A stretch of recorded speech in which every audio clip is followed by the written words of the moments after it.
Magical Girl in the Apocalypse, Predate on Demons from a Gate to Another World. Volume 3 by Bashoka Bashizoku. Translated by Headcanon TL. Audiobook by Masquerade at Masquerade Audiobooks. Chapter 1, Assault. Once renowned as one of China's most prosperous port cities, modern Qingdao no longer boasts any of its former glory. Now there is only the constant roar of gunfire, while ominous, black smoke chokes the air. Such is the fate of the last bastion of humanity, exposed to the ravages of war. In the corner of the devastated harbor, a girl ducks and weaves among the mountains red-brown.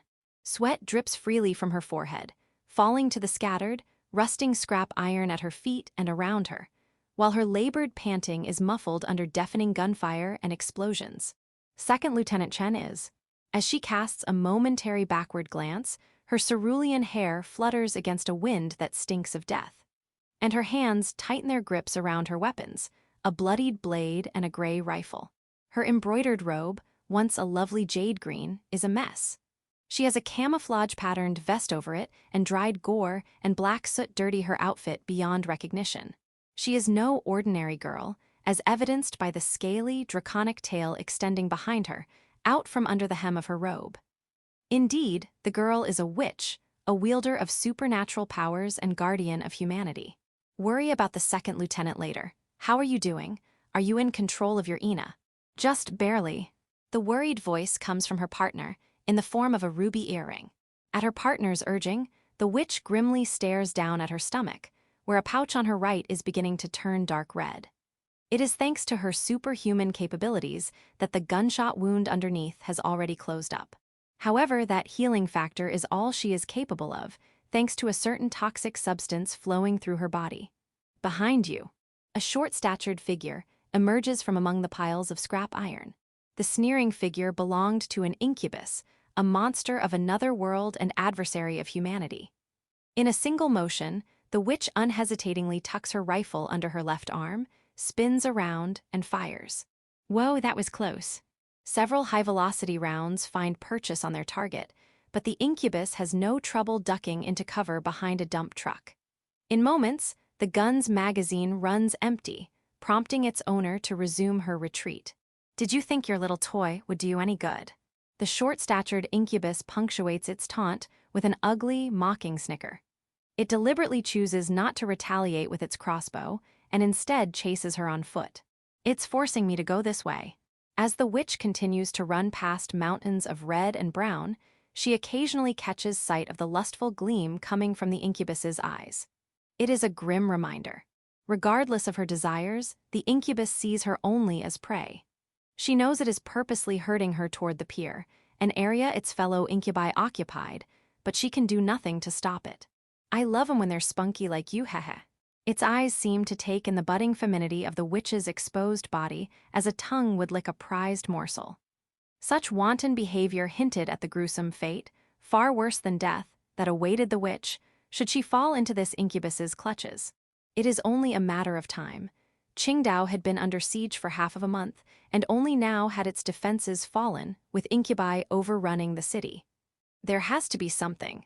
If only I could use my magic.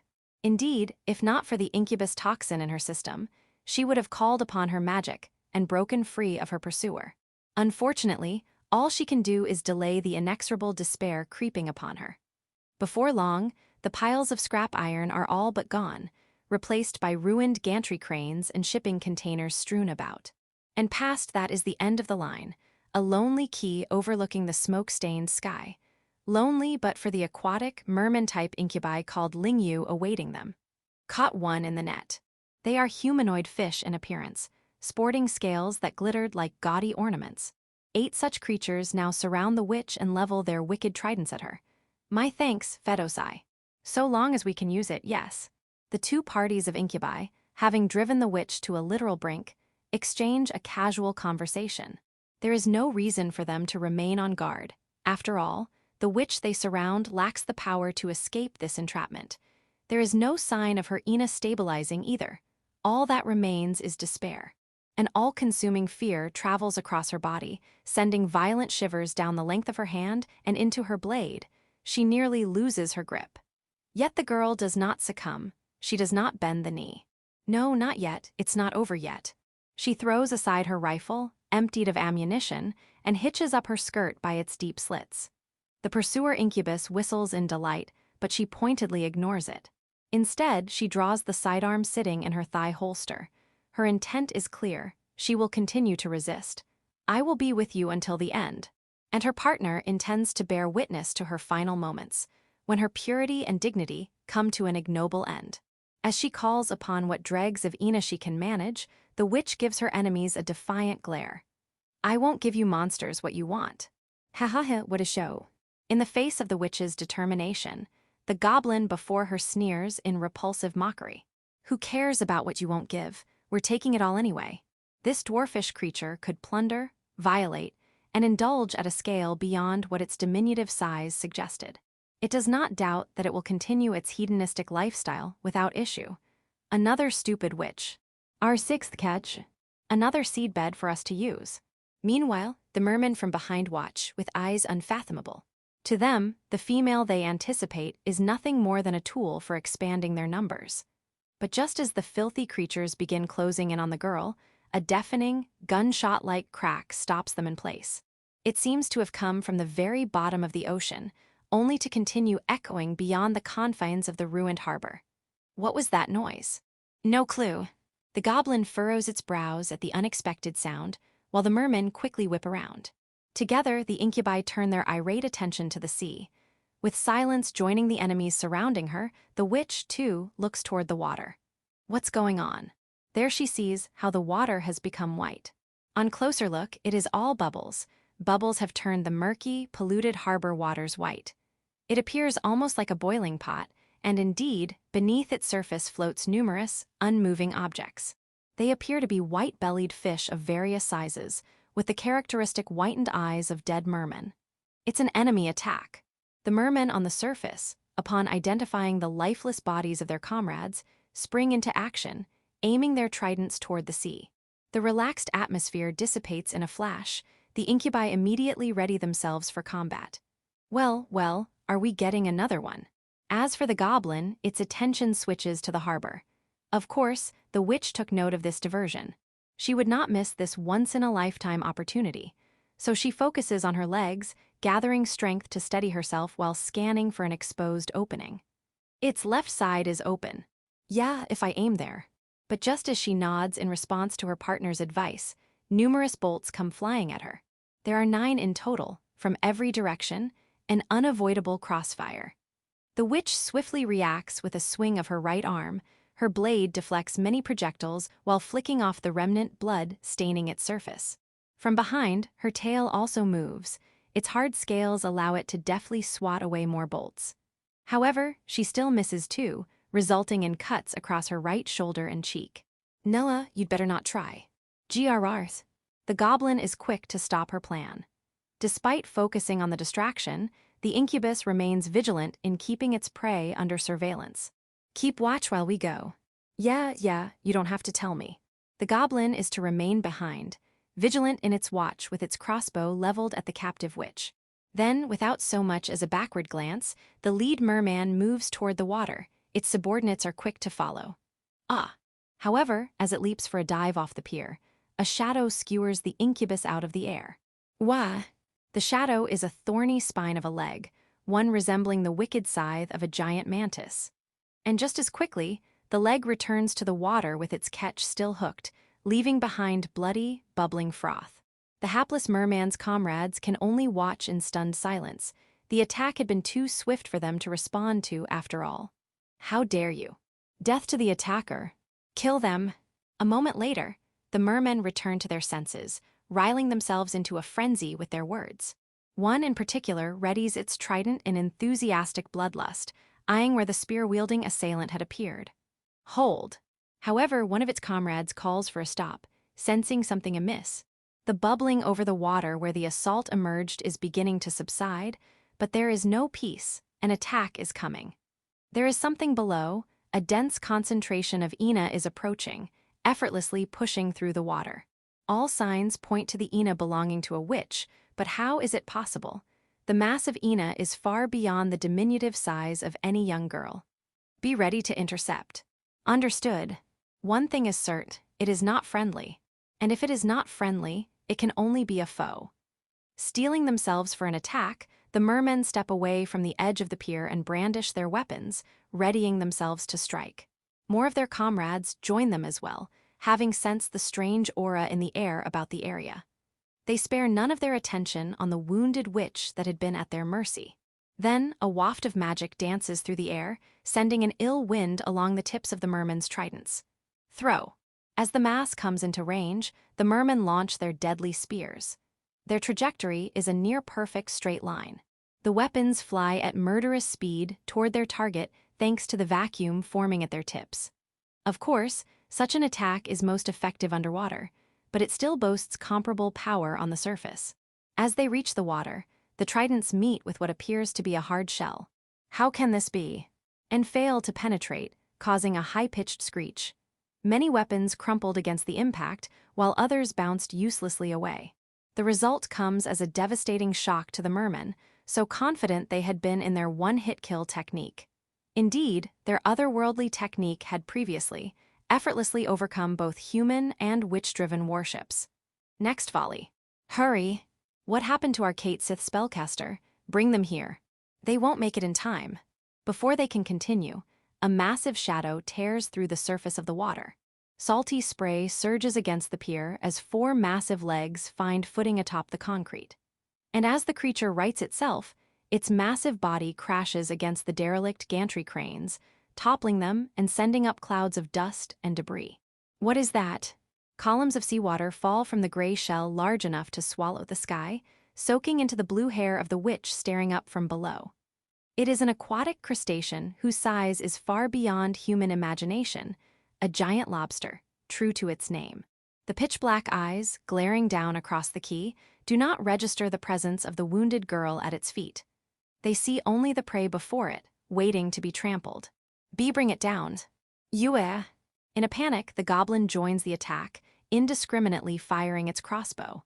But its missiles, too, ricochet unceremoniously away. It had made contact with what should have been a weak point, the joints, but that had not mattered. The futility of the struggle begins to take its toll, draining away the goblin's will to fight. Before it can finish, a crusher claw comes down on the incubus's head like a giant's hammer. In an instant, the monster becomes nothing more than a violent smear on the concrete. Its ina and gore flies every which way, and much of it splatters the witch's pale cheeks. What's going on? It is unknown. As the mermen flail about, blinded amidst the cloud of dust, the giant lobster's cutter claw sweeps in, eviscerating the incubi into fish paste. Even the act of moving its massive body can serve as lethal force.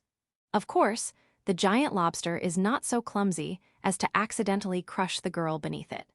The antennae sprouting from its head ensures its ability to detect even the most clandestine creatures in its midst. Enemy attack, it's an enemy attack. Many more giant shadows suddenly land on the pier. Each is another oversized aquatic crustacean, colored red, blue, or gray.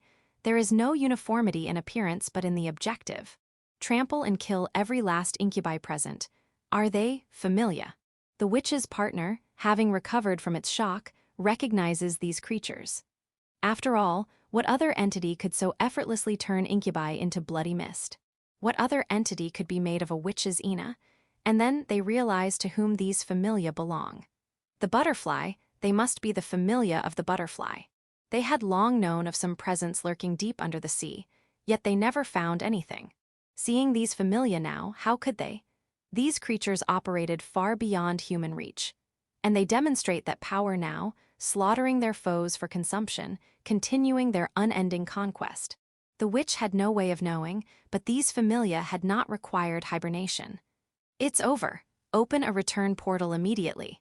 We're retreating. Look around you. Do you think we can still win? Further away, a group of Kate Sith are mired in an argument. Their fur stands on end as they argue fiercely amongst themselves. However, their enemy will not allow even a consideration of deserting the field. A crimson claw rises from the sea as though to crush the sky above. It casts a shadow far longer than the nearby gantry cranes, appearing visible even from the distant urban center. It comes down like a guillotine a moment later, slicing through black smoke and into the circle of gathered Kate Sith. Aided by the pull of gravity, the massive limb crashes into the ground, stirring up another cloud of dust. What's happening now? Save it, unless you want to die. Start channeling Ina right now. Don't stop. A barrier of pure Ina shimmers into existence above their heads. It flickers like an unstable mirage, but it is enough to ward off their immediate deaths. No, it had not warded it off but merely delayed it, as the gigantic scissors, capable of gouging concrete, continues to fall, albeit more slowly. Curse you! With the teeth-like ridges along its edge, the cutter claw viciously saws the Wavering barrier to pieces. There is nothing to stop it from eviscerating the helpless Kate Sith cowering below. The monsters their awe. For the Kate Sith who escaped the barrier in time, they quickly find themselves skewered through the stomach by a thorny spine thicker than any of their limbs. These unfortunate ones had not even a moment to consider using magic. The spine retracts, depositing the dying Kate Sith into a pocket for caught prey. There, it will drown in its blood, completely helpless. As for the tiger-striped familia responsible for the feat, it tears away a chunk of its catch and nibbles away at the Ina. Its long, compound eyes remain vigilant, in search of its next prey. Blurge. Faced with a different kind of hell, stretching as far as her eyes could see, the witch doubled over with her stomach, no longer able to keep its scant contents down. Oblivious to her plight, the familia continue their harvest, gathering and disseminating the abundant incubi flesh. We're safe now, right? Vivid colors, an overwhelming stench, the deafening chewing. It is a combination that torments the mind and grinds away sanity. But while it is brutally grotesque, it also affirms with certainty the death of their mortal enemies. Please stand strong. Focused on numbing her senses, the witch does not respond to her partner. A giant pistol shrimp, sporting unusually thick claws, surfaces to stand beside the witch. It brings with it, into the pier, another spoil of battle, ripe for further indescribable dismantling. I run away. Hey, don't just leave. The frogmen are jumping ship off an ore freighter, a transport ship belonging to the puppet military faction. The vessel had played a vital role in conquering Qingdao, but now, the nearby familia pay the fleeing incubi no heed, and instead continue their feast. Their prey would never escape, after all. A massive shadow suddenly appears over the port side of the ore freighter. How? Why are there nothing but monsters around here? An iridescent shell gleams under the light from the sky. Its crystalline eye casts an unfeeling gaze upon the ship's bridge, watching as seawater showers the vessel. It has one goal: to harvest the cowering prey hiding within the structure before it. However, this striker-type familia is specialized for one simple purpose: to smash and pulverize its targets with great prejudice. It draws its front legs towards its abdomen, building up immense power before letting off a strike that sends a violent shockwave ripping through the ore freighter. A second hit is unnecessary. The steel vessel crumples under a single strike, its hull is snapped, and the ship cannot remain afloat for much longer. This was not magical but mundane, and the laws of physics were not transcended but respected. It was basic mechanics, using great mass and applying overwhelming force. A fire breaks out within the wreckage. Feeding on the leaking oil-based fuel, it quickly grows into an unstoppable inferno. Arg. Hot, hot, hot. Help me. The surrounding salt water begins to boil like a witch's cauldron. It simmers with despair, bubbling as incubi in their death throes enter the royal. Is this the power of the butterfly? The conflagration is so intense that the exhausted witch can feel its heat from where she watches. As for the culprit, the champion of the seas quietly waves its antennae while its scales gleam under the glow of the flames. And then up above, a jet-black canopy envelops the skies. There are no watchers left to see the stars disappear, to hear the ceaseless, rain-like beat of unending wingbeats. On this day, humanity's irreconcilable adversary, after freely rampaging across the mainland for so long, encountered their natural predator. Chapter 2, Locust Plague. A round table of white porcelain floats amidst the darkness. Gathered around this rough-hewn slab are all manners of monstrous creatures. Some are speaking, many remain silent, and others blankly stare upward. We should be going out, on the offensive. Don't you guys agree? The young, gray-furred lycanthrope leader pounds on the round table, appealing to the incubi around it. Yeah, you're right. It's true, it's true. Many other Incubi leaders raise their arms and loudly support its call to arms. Not since the early days of these roundtable meetings have the Incubi shown such enthusiastic solidarity. It had taken an extraordinary disaster of unprecedented scale for them to set aside their differences and come together like this. Calm yourselves, newbloods. However, a voice like cold water quickly douses the fire of their enthusiasm. The voice belongs to an Incubi wearing purple-colored battle gear, the leader of the imps. Unless, of course, you believe you will amount to more than bug feed after jumping into their nest. All we have to do is destroy their nest. Really, destroy their nest. And you believe in your success without knowing anything of what awaits you. How utterly reckless. Syriaco had changed after surviving its deadly, desperate encounter with the Familia. Experiencing the mutant's relentless assault had stripped away its delusions of grandeur. The sorcerer no longer looked upon its fellow Incubi leaders with contempt. Instead, its eyes gleam with harsh intelligence and glare at the more shallow-minded individuals. But if things stay as they are, we will become bug feed anyway, Syriaco. Answering the imp is the Kate Sith leader, resembling a small hill with how it is curled up. Its pessimistic words echo a sentiment shared by many of the Incubi gathered at this round table. While Syriaco knew of its strange proclivities, namely, dressing up its newest favorite witch to show off at these round table gatherings, the imp nonetheless respected its comrade's magical prowess. May I take it to mean the leader of the Kate Sith agrees with their plan? Do you mean to make a fool of me, Syriaco? The mutant creatures have wreaked untold damage, Lord Syriaco, though I hardly imagine you need to be told or shown so. The black-furred leader of the bogies quickly interjects, stopping an impending argument between the two Incubi. It is the newest participant of these gatherings. The other Incubi had ridiculed its idea of training witches until the overwhelming results earned the bogies a place and a voice at the round table. Syriaco's expression turns grim as its comrades' words dredge the memory of the mutant's rampage. The mutant in question is the bug that appeared during the Incubi's counteroffensive, jeopardizing the entire operation. That creature alone, they discovered, has the potential to do much more damage than any bug they faced before. Syriaco, of course, needs no explanation of the matter. The imp leader has first-hand experience. Those damned bugs are cunning and smart enough to establish battle lines. If they were to attack us seriously, with their numbers or more. The speaker this time is an Incubi as large as an ogre, the leader of the Minotaurs. It looks skyward while leaning against the round table, before sighing as it gingerly strokes the shattered remains of its left horn. Its takeaway from the encounter with the mutant is bleak. The witch they faced treats their battles to death as a simple game. It, too, had experienced the devastation firsthand, having led a charge of elites that crumbled under the bombardment and even came away broken. Recently, they have begun sending in groups to harass us at all times, taking away what little rest we can get. Do they not know fatigue? The leader of the Bargists voices its agitation next to the Minotaur leader, slamming a fist against the round table for emphasis. Despite sporting wicked claws, Bargists are naturally better at magic than physical combat. This does, however, mean they are much more susceptible to mental fatigue. The constant, daily harrying is taking its toll. As a result, their sorcerers are badly drained, and there is only so much they can do by being vigilant in shifts. Ever since they found one of our workshops, it is as though they're searching specifically for us. If we don't do something, our medicine supplies will soon run empty. The shrill voice comes from a gaping maw that vertically splits a featureless and expressionless, wrinkled and ugly face. It, the leader of the mandrakes, shakes its root-formed fist with indignity, causing the leaves sprouting around its head to tremble as well.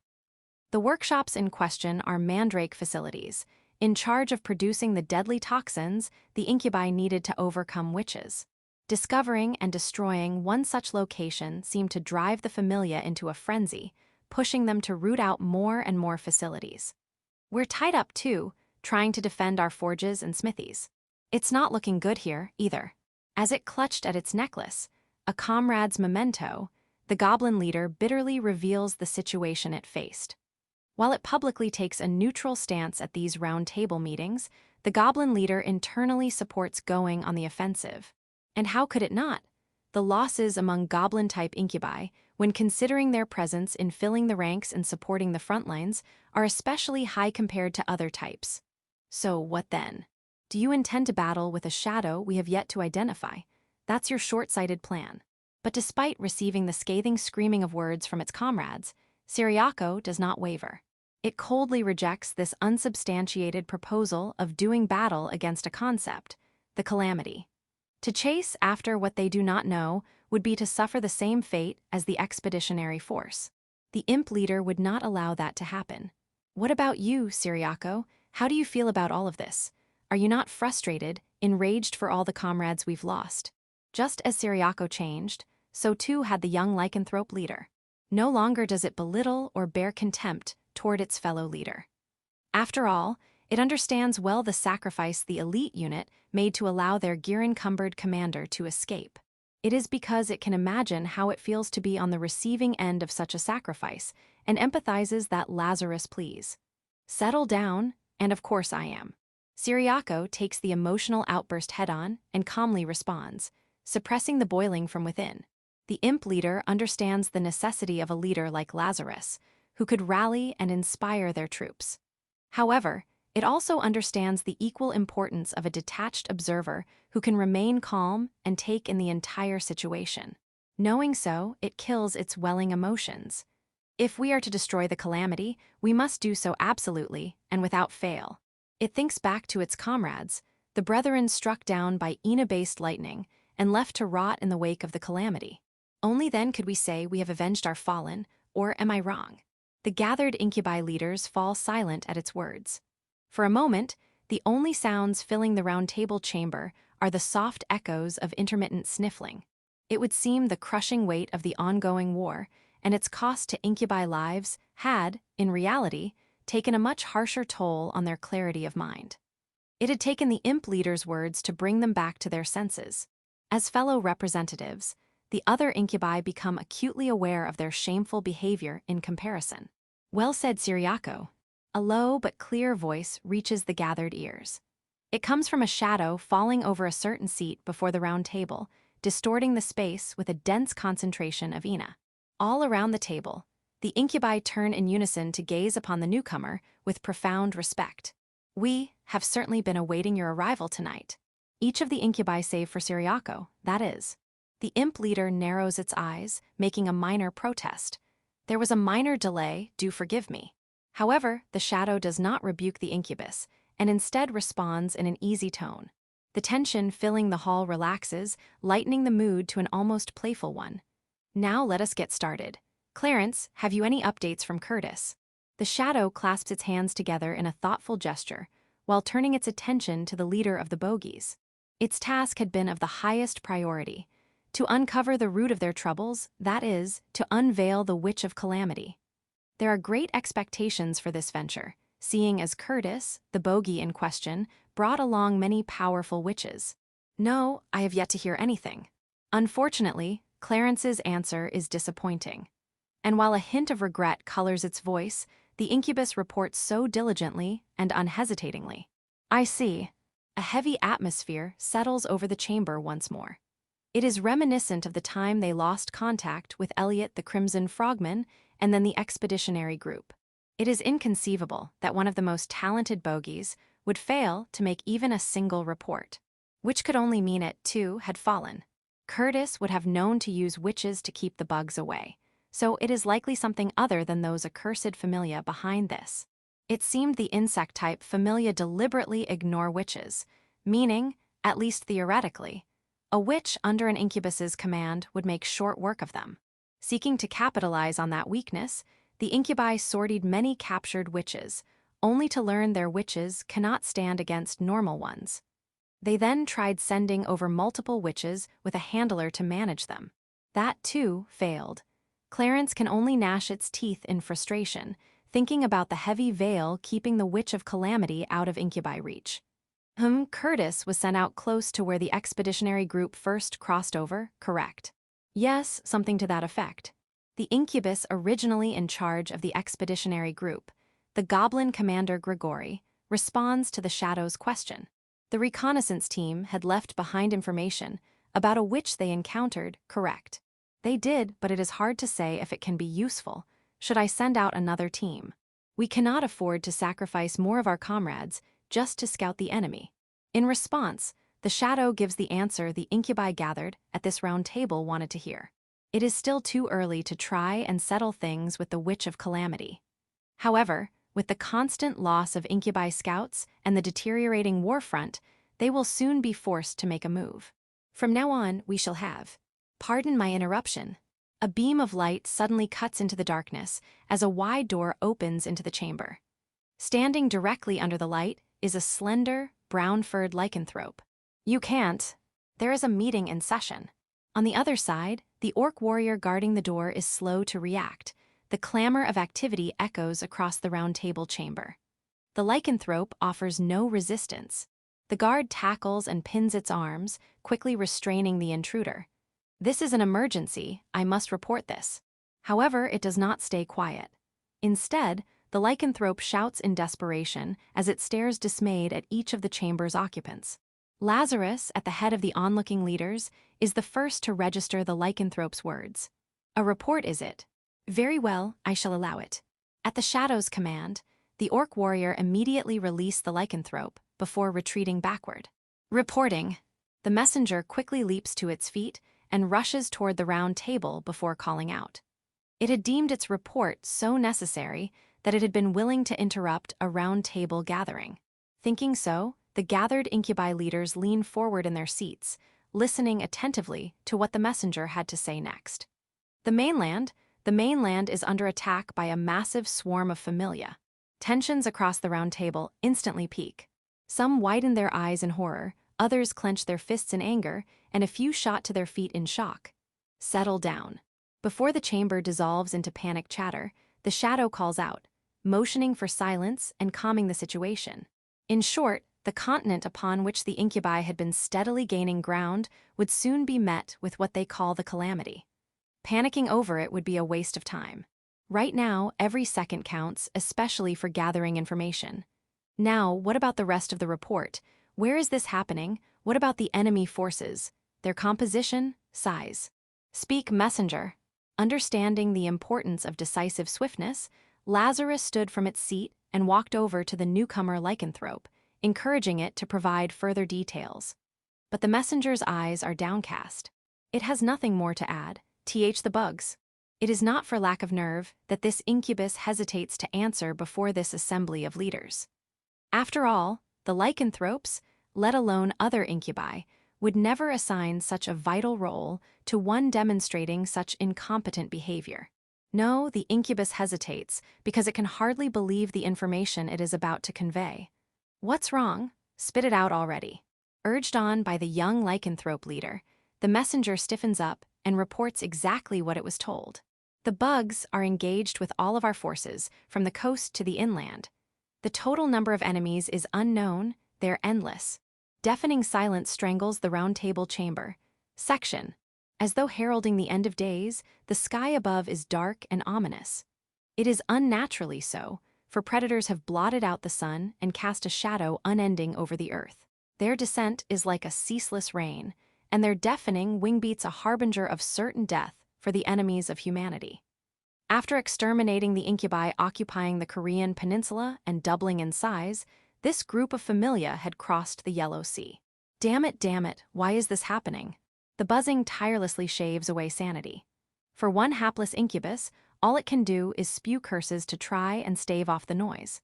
In a single hour, these monsters had deposed the usurpers of the city, reducing them to prey slinking through dingy alleyways. Why are we being attacked like this? None of its bloodied companions deign to answer.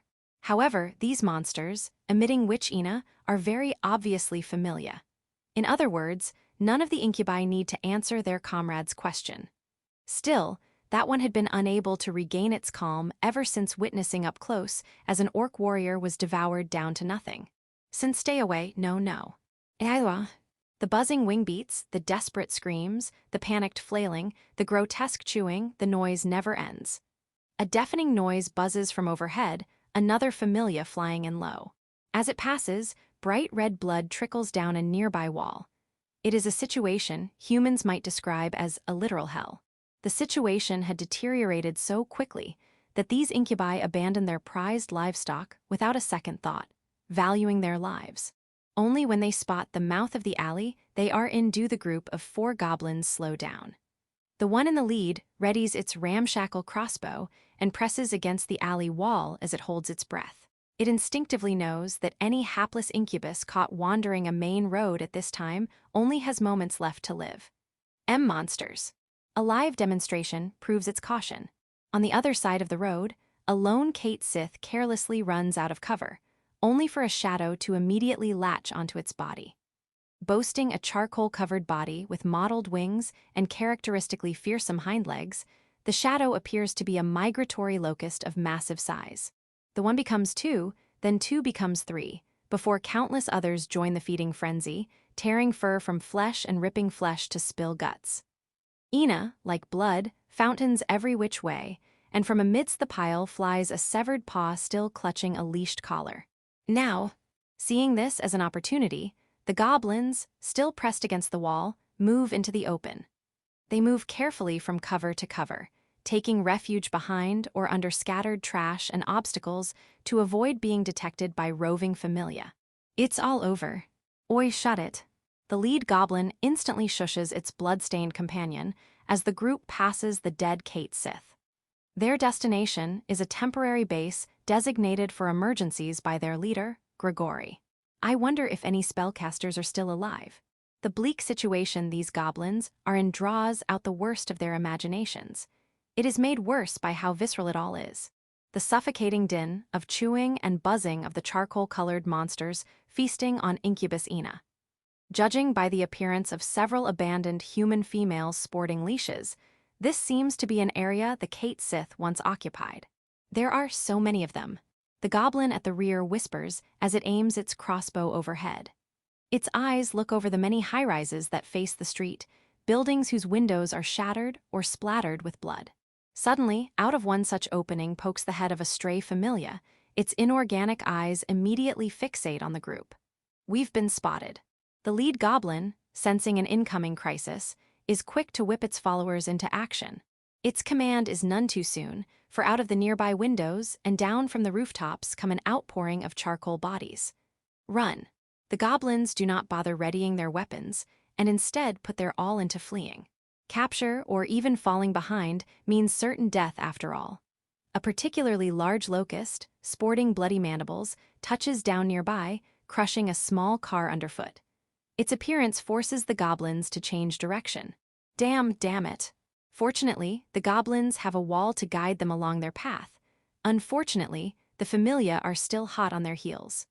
More and more charcoal-covered insects join their fellows, covering everything in an undulating mass of dark bodies. Go there. A dark mass from across the road suddenly springs at the lead goblin. The effect is immediate. Another incubus is completely crushed between an unstoppable mass of exoskeletons and immovable concrete. Still, the legs of its still-living comrades do not let up. Die, you monster. The next-in-command goblin fires its crossbow with no regard for accuracy. However, the charcoal wave swallows the bolt without changing or slowing. If anything, it seems to speed up, and inorganic hostility quickly closes the gap. There it is, over there. The new leading goblin barks as the group rounds an overturned truck. Less than 30 meters in the direction the goblin pointed out is the familiar entrance of an underground parking lot. It is the opening leading to their destination. Hurry. I'm coming, I'm Coag. Before the third goblin can catch up, death arrives first and paints the nearby truck with blood. And as it swallows its newest catch, the charcoal wall draws ever nearer. Go. The remaining pair leap into the underground parking lot together, narrowly avoiding the danger. Don't stop. We have to keep moving. They descend desperately, practically tumbling down the sloped path into the darkness. The rustle of wings and brush of chitin echo from behind like the laughter of a god of death. Wait, stop. What's wrong? One of the goblins stops, suddenly aware of an eerie change. Its comrade, looking back in response, notices it as well. The locusts have stopped and instead cling to the walls and ceilings of the entrance. The only movement comes from their antennae, quivering in the stagnant air, and their compound eyes fixating on the goblins. They're not attacking us. The familia show no intention of crossing into the underground parking lot. It is as though an invisible wall has stopped them. Then, contrary to the incubi's expectations, the familia suddenly disperse. However, there is no indication as to what this eerie behavior portends. No point thinking about it. Let's get moving. While they escaped the attack with their weapons intact, the two goblins had yet to meet other high-ranking incubi. They have neither orders nor information to go by. Their destination is as shrouded in darkness as the underground parking lot they walk in. At this time, they have no choice but to press blindly ahead, hoping to make it to the safe zone of the temporary base. Why aren't there any sentries posted? Is there no one on duty? Past the ramp, there is a distinct lack of personnel, as well as barricades and other defensive structures. Rather, there are piles of debris scattered across the parking lot, making for an ominous, unsettling sight. Is this even the right place? I told you, I already made sure of it. The lead goblin answers in a deliberately forceful tone, to quell the comrades spooked by the ever-growing buzz coming from the outside. Surrounded by enough Ina to drown them, the two goblins tread slowly as they carefully scan the area, their eyes begin adjusting to the darkness. Stop. Then, in the middle of the underground parking lot, they see something strange. It is an incubus on the ground, but there is something wrong with how it looks. Hey, are you all right? A dark brown, spherical mass is attached to the unmoving body. It is obviously the victim of an attack. However, that is as far as the goblins can surmise. Their minds cannot fathom what kind of attack had occurred. We have to help. But as the lead goblin readies its crossbow, something flies out of the darkness, cutting through the air beside it. A moment later, a wet splatter echoes from behind it. The goblin turns around in time to see its comrade soar through the air and crash against a concrete pillar. Hey, are you all right, Huz? When its eyes register the flying object responsible for the attack, the goblin stops, speechless. The brown projectile, sporting 3 pairs of legs currently straddling the fallen goblin's belly, is a giant flea. The remaining goblin remains shocked for only a moment. An instant later, it is already aiming its crossbow at the oversized insect. The only thought in its mind was stopping this horrifying monster from sinking its teeth into a comrade. Arg, you damned monster, die. It is a natural reaction and a lapse of judgment. The goblin does not take into account the fact that these monsters never attack alone. Wah. Rain falls from the ceiling of the underground parking lot. It falls in the form of brown, 8-legged raindrops that had remained hidden in the darkness before covering the final goblin's head. They are a mass of vampiric insects, ticks eager to feast on fresh prey. The swarm quickly engulfs the rest of the goblin, causing it to drop its crossbow. Arg, stop. Let go of me, get off me. The unfortunate incubus flails with desperation, swinging its arms and legs with wild abandon before throwing itself to the ground and rolling about in a frenzy. Despite its struggle, the goblin is unable to shake off the many sets of legs. Agonized screams echo across the underground parking lot as countless proboscises puncture incubus flesh. It is enough to overpower the buzzing from outside. Then, all falls quiet once more. And with that, the temporary base falls to the familia. The mother had predicted the incubi would attempt to regroup and retaliate from this underground base, so she assigned additional forces to the locusts. These additional forces are not only small and transportable, they proliferate at a blistering rate, and they excel in fights within confined spaces. So while a storm of slaughter sweeps across the surface, a downpour of death drowns the depths. In doing so, every last incubi will be expunged from the city. Chapter 3, Splendor. Artillery and explosions sound off in intervals while flashes of light streak across the cloudy sky. They come from weapons operated by humans working like puppets, firing projectiles skyward from emplacements along the road. The charcoal-colored projectiles soar through the air before crashing and exploding in a crimson shower of Ina. On one side of a great river, whose waters had long since turned to murky mud, a battle rages on between the incubi and the first wave of the calamity. Reporting, head. Enemy forces have been sighted. A deep green shadow, sitting atop the roof of an abandoned warehouse, placed on the opposite shore rises, to acknowledge the report from its subordinate. The frogman leader, addressed as head, Eldred, turns its bulbous eyes downstream. So that is the calamity. Eldred directs a glare at the river, toward the entities responsible for its missing comrades, as it spits in resentment. Many creatures, enough to turn the entire river brown, skate across the water's surface at high speed. They are water striders, insects capable of gliding atop water thanks to their 4 long legs. About 300 of them are incoming, and there are signs of more to come, reinforcements. By measuring the concentration of Ina underwater, the way it flows as the water striders stir up the sediment of the riverbed, they can not only detect the number of these creatures, but also their general locations. Very well, have the warrior unit prepare. At once, the subordinate dashes off toward the Kelpie warriors, the core of the Incubi defense line, under Eldred's command. This time, the frogmen acted as the eyes and legs of the operation. What will we be doing, head? It is inevitable, as frogman-type Incubi struggle in head-on encounters, they can contribute little to the current situation. To compensate for that shortcoming, Eldred assigned them a supporting role. In this battle, they would cover the backs of the Incubi crossing the human-made iron bridge. It is because they haphazardly open portals upon their entrance, creating numerous spatial distortions throughout the area, which in turn limits their escape. In addition, they cannot afford to leave behind any surviving Incubi, even those who have lost the will to continue fighting. So they haven't started moving, not yet. Despite the hopeless circumstances, Eldred, seeing its subordinates had yet to panic, had maintained a calm demeanor as their leader. The frogmen had assigned roles, delegated reconnaissance, messengers, rescuers for Incubi have fallen into the river, and even, when necessary, guerrilla fighters. In addition, whenever one of their witches drops out of the sky, there is always a frogman to retrieve her. Even now, Eldred is busy managing personnel assignments. I'll have the warrior unit engage them then. Past Eldred's gaze, several figures dive over the guardrail of the iron bridge and into the great river. The figures belong to the Kelpie warriors, horse-headed Incubi, whose webbed feet and tail fins grant them superior mobility underwater. With the mermen along the coast effectively wiped out, only Kelpies remain to hold the waters. How bold of you, Ronald. The leader of the Kelpies, taking point in their formation, holds its spear just beneath the water's surface, ready to strike.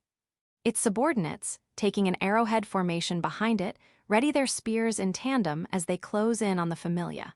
Then, a flash of light streaks across the sky over the iron bridge. A moment later, the water striders scatter across the water in every direction. They do so at their peril as many fall victim to a rain of colorful Ina bullets, conjured by a witch under the Incubi's command. Despite everything the Incubi had done to the girl, and others like her for that matter, these familia do not consider her ilk an enemy.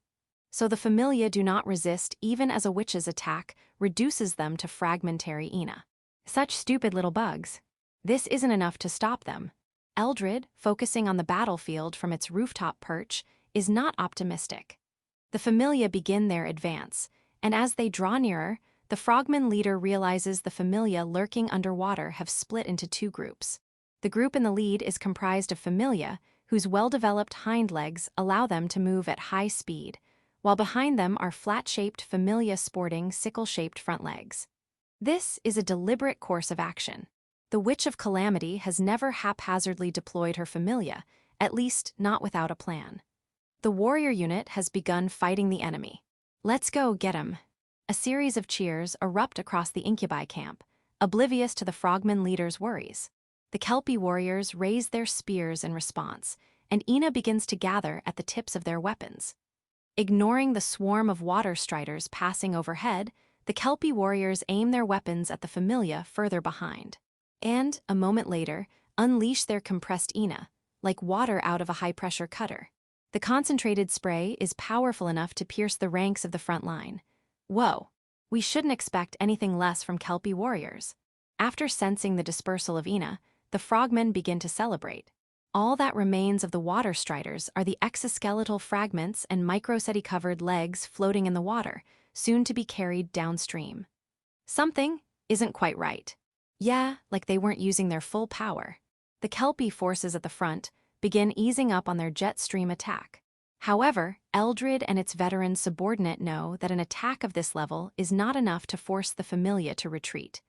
There is something suspicious, it realizes, about the Familia's remains floating quietly through the water, but we have to keep pressing this advantage. It may be suspicious, but one fact does not change. The Kelpie warriors are able to decimate the Familia despite using lesser magic. The Incubi hold a range advantage. No matter how fast the Familia, they cannot close the distance without losing many of their numbers. Even so, the Frogman leader keeps a close eye on both the opposite shore and the witches in the air, carefully observing the battle as it progresses. There you are, head. Eldred turns in response to the voice calling for it. The Frogman sees the subordinate it had sent to the town downstream for reconnaissance earlier. But this is no time to be celebrating that subordinate's survival. There is a panicked, desperate air to the subordinate, and when it reaches the base of the warehouse where Eldred is perched. What's wrong? You have to call for a retreat. Now, the Familia coming up the river are. Before it could finish, an area downstream becomes shrouded in light, as though engulfed by a miniature sun. What is that light? Damn it! A moment later, a violet flash, immense heat, and a roar like gunfire sweep across the battlefield. Then, a torrent of plasma rushes upriver past them, melting everything in and along its path. That moment, passing faster than the Incubi can blink, signals a change in the tides of battle. What just? Eldred slowly opens its eyes, only to be met with an incomprehensible spectacle. There is nothing left of the Kelpie warriors, including their leader Ronald, but ash and smoke. The iron bridge beyond them, upon which countless Incubi had been evacuating, is now a pile of molten, steaming slag. What the Frogman leader beheld is a feat of devastation few sorcerers in groups, nonetheless, can hope to replicate. What's going on? Where's our captain, Arg the Bugs? Several Kelpies resurface, having escaped instant demise by pure chance, only to face an ambush by more water striders. Some Incubi meet their end as many sets of 4 pairs of legs latch on and drag them into the cold, murky depths. The remaining Incubi, now isolated, quickly find themselves surrounded and hunted. Proboscises from every direction pull them off balance before vicious mandibles tear through their guts. Ah, my eyes. Aye, help save me. Meanwhile, the situation at the now-destroyed Iron Bridge has devolved into a hellish scene.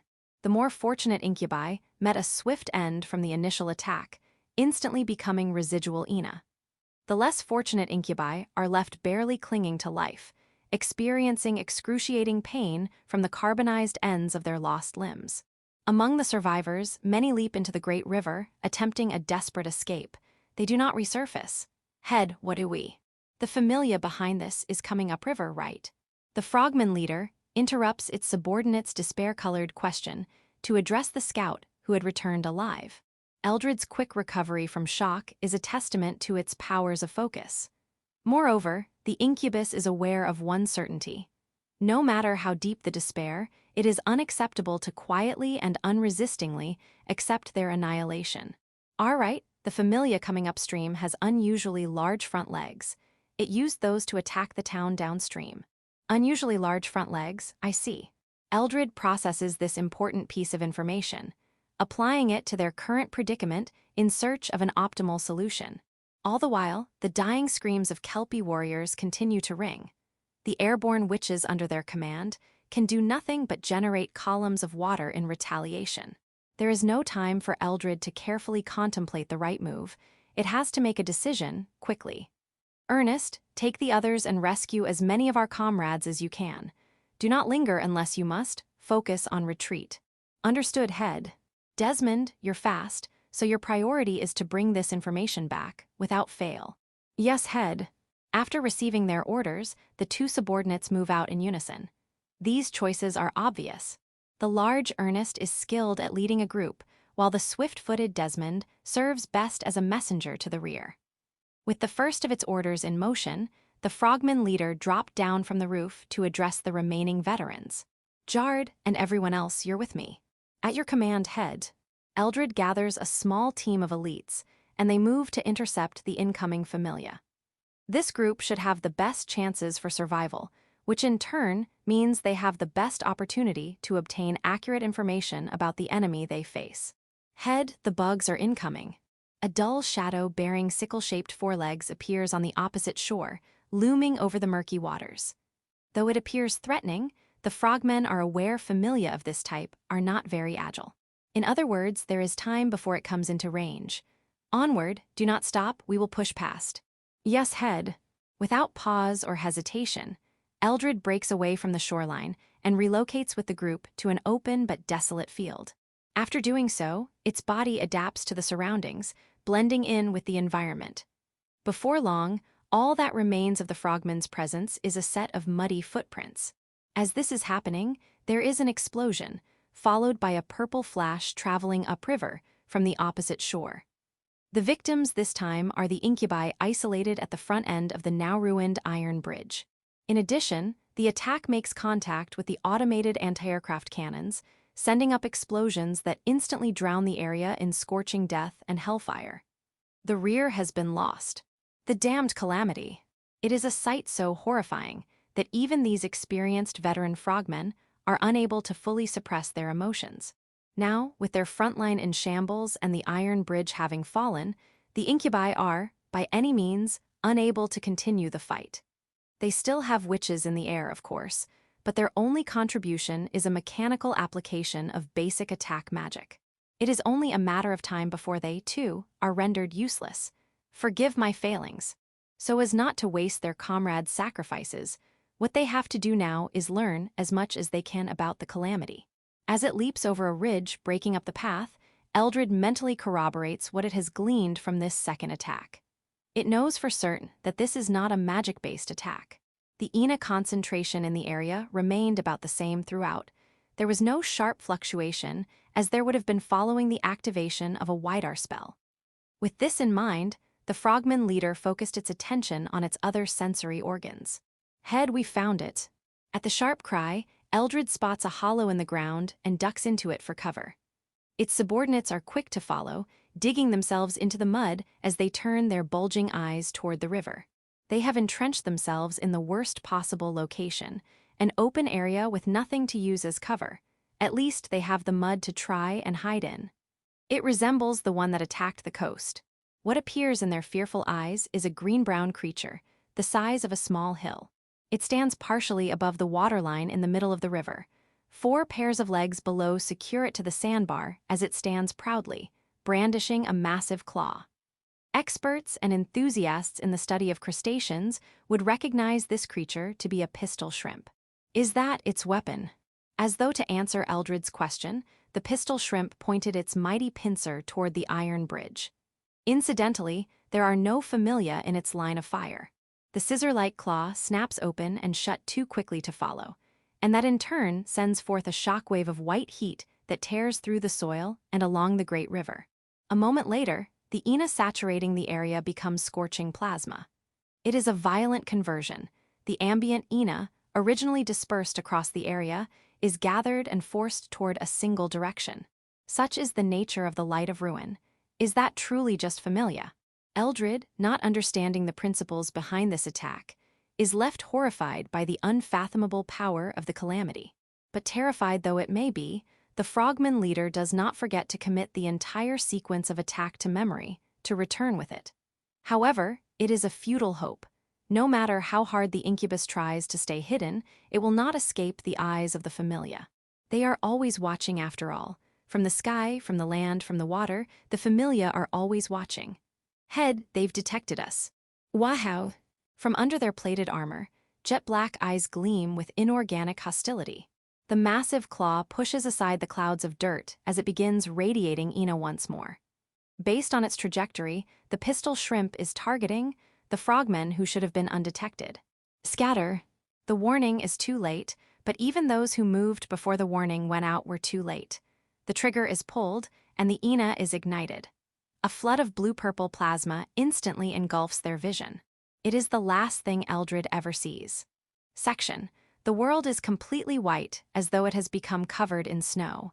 But wait, we're in the middle of the transition between early and midsummer, so can it really be snow? No, it couldn't be. Then, for a moment, it feels as though the world around me has inverted in color. It's okay, I'm fine, I'm fine. I can still distinguish the colors on this atlas I'm looking at. Asan. Azuma-san. On the table next to my book, I notice my jumping spider partner raising its front legs, trying to get my attention. Despite its small size, it's doing everything it can to make its presence known. It's rather heartwarming to look at. Are you all right, Azuma-san?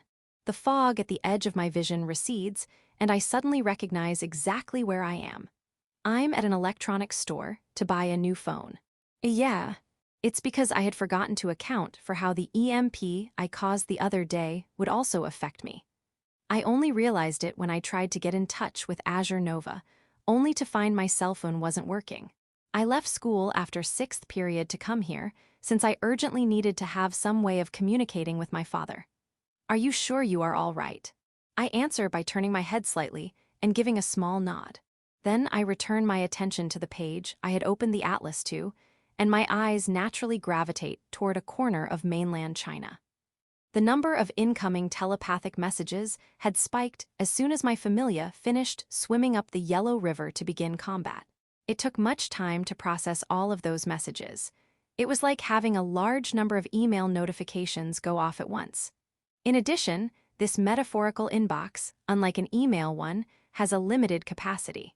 I'm almost at my limit, despite sharing the workload with my partner, despite allowing my familia some degree of discretion. And knowing I had naively claimed I could handle all of this on my own makes me sick. Is it really worth getting that sad over?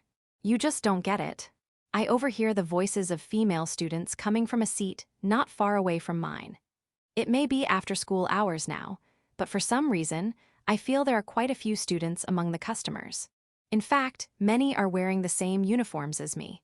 I lost all of the witch photos I've taken until now, you know. It seems even girls are fans of witches. Or maybe it's because they are girls that they become fans. Maybe it's because they admire the glamour and beauty of doing good, in fighting evil and saving people. But would they stay witch fans after learning the darker side of it all, of how bad it could become? You hadn't deleted them. How interesting. It sounds like I'll have to make sure you do next time. Wait, what? No, I was going to upload them and... So there's nothing to be sad about. It's not like that, it's just... The girls' conversation is going in a very strange direction. I sneak a furtive glance from behind my atlas at the talking pair of female students. They do look familiar. One is wearing her uniform like a stylish model, while her companion is slouched over rather sloppily. What kind of combination am I looking at? Oh, aren't you? A refreshing voice suddenly brushes against my ears while thin fingers come to a soft rest on my shoulder. Then, the faint scent of fabric softener tickles my nose. Azuma-san. What a coincidence, running into you here. This overly familiar way of interacting could only come from Botan Kurosawa. She's just as touchy and close as last time. Is it normal for her to act this way towards everyone she knows? Are you also replacing your phone, Kurosawa-san? Also replacing my phone, you say. Kurosawa repeats after me. While I cannot make out her expression, there is something strange about how she stops mid-sentence. That bothers me. Yeah, something like that. Her ash-gray hair sways along the edge of my vision as I turn to face her, just as she backs away. Kurosawa directs a friendly, charming smile toward me, and I can't guess what she might be thinking. I'm pretty much just waiting for my friends now, though. Saying so, she motions with her head toward a pair of female students talking to a store clerk. From the sounds of their voices, I can tell one of them is the model student Kurumi Shiraishi.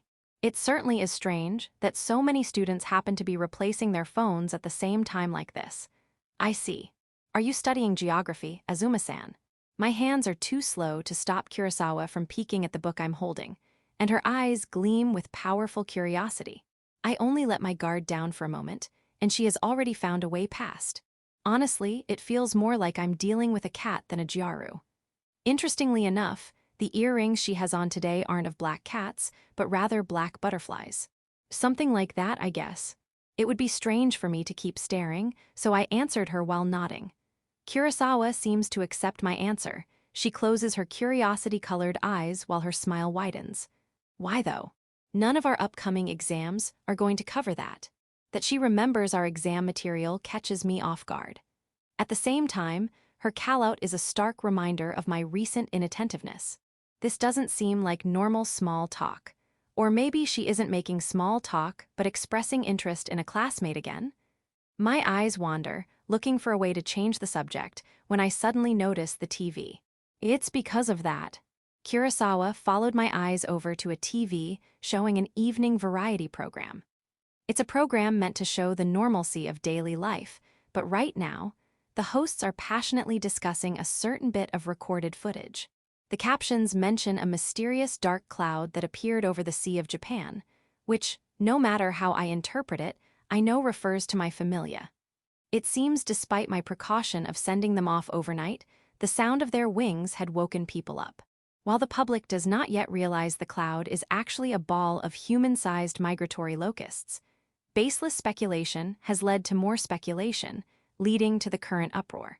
Oh, you mean the cloud people are calling a new type of incubus? Sensing its indignation, I carefully press a finger against my jumping spider partner's forelegs to calm it down.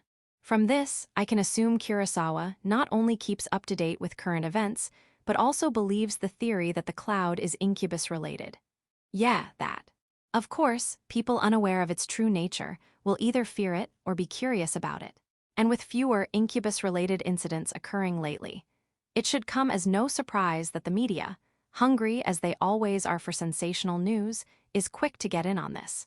I can't say it isn't unpleasant to think about, but it does have its uses, such as right now. Does this have to do with joining the National Defense Force? Kurosawa murmurs, as though talking to herself.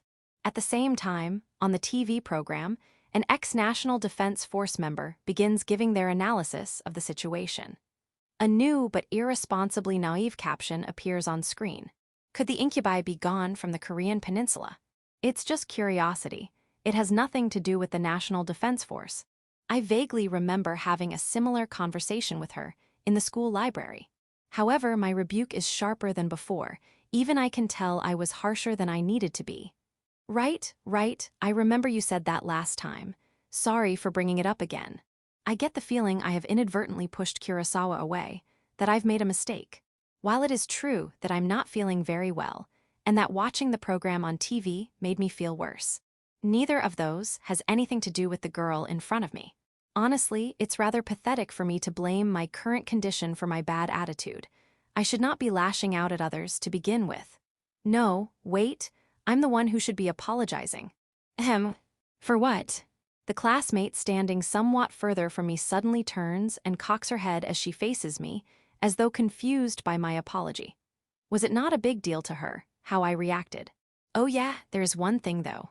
But oblivious to my confusion, Kurosawa appears to remember something. She bends forward, leaning in and closer to my face. I see her eyes in great detail. They are clear and compassionate. It feels like she's seeing right through me, digging up the guilt I'm desperately trying to hide. Shizuka and Ritsu are worried about you. They said you've been looking worse than usual lately. I had not expected her to bring up Kaneshiro and Masaki. First Fuka and the neighbors and now my classmates, huh? If it's that obvious, I should probably use makeup to cover it better, at least until my familia are all set up. And I'm worried now too, you know. I hope you don't overdo it or anything. I'll try not to. After hearing my vague answer, Kurosawa waves a short goodbye before turning and leaving. Well, what can I do? I let out a self-deprecating huff as I begin making my way home with my new phone in hand. For starters, I should delegate some more tasks. That should reduce the burden, but it feels like my brain isn't working at all. A subconscious sigh escapes my lips as I take in the sight of the streets dyed in the colors of the setting sun. Azuma-san. I almost respond in reflex to the voice coming from my left shoulder, but I stop myself in time to first check my surroundings. Various men and women, some university students and others office workers, pay me no heed as they go about their business. I quickly duck into the shadows of a nearby alleyway before responding to my partner. What's wrong? There is nothing else around, so I quickly wave away the pursueb spider peeking out from under a nearby manhole before turning to my shoulder. There, my partner, exuding heavy tension, meets my gaze before continuing. I'm receiving a telepathic message from the partner of witch number 3. Which number 3, in other words, the American military is calling for us. Chapter 4, Wavering. The greenery sprouting from the concrete sways gently against the night breeze. Judging by the state of the tall weeds surrounding it, this residential complex, built along the mountainside, has been abandoned for a very long time. And that makes these abandoned, unsupervised areas ideal hiding spots. Silver Lotus. When I hear it call my name, I turn to look at my partner sitting on my left shoulder. Its eyes are the same familiar obsidian, albeit colored in concern. Would it not be better for you to rest? My partner's suggestion is the right call. I should at least take some time to do so. I take a detour, stepping over an abandoned bicycle to enter one of the many apartment buildings. I know I should. The tip of my boot makes contact with a fragment of broken concrete, making a dry noise as it gets kicked away. Broken tiles and scattered debris litter the entire moonlit corridor, making it hard to maintain stable footing. I really do, but there are things I can't and won't cut corners for. I put my hands on a bent door, keeping my balance as I lean over and peer through a large hole gouging through the hallway. I need to do this last thing and confirm it myself. From a certain room where the light does not reach, a large ash-brown shadow in color begins to stir. When it registers the red-eyed, silver-haired witch reflected across its 8 eyes, its long legs unfurl as well. The grotesque figure belongs to an enlarged huntsman spider, the first of my heavyweight familia to be dispatched to the United States. It reacts rather sluggishly, having just come out of hibernation, but there is nothing wrong with it. I understand why you feel that way, but my partner, still worriedly watching me from my left shoulder, fidgets with its front legs. I can probably guess what it is about to say. Couldn't you at least hold back on telepathy at night? If only the Incubi were nice enough to do the same while I sleep. It isn't possible, in other words. For example, the battle for mainland China continues day and night, with the situation constantly changing. And the Incubi aren't so stupid that I can sick my familiar at them without a plan. I can't give them a chance to take away our initiative. The huntsman spider draws closer, nudging me with its mottled brown head. It seems to be offering itself as a place for me to rest. The fine hairs all over its body poke me ticklishly through my outfit, but I don't push it away. Just be a little more patient. If we maintain this advantage and establish our foothold, it will ease the burden of everything that comes after. I feel myself relax as I absent-mindedly stroke the huntsman's stiff hairs. All right, if you say so. I offer my hand to my partner as it accepts my compromise. It climbs on as usual, and we sit for a time, taking in the peaceful silence. After this, we will begin awakening the other hibernating heavyweight familia, organizing them before sending the group off to America. As I think about how noisy it will soon become, a tremble in the air suddenly interrupts our reverie. This kind of reaction, even I, insensitive as I am to Ina, can sense its flow. I come out into the corridor and look out the window toward the neighboring residential complex. My familia, with its slowed reaction, stays protectively close instead. There must be a witch nearby. Yeah, most likely. I force myself to switch mental gears and order my familia to begin scouting. Should we prepare for battle? There does not seem to be any Incubi around, but suddenly, a blinding flash of light comes from the direction of the old Capitol area. There, a blue pillar soars into the night sky, sending tremors that reach even this apartment complex. Emitting an azure glow bright enough to engulf even the moon's light, that pillar is pure Ina, condensed to visibility. This Ina, it must belong to. I only know one witch who can demonstrate such a feat.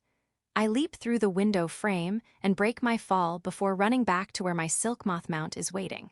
It's at times like these that I feel frustrated at myself for being unable to use magic to fly. Let's go.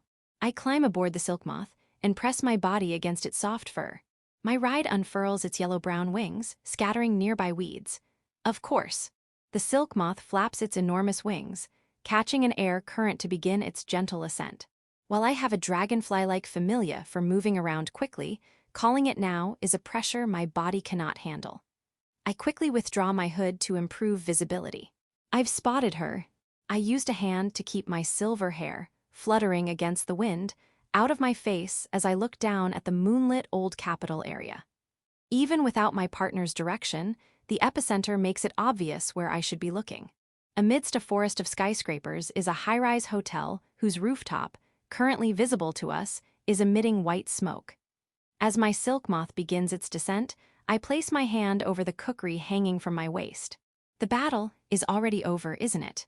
It seems that way. Motes of blue phosphorescence glimmer throughout the white smoke, signaling the conclusion of a fight. In addition, the nearby mosquito-type familia detect only one heat signature within the smoke. If something did happen, it had concluded. My silk moth comes to a stop, alighting upon the building's rooftop air conditioning unit. Azure Nova. As I call her name, a phosphorescent light bobs into view. I immediately make out the faint silhouette of a fancy blue dress, turning to face me. Then, wide eyes of clear, azure blue stare up to meet me. Silver Lotus Sama. The voice that answers is flat and devoid of all emotion. A disturbing unease settles over me, and I quickly drop from the air conditioning unit to eye level. I land harder than I expect, and I force myself to keep from blacking out by clenching my teeth. What's wrong? I ask, getting straight to the point. This is no time to be exchanging salutations. From the corner of my eye, I can see the helipad is half destroyed, likely the result of a fierce battle. I need to find out what kind of enemy Azure Nova had faced. Azure Nova-san, are you all right? Yes, I'm fine. As soon as she hears my partner's voice, Azure Nova reacts, recovering to stand at attention. It's a strange reaction, one I'm only seeing for the first time. She is usually focused and overly attentive. Or no, maybe I'm presuming too much. What if that's what she does to cope with an issue she's having? Are you sure you're all right? Why, yes, I'm positive. She waves her hands to emphasize her answer, but even so, the shadow over her expression does not lift. It's most prominent in her blue eyes, the color of an emotion I have not seen in a very long time. It's the color of fear, abject terror, and it is me from whom she feels that terror. What does she see? What about me is scaring the same girl who unflinchingly interacts with my monstrous familia? Silver Lotus Sama. She closes her eyes, as though shutting the fear away. As tranquility fills the space around us, her long eyelashes appear to glimmer under the hazy white moonlight. It is already taken care of. There is no need to worry. The smile she shows is stiff, and there is no lingering hesitation in her reopening eyes. But they are also missing the brilliant glimmer I've become so familiar with, the shine of a newborn star. It is painfully obvious to me that there is something I should worry about. No, I'm fine. Her interruption is like a rejection. It is the kind of rejection where she wants to keep me from becoming involved. Pressing further means going over a line that should not be crossed. Still, I can't just leave her alone. You shouldn't be worrying about me, Silver Lotus Sama. You should be worrying about yourself. Azure Nova takes a deliberate step back. The same stiff smile remains plastered on her face.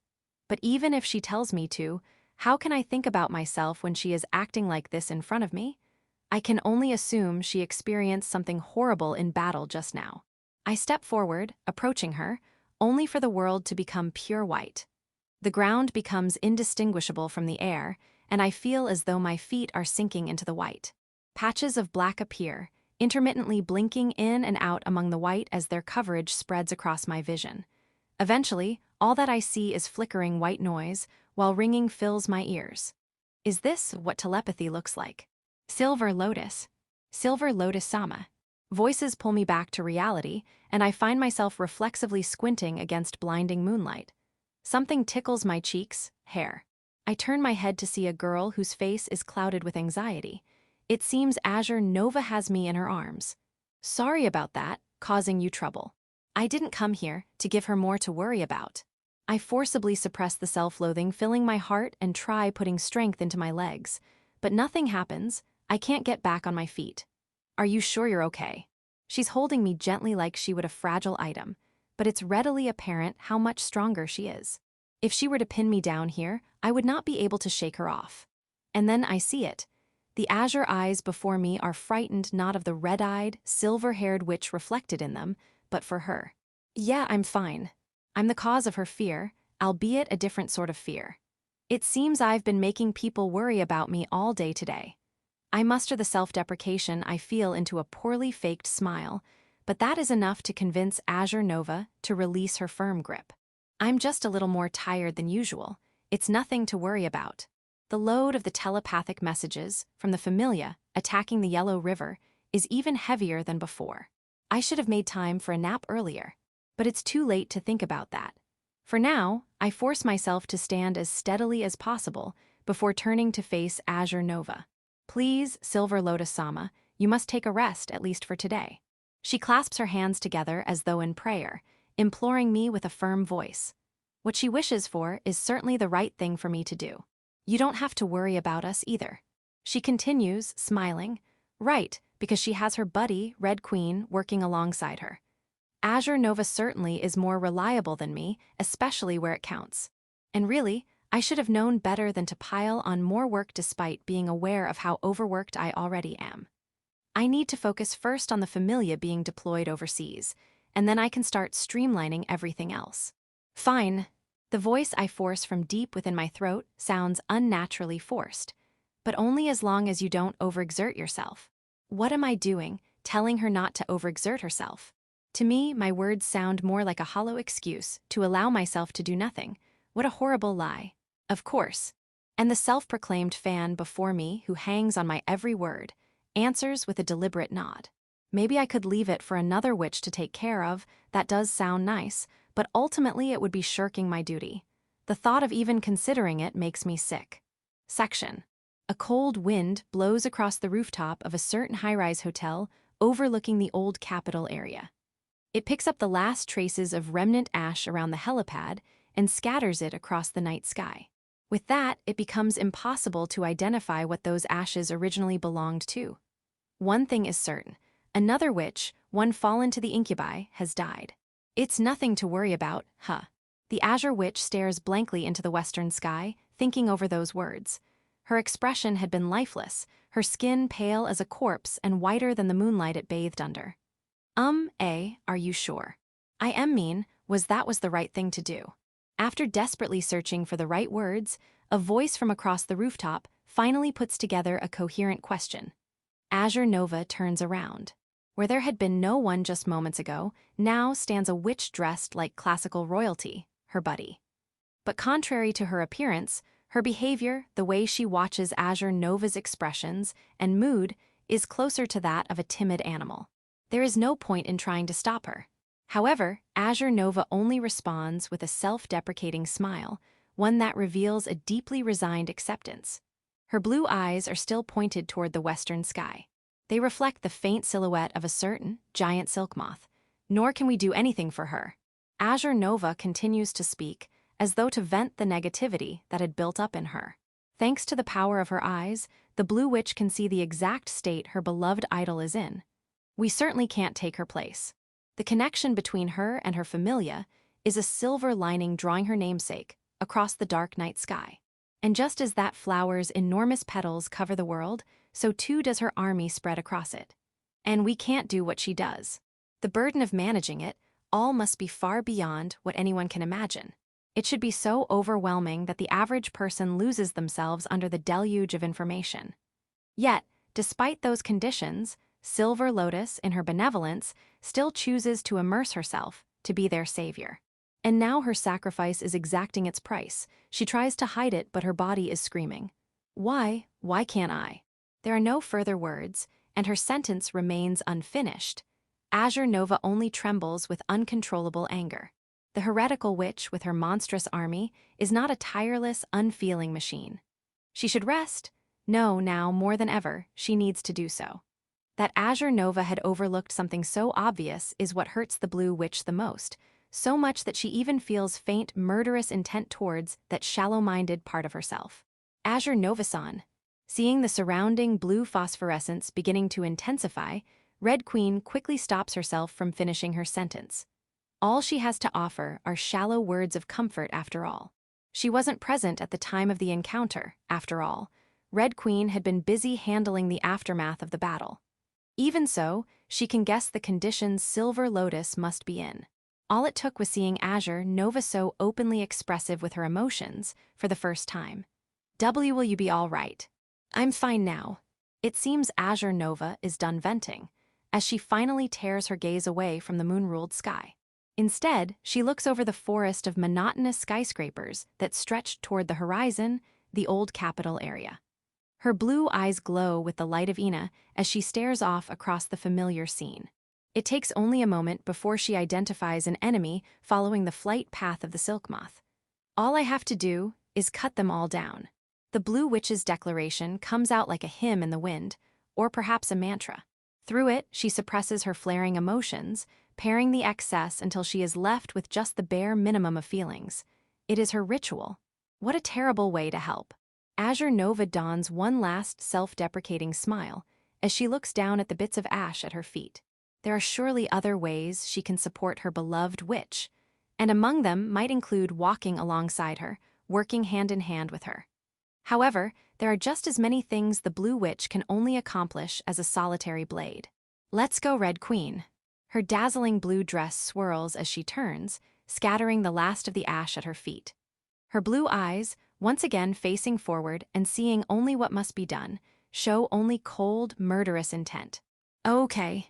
Red Queen hesitates, giving her pocket watch a nervous squeeze with both hands before pursuing the blue.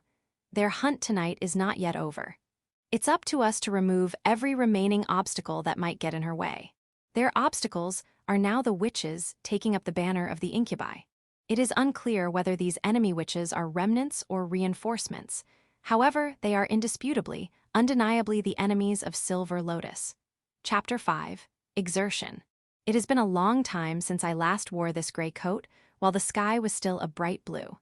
It isn't just bright but also scorching, and I can even see shimmering waves of heat rippling over the concrete runway. Maybe I should take off my hood for better breathability. Or better yet, I should keep this Atlas beetle from sticking so close to me. It is while I'm in the midst of such thoughts that an American military transport plane passes overhead. The roar of its engine is powerful enough to resonate within me, shaking loose the thoughts that cloud my brain. I truly respect those servicemen, capable of carrying out their tasks with unflappable professionalism. They work efficiently, too, maneuvering those steel giants for takeoff and landing. Silver Lotus-san, a blonde-haired, blue-eyed girl wearing a camo pattern outfit, comes running up to me, Second Lieutenant Morgan. Until now, she has been speaking with the logistics specialist to hash out the specifics regarding the requests I made. Unfortunately, judging by the conflicted look coloring her expression, it seems she returns bearing bad news. While I'm grateful to have her as my point of contact with the United States military, I also cannot help but wonder if this is all just an unnecessary hassle. What's wrong? The familia over there. You mean the Nochicer? Yeah, the Nochicer. We need to be absolutely sure it doesn't move around while we're in flight, in case it shifts our center of gravity. Curled up in the cargo hold of one of the transport planes, with its mouth slightly ajar, is the huntsman spider my partner had called the Nochicer. It seems despite its lack of movement since boarding, the soldiers are worried about what might happen during flight. Then again, considering they can neither restrain nor communicate with my familia, their anxiety is unsurprising. I've ordered it to remain still until the plane arrives at its destination, but perhaps it isn't persuasive because earlier, they had seen it act like a large, friendly dog as it rubbed its head against my flat chest. Well, there is nothing to do but ask that they trust me. We can call this off if it's going to be a problem. If even the professionals can't handle it, then there isn't anything we can do but not go through with this. Not that it would be a problem. The amount of familia they have already transported via aircraft is sufficient for reinforcing. It won't be, I trust you. After a brief pause, Second Lieutenant Morgan returns a confident nod. As she puts her hand to her headset and begins speaking in English, it strikes me once again how mature she is despite her actual age. She had been the one to suggest transporting my heavyweight familia by air. In total, it had taken 4 days to telepathically communicate the plans, organize my familia, and pull it off. Some of it may have already been accounted for ahead of time, but ultimately there had to have been extra work to ensure everything stays on track. The military of the United States, in desperate need of reinforcements, certainly can't be picky about these things. Will this really work? You don't think it will. This is all completely new to us, and new things are always a little worrying at first. I quietly watch over the huntsman spider until the cargo doors close and hide it out of sight. My partner had answered in vague terms, but I know it is referring to how we've rarely depended on others. Even beyond that, my familia will continue to persist so long as incubi remain, as predation drives propagation and evolution. In other words, my familia are highly self-sufficient. As a side effect, however, there is not much, if anything, to delegate. Let me reassure you. We will do everything in our power to make sure your familia arrives safely, even if it costs us our lives. Having finished with her headset, Second Lieutenant Morgan turns to address us, placing a hand against her chest to emphasize her sincerity. Seeing as she had willingly used herself as incubus bait before, I'm certain she is serious about sacrificing herself. And knowing, she pretended to be a helpless refugee girl despite being aware of what happens to incubi victims. While it is a relief that nothing had happened, in hindsight, it is a stark lesson in why I should not completely trust military organizations, let alone the United States. And this does not change, despite revealing the truth of the matter instead of keeping it from me. We'll be counting on you. At the very least, I can start with trusting individuals. When they first landed at Yokota Air Base and disembarked, the transport teams froze up in fear upon seeing the gathered heavyweight familia. However, they recovered quickly and behaved rationally as they got to work. So I can trust them in that regard. Thank you again, Silver Lotus-san. Her blue eyes, clear with duty and purpose, meet with mine before she lowers her head with respectful deliberation. But I have yet to do anything she needs to thank me for, and besides, it's just out of convenience, that's all this is. I made it clear from the start. The relationship I would have with them, the United States military, isn't one of cooperation or assistance. Rather, it is a one-sided agreement, one where I take advantage of their goodwill.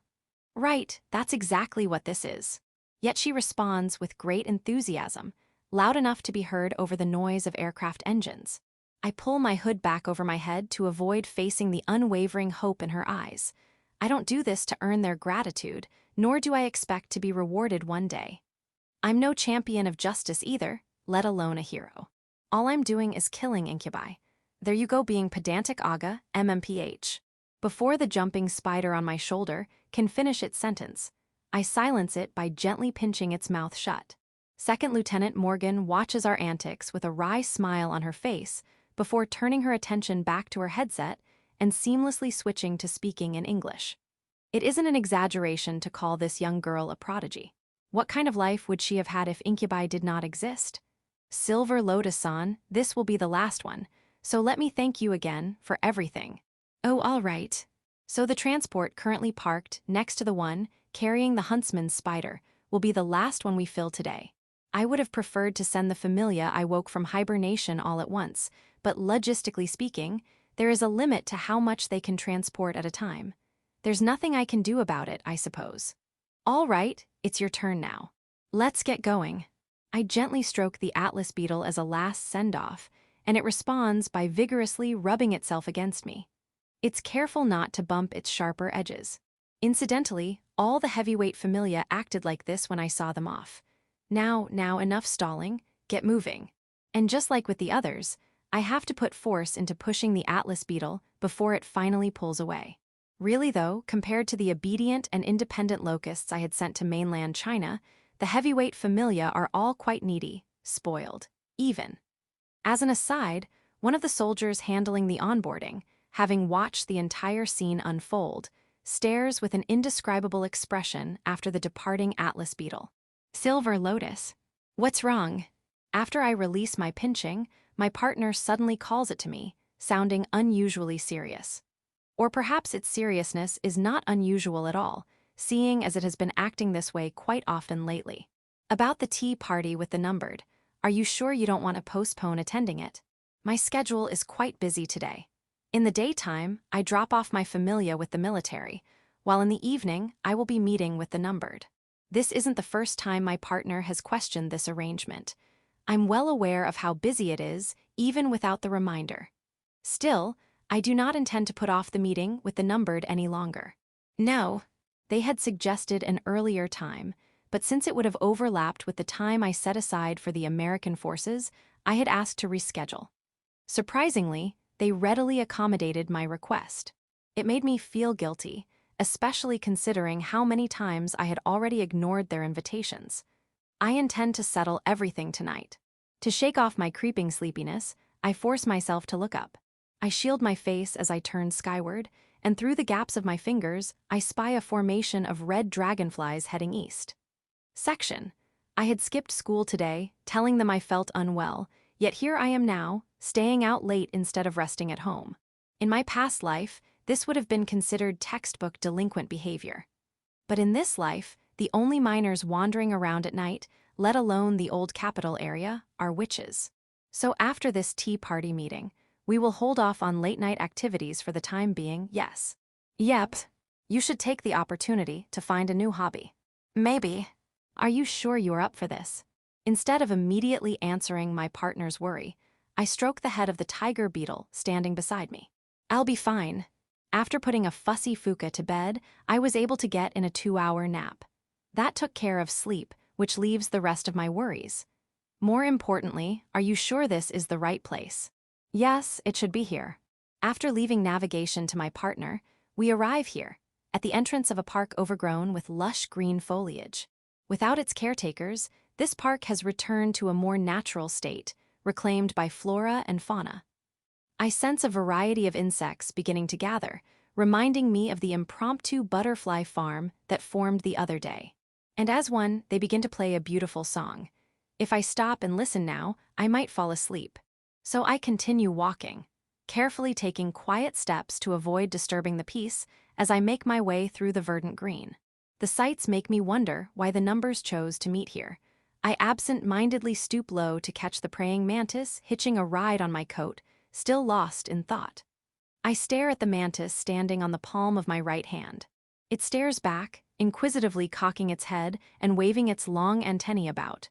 It wasn't that I disliked this place, but it would appear your escort has arrived, Silver Lotus. Escort, look at your feet. I look down, where my partner is gesturing with its forelegs, to find a house mouse staring back at me. Since I'm insensitive to Ina, I could not be sure is this a familia. But before I can do anything else, the rodent scampers off, pushing aside the weeds in its path. Let us follow along. Right. My partner sounds tense, but I nonetheless nod in response to its voice before going after the house mouse. The path is hard to navigate.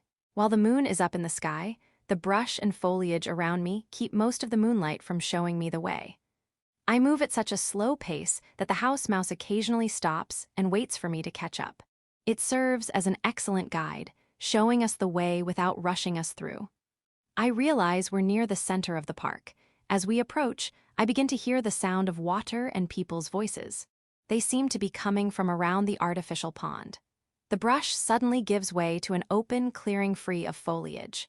The surrounding trees have been pruned and trimmed, and the landscaping is immaculate. Come on, let's just pick her up ourselves. As I said, that might just scare her off, so we should wait here patiently. Well, I, for one, have waited long enough. I'm going to get her. Oh, really? You're not just trying to get a head start over us, are you? Head start, what are you talking about? The feminine voices coming from up ahead are strangely familiar, but sound out of place considering the location. I guess it's true what they say. When women gather, things get noisy. The kanji for noisy is the character for woman written 3 times. Still, their conversation sounds more like banter between friends rather than a discussion among the numbered. Number 13 has arrived. When I draw closer, an authoritative calls out my entrance, and the clearing falls quieter than still water. As the insects continue to play their song from within this night garden, I stoop once more to let the praying mantis down from my palm and into the shade of the grass. You mean she's by the entrance? No, I mean she has been guided here. Wait, you don't mean everything we just talked about. That's right, she heard it all, Nyaha oof. The laughing voice abruptly cuts off after a dull thud. Were they talking about something I wasn't supposed to overhear? With the question still in my mind, I emerge from the brush and into the clearing. Before me is the artificial pond glimmering under the moonlight. At the same time, I feel 5 pairs of eyes, each a set of vivid jewels in their own right, focus on me. I'm still unsure what they could have been discussing that would have been problematic for me to overhear, but since I did catch part of it, maybe I should address it. I didn't hear much at all. That pretty much means you did overhear us, though. It is Goldblum, the witch wearing pure white robes reminiscent of a nun's habit, who retorts, groaning while burying her face into her hands. I haven't encountered her since the night at Fuka's elementary school, but I'm glad to see she's doing well. Does that really count, though? Of course it does. But when I meet her golden gaze while responding, she quickly turns away. It was probably because she noticed the man-sized tiger beetle right behind me. I guess it shouldn't come as a surprise that, after what happened that night, she might have developed a fear of insects. Hey, good evening. The next voice comes from another direction. There, a scarlet witch rests on the grassy carpet. She, Benayam, greets me with a leisurely wave as her 9 bundle-like tails sway in tandem. Hello, good evening to you too. When I return a basic greeting out of courtesy, she, in turn, sends a gentle smile back. I also met her some time ago, albeit in the old capital area, and her smile looks as innocent now as it did then. I don't know what she's capable of, but the fact that this gentle-looking girl is also one of the numbered would imply. Good evening, Silver Lotus. Are you feeling better tonight? Today you look a little better than before. Next to greet me is a witch holding up a black cat, followed by a knight with an owl perched on her shoulder. Their positions, with their backs to the artificial pond reflecting the moon, make them look like something right out of a fairy tale. Unfortunately, at the ends of their gazes is just me, a little mouse gray Teru Teru Bazu. I had a nap before coming. That's good, I'm glad to hear it. Agreed, we don't want to be pushing yourself if you're not feeling well. Prima Verde crosses her arms while letting out a relieved sigh. I must have looked quite bad when we first met the other night, for her to bring it up now. It does make sense why she would worry, since we would be unable to set up a proper meeting otherwise. Did you have any trouble with the time, number 13? No, it wasn't a problem. Next is Iglance, with an entourage of guards flanking her. She rises from her stump-turned chair as she addresses me. Her violet eyes appear emotionless, but there is no mistaking the intensity in her stare. Now that I think about it, I should be the one apologizing for inconveniencing her and the others with the time. Was asking me first her way of being considerate. Anyway, why don't you have a seat? Like right here, this is a good spot. Benayam gently pats one of her tails, which she has bunched up to form a makeshift cushion. Her tails are made from Ina, but what would it feel like if I touched no, stop, calm down me? I feel like slapping myself for even thinking about being tempted by her offer. Thank you, but I'll be fine like this. Oh well, if you say so. But Benayam is strangely disappointed when I respond with my rationale, and the ears atop her head appear to droop.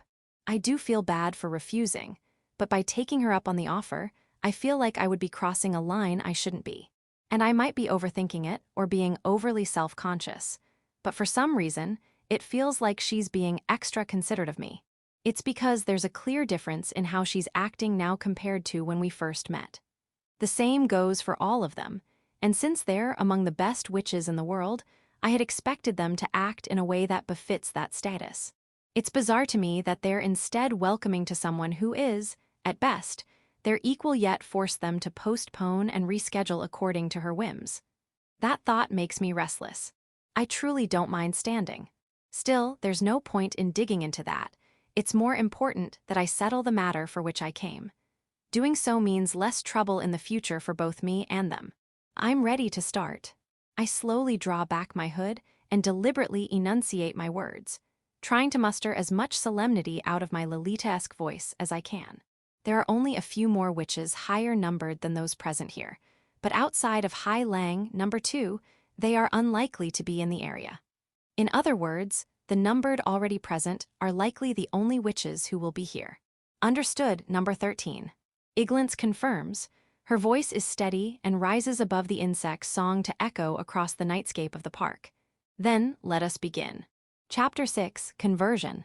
In the middle of the night, at this park filled with the song of insects, a red and white witch calls our meeting to order in a serious tone. So we have gathered here tonight to exchange and review what we know with number 13. Our meeting agenda is no surprise. While they called these meetings a tea party, they weren't literal by any means. So let me be the first to ask number 13, how do your familia operate? What exactly would you like to know? I had expected to answer something like this, but the way Iglance frames the question is too vague for me to respond properly. They are numbered witches, after all. With that in mind, I can assume they have at least a basic understanding of our familia. As far as her question goes, Iglance likely means the mechanics and logistics, and then I notice the other witches have stiffened up. Is something wrong? No, but are you sure you're fine with just telling us? I mean, you put all that effort into keeping it a secret, so. It's Prima Verd who answers. As her vermilion eyes watch me in confusion, I nod. I've worked hard to stay quiet and hidden all this time because I wanted to maintain an advantage over just one thing, the Incubi. It certainly isn't about other witches. It won't be a problem. Of course, it isn't as though I will disseminate everything I know. I will decide what is and isn't appropriate to share with them. It's unpleasant to have to suspect them in this way, but I cannot guarantee there is no possibility that anything I share will not be leaked. All right, so where should I start? How about starting with asking how she's managing the upkeep of her familia? Are you all okay with asking that first? Dahlia Noir cocks her head at the suggestion from the black cat cradled in her arms, before turning to confirm with the other numbered. None of them oppose it. There isn't a problem with revealing how I keep my familia around, either. Furthermore, the Incubi already know, they probably know it so well that it makes them sick. That makes two of us at least. They feed on the Incubi. The very atmosphere seems to freeze this time. If not for the insects singing in the background, the silence would be deafening. Each of the numbered stare at me in blank, stunned silence, seemingly trying to process my words. As for my partner, the unnerving lack of response sends it scurrying into hiding within my hood. By feed, you mean they eat Incubi. It is Benayam who speaks on their behalf, breaking the confused silence. That she tries to clarify is unsurprising. There is a fundamental difference in how I see things compared to other witches. Specifically, it relates to the Incubi, where other witches see them as merely an enemy to destroy. Think of it this way. Incubi are made of Ina, so my familia harvest that Ina to sustain themselves. My familia see them as sustenance. So to us, Incubi aren't only enemies of humanity to be exterminated, but also prey to be hunted. I believe I understand now. Back then, that last incubus, that was not just an attack but exsanguination. Correct. I bluntly affirmed the question coming from Goldblum's partner, the cross hanging from her neck. I deployed fleas and ticks to avoid damaging the building back then. That was not to attack but to hunt. Meanwhile, the master of the cross seems to recall the event in question, her eyes narrow and her lips squeeze tight. Are you all right? I'm fine, just don't stare at me like that and I'll be fine. Her retort is aggressive, but I can see her crossed arms trembling. It's obvious to me that she does not want to recall the events of that night. And it's likely she developed a form of PTSD because of it. I should be more careful with my phrasing. You can't be serious, eating Incubi. That's insane. On the other hand, a very familiar, almost nostalgic, question passes Prima Verd's lips. I wonder, how many times have I been asked that now, by witches I've saved? Still, if being insane is all it costs to eradicate them, that is a trivial amount to pay. No, think about it, it's not insane at all, in fact, it's logical to the extreme. There's no need to balance the cost of attacking against upkeep since she harvests it all back, and it also conveniently takes care of the corpses. Why didn't we think of this before? The unexpected reaction comes from Iglance, muttering with a hand over her mouth as though to keep her words from leaking. Until now, I have never met a witch who could come to a positive conclusion about what I do. And I'm the one left stunned, seeing this kind of reaction for the first time. I think my familia can probably handle small pieces at least Mayor could. Master, I regret to inform you that this unit possesses a system for neither gustation nor digestion. The guard beside Iglance quickly refutes her. Its array of lights for eyes rapidly blinks with what can only be panic. The king in red and white falls silent upon receiving that answer. Meanwhile, at her feet, the house mouse that guided us here scurries about as though to protest her suggestion. What about you, Tom? Wanna try? Never, not even as a joke. The black cat on Dahlia Noir's lap answers with stark seriousness, even refraining from making its usual jokes. I expected as much. To them, Incubi are the enemy and nothing more. It is an idea I'm familiar with as well. If you do not mind me asking, Silver Lotus, about how many incubi have you fed to your familia to get to where you are now? Prima Verde asks, looking fearfully hesitant. Her question raises faint tension among the numbered. Considering what they just learned, the numbered are likely realizing the implications behind the number of familia I have sent overseas. That is, the correlation between the INA required to maintain that many familia and the number of incubi it took to meet that quota. About 50 million. I've been building this mountain of incubi, corpses ever since I became a witch. Upon my answer, the clearing falls back into dead silence. That being said, I can provide a more precise number. I have honey-bee-like familia that function as memory storage units, and among the data they have stored is the current incubi death toll. Furthermore, the tally is constantly updated with each incubus death. That's amazing. Cute applause, almost in sync with the song of the insects, suddenly breaks the silence. The shimmering emerald eyes she, Benayam, directs at me seem to glimmer as she gives what appears to be genuine praise. Do you really need to be that impressed, Benayam? Are you kidding? Seriously think about it, she said 50 million. That's not a number we can hit even if we worked our hardest together, you know. To me, that 50 million is just a number. It is certainly not anything worth bragging about. By comparison, what the numbered achieve in handling the incubi that evade my surveillance net or appear in densely populated areas is far more admirable. Furthermore, they, as a group, can handle the much stronger named incubi with ease.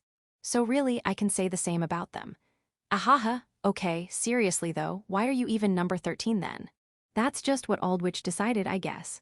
Dahlia Noir responds to my resignation with a wry smile. It isn't just my number either. This entire numbered system is based on the whims of Aldwych, whom I, at least, have never met.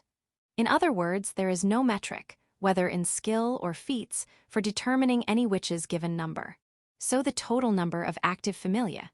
Goldblum's murmur sinks quietly into the artificial pond, unfinished. The number is likely less than what she's thinking. It's a matter of how much INA is available after all. Wasn't it hard to summon so many of the larger familia? That's right, there is also the matter of that. How do you have the INA to accomplish it? The Magatama begins to glow as it piggybacks on Benayam's question. They have probably sensed by now that I do not have much INA in me. Only some of my familia are summoned. Most of them are born. The numbered, confused by my explanation, exchange questioning looks with one another. Typically speaking, familia neither propagate nor spread. There is no need for them to do so. Their job is to assist in combat, so such functions are unnecessary. So you're saying your familia prey on incubi, and then they use the INA to propagate. That is correct. Iglance's question is more extrapolation than confirmation. And that's happening even now. Of course. When you say propagate, is that like reproduction? Like between a male and a female? It's similar enough. The principles behind how my familia propagate are similar to how the incubi do so. With that in mind, I couldn't call that reproduction in the truest sense. It appears to be a hermaphroditic union, but in reality, it is simply a conversion of INA. As far as propagation goes, for the familia modeled after social insects, does this mean there is a queen that handles their reproduction? Prima Verde, having removed her porcelain gauntlets, crosses her arms as she asks. Her ruby eyes, bright as the gemstone they resemble, glitter with a mix of confusion and curiosity. You know it doesn't have to be exactly the same as real life, right? Yeah, but remember what we were hypothesizing. About how the closer they are to their real-life counterparts, the stronger they end up being. Yes, but that was in the context of their weaknesses, and that's enough, both of you calm down. That's not what we're here to discuss, remember.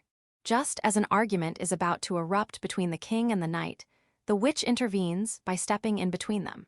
What an interesting dynamic they have. Right, of course. I'm sorry for going off topic like that. The next question is, why are all of my familia a kind of arthropod? Despite being their creator, I don't have an answer for that. It is interesting to consider though, so I'll think about that some more later. So propagation is it?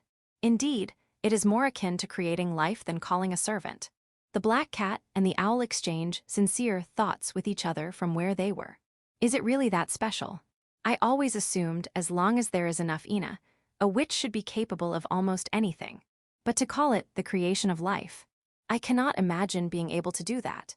Yeah, that's impossible. The other witches nod in agreement with Prima Verde and Goltbium. You can't. That's unexpected. Unlike me, whose focus is entirely on familia, other witches should be capable of using a variety of spells. Or maybe that has to do with how long they have been a witch. In any case, if producing familia en masse is impossible, there is teaching them how to utilize them effectively. That's probably your authority. Within the words she speaks from under her wide-brimmed hat, Dahlia Noir uses a term I do not recognize. At the same time, the insects pause their performance and true silence falls upon our surroundings. Authority. Is that another part of Aldwich's system, or is it something the numbered termed themselves? Were you not aware of this concept, Silver Lotus Dono? I shake my head in response to the voice coming from Goltblum's cross. It's my first time hearing about it. I've never heard the term used before.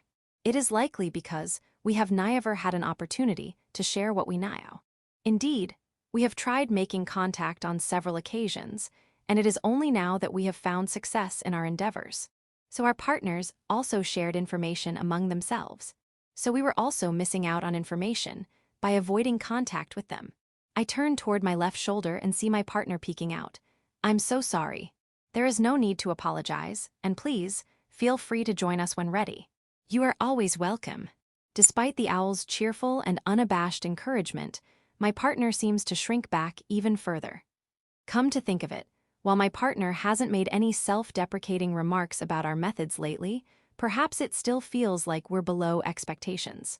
In that case, I'll be the one to handle this. So, what is this authority? That's just what we call it, for the sake of convenience. My lips form a frown when I hear Iglance's explanation. From this, I can conclude that this authority is something they discovered by accident, but can neither prove nor explain. It's like your specialty, something unique and exclusive to you that no other witch can do. Well said. So in short, your authority is a power only you have. It doesn't sound like it's a manifestation of a witch's desires like the armaments and outfit are. Nor does their explanation imply authority responds to a witch's will, unlike the physical changes that come from our transformations. I do have a guess, though. Every witch I have encountered up until now seemed to favor certain types of magic over others. Or, maybe favor isn't the right term. It's more that a witch's magic seems to focus on a theme. By the way, my authority is acceleration. A leisurely voice casually drops a serious bombshell statement in an inappropriately lax tone. From the corner of my eye, I spy nine tails swishing about under the fluttering hem of a scarlet kimono. Acceleration. Yep. Benayam, affirming my question, rises to her feet. I did not expect an authority to be so easily revealed and described with just a single word. Are you sure you should be revealing your power so readily, Benayam? As the Magatama-shaped partner implies, this isn't information she should be freely giving out like that. Well, I just think it's unfair that it's only us that's getting to learn stuff, you know. However, Benayam acts no differently. That wholehearted goodwill of hers tears mercilessly into my guilty conscience. Anyway, I'm not really good at explaining, so let me show you. Benayam holds out her palm, and a small ball of blue fire appears over it. So, I accelerate the magic with the Ina like this. The pale wisp moves away from her palm and begins circling her. It begins to accelerate with each revolution. Its trajectory becomes a solid blue line as it grows faster and faster. It is just like a particle accelerator. And then, I throw it like this. Slender fingers peek out from scarlet sleeves and point at the moon. The sphere of foxfire breaks free of its orbit and sails off into the night. It is instantly gone from the moonlight, only to reappear as a flower in the night sky. The light of that flower dyes the clearing blue. It acts like a trigger, reminding the insects around us to resume their singing.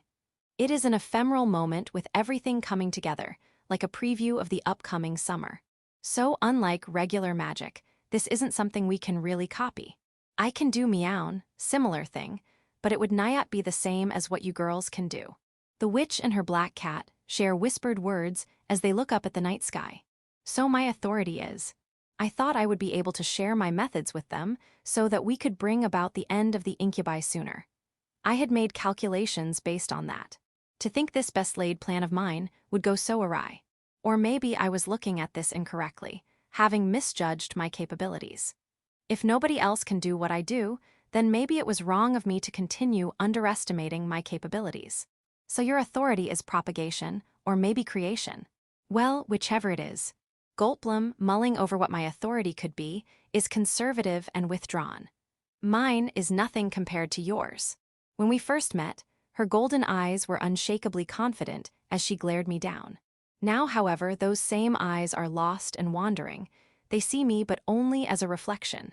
And in place of that bright confidence is resignation, envy, and a murky darkness. Well, no matter what kinds of handstands we do in the end, we're only one person. Meanwhile, Dahlia Noir lets out a self-deprecating laugh as she pulls her wide-brimmed hat low over her face. What's even the point of trying to do anything when an army will handle it better? What made you make her 13, Aldwych? I have no doubt these girls experienced their share of battles and hardship before they became numbered. Along the way, personal pride, commensurate with their abilities and achievements, inevitably sprouted. Had I inadvertently trampled their efforts, broken their spirit? Personally, I think it's pretty reassuring. That's true, but Benayem, on the other hand, is unperturbed, and her bright emerald eyes seem to sparkle. She's full of pure-hearted expectation, having found hope in the form of me. I am on the receiving end of it all: envy, resignation, anticipation, expectation. All of it together forces me to face the truth. Regardless of how I feel, I cannot be replaced. I hadn't intended for things to end up this way.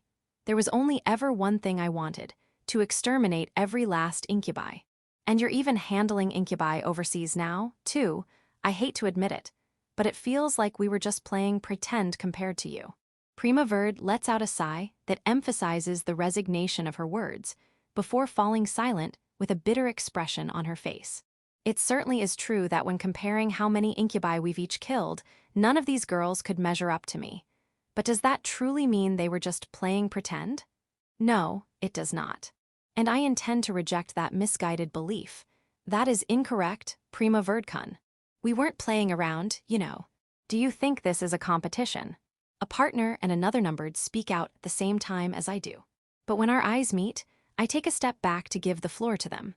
However, the owl partner quietly closes its beak while Benayem urges me forward with a gentle smile and a wave of her hand. I hesitate. As an outsider, I shouldn't be sticking my nose into their business, but it would be a bigger waste of time deciding who speaks first. And there is also something I have always wanted to tell them for a very long time.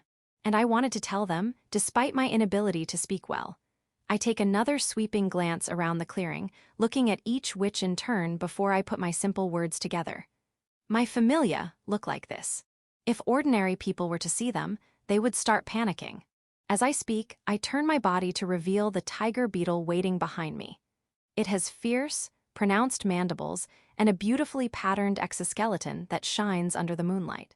While I know it to be a powerful, reliable ally, the average person will believe it intends to hurt them. Which is why I can do nothing but watch if incubi appear in the city.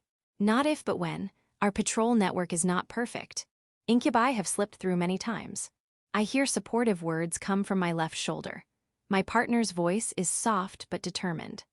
As an entity that wholly believes in witches and respects their every decision, my partner must have been appalled by what I had to do, and yet it still went along with what I asked. I nod, affirming my partner's statement before continuing to speak. And when they do, the only ones I can depend on are witches. The insects cease their singing. Their final notes echo across the moonlit surface of the artificial pond. It always comes back to this, having to rely on the very same girls I should be protecting. That is the disgusting reality this world has normalized. Having to see it accepted as common sense is like having to swallow molten lead. It settles in me like a heavy burden, but there is no way to get rid of it. I detest the insanity of our reality, yet there is nothing I can do to correct it. Witches, all of you, all this time, have been saving people. And that is a singular, constant truth. It is unchanging. It is not comparatively superior or inferior through the number of people saved. No one is allowed to make light of that, which is why. That is nothing to be ashamed of. I'm keenly aware of how heavy-handed I sound, like an arrogant superior delivering a condescending, but otherwise pointless lecture. Even so, the numbered say nothing and listen to every word. For a moment, there is only silence. Thank you, Silver Lotus. Iglance removes her crown and holds it against her chest before letting go of the words she seemed to be holding back. I still haven't said anything that deserves gratitude. And you're right, it's about putting the right person in the right place, and I'm happier knowing we'll be working together from here on. Likewise, I stare into her eyes to find the light of determination restored. This is good. I cannot have them debasing themselves when they, too, fight the Incubi and protect human lives. We will need everyone if we are to survive the coming battles. In any case, we have already decided on what to do, going forward. Iglance declares in a serious tone, meeting my gaze. Is this part of the right person in the right place thing she mentioned? Is she not being too hasty? Yes, especially since there is no longer a need to assign areas to manage. Well said, splitting up like so was always a foolish plan. You guys are just going from protecting areas to protecting a person, you know. Doesn't hurt to try, right? The owl nods at Prima Verde's words, while Dahlia Noir and the black cat share mischievous grins. I'm still not sure what they're getting at. I still owe you. Meanwhile, Goldblum is strangely fastidious, taking something I had said out of desperation to heart. I don't plan to collect that debt either. As for me, I'll help her pay it back. With interest, of course. Benayem, hearing the friend's blunt promise, shows me a gentle smile. I'm the only one unable to keep up with the sudden change in the atmosphere. Iglance, all of you, what are you playing at? As far as I can tell, I'm probably involved somehow. On the other hand, they all seem to be on the same page. What are they planning to do? I'm acutely aware of the 5 pairs of eyes focusing on me as Iglance begins to speak on their behalf. Number 13, allow us to be your staff and your sword. Chapter 7, Pulverize. When the United States military continued experiencing defeat after defeat, their Incubi invaders began changing tactics, switching from portal-based guerrilla warfare to territory occupation. Furthermore, seeing as their thermonuclear armaments destroyed their land more than their enemies, the country once known as the police force of the world was forced to defend itself with more conventional weaponry. Their current situation stems from that losing spiral. Gulf Company, do you read me? This is Ghost 34, en route to support. What is your current location? This is Gulf Company. Thank God you're coming, Ghost 34. We're currently just north of Orange Street. A loud noise comes over the radio, and the voice is cut off. The girl's faint blue eyes narrow in a glare as she turns to see thick black smoke rising from a nearby residential area. The sounds of gunfire, heavy ordnance, and explosions echo nonstop through the area. Damn it, there are too many of them. Just get your asses over here. The radio, crackling back to life, plays back the gunfire on its other end, emphasizing the urgency of the situation. Having confirmed Gulf Company is near Orange Street, the witches begin to move. Understood, sir. You girls got that? Let's go. The young girl, in defiance of the laws of physics, soars through the sky as she looks to her right and her left, at the comrades whose hands she holds. Understood. The response is immediate. The unit, comprised of 4 witches wearing long gray coats with the number 34 emblazoned upon them, begins to accelerate while keeping a close eye on their remaining Ina. As they fly, their white hair, tied off from the back, flutters against the wind of the battlefield. Their 4 pairs of eyes are busy watching every direction to stay on top of the unfolding situation. It is because of their alert state that they detect a sudden influx of Ina, the sign of an enemy unit making their move. Scatter. The instant they let go and separate, a bolt of violet arcs through the air, passing the space they occupied just moments ago. It is an Ina-based attack magic unique to imps. One of the witches, quick to recover from the sudden evasive action, draws the anti-material rifle from her back and fires without hesitation. 8 imps on our 6, and more incubi behind them, numbering too many to count. She calls over her shoulder as she empties her magazine on the approaching incubi. Unable to confirm any hits, she clicks her tongue in frustration. It is a natural outcome, for no matter how exceptional or supernatural their wielder may be, firearms remain at the mercy of laws of physics. Furthermore, disconnecting with the rest of Ghost 34 unravels the girl's flight magic, and she begins to descend. Gravity takes hold, and black asphalt is quick to meet her. Thankfully, there is remnant Ina to cushion her impact, and she hits the ground running, racing down the street. Up ahead is the rest of her squad. A pointman wielding a spear and mace, a gunner shouldering a tomahawk, and their leader observing. Such is the composition of the ghosts, the name given to American witch units. Let's hit 'em with magic. K, let's get the orc with the nasty hat at your 12 o'clock, 800 meters ahead. I see 'em. The gunner, trusting her observer's eyes, throws her tomahawk in beautiful form. It spins through the air, soaring over incubus heads to lodge into the head of an orc wearing a skull crown. The weapon glimmers then erupts, emitting a fiery shockwave that knocks away the surrounding incubi. Unfortunately, the damage is minimal. The incubi have long since adjusted by loosening the density of their ranks. Seeing trivial results, the witches' faces grow grim. They have just 3 more of these Ina tomahawks. Saving them for the right moment is crucial. The witches are here. Whoa, they're finally here. The cheer comes from the soldiers holed up at the intersection, having turned their battle tanks into makeshift barricades. The pointman witch answers them with a wink and a charge, breaking through a line of goblins. Sorry we're late. Thank God you're finally here. Ghost 34's leader quickly makes her way over to the commanding officer, who is standing beside the communications operator. The commanding officer, a lieutenant carrying a bayoneted rifle, wears a stern expression that softens as he sees her. We are here to assist the retreat. More hostiles incoming. Count of 60 incubi. A frenzied announcement interrupts the girl's report.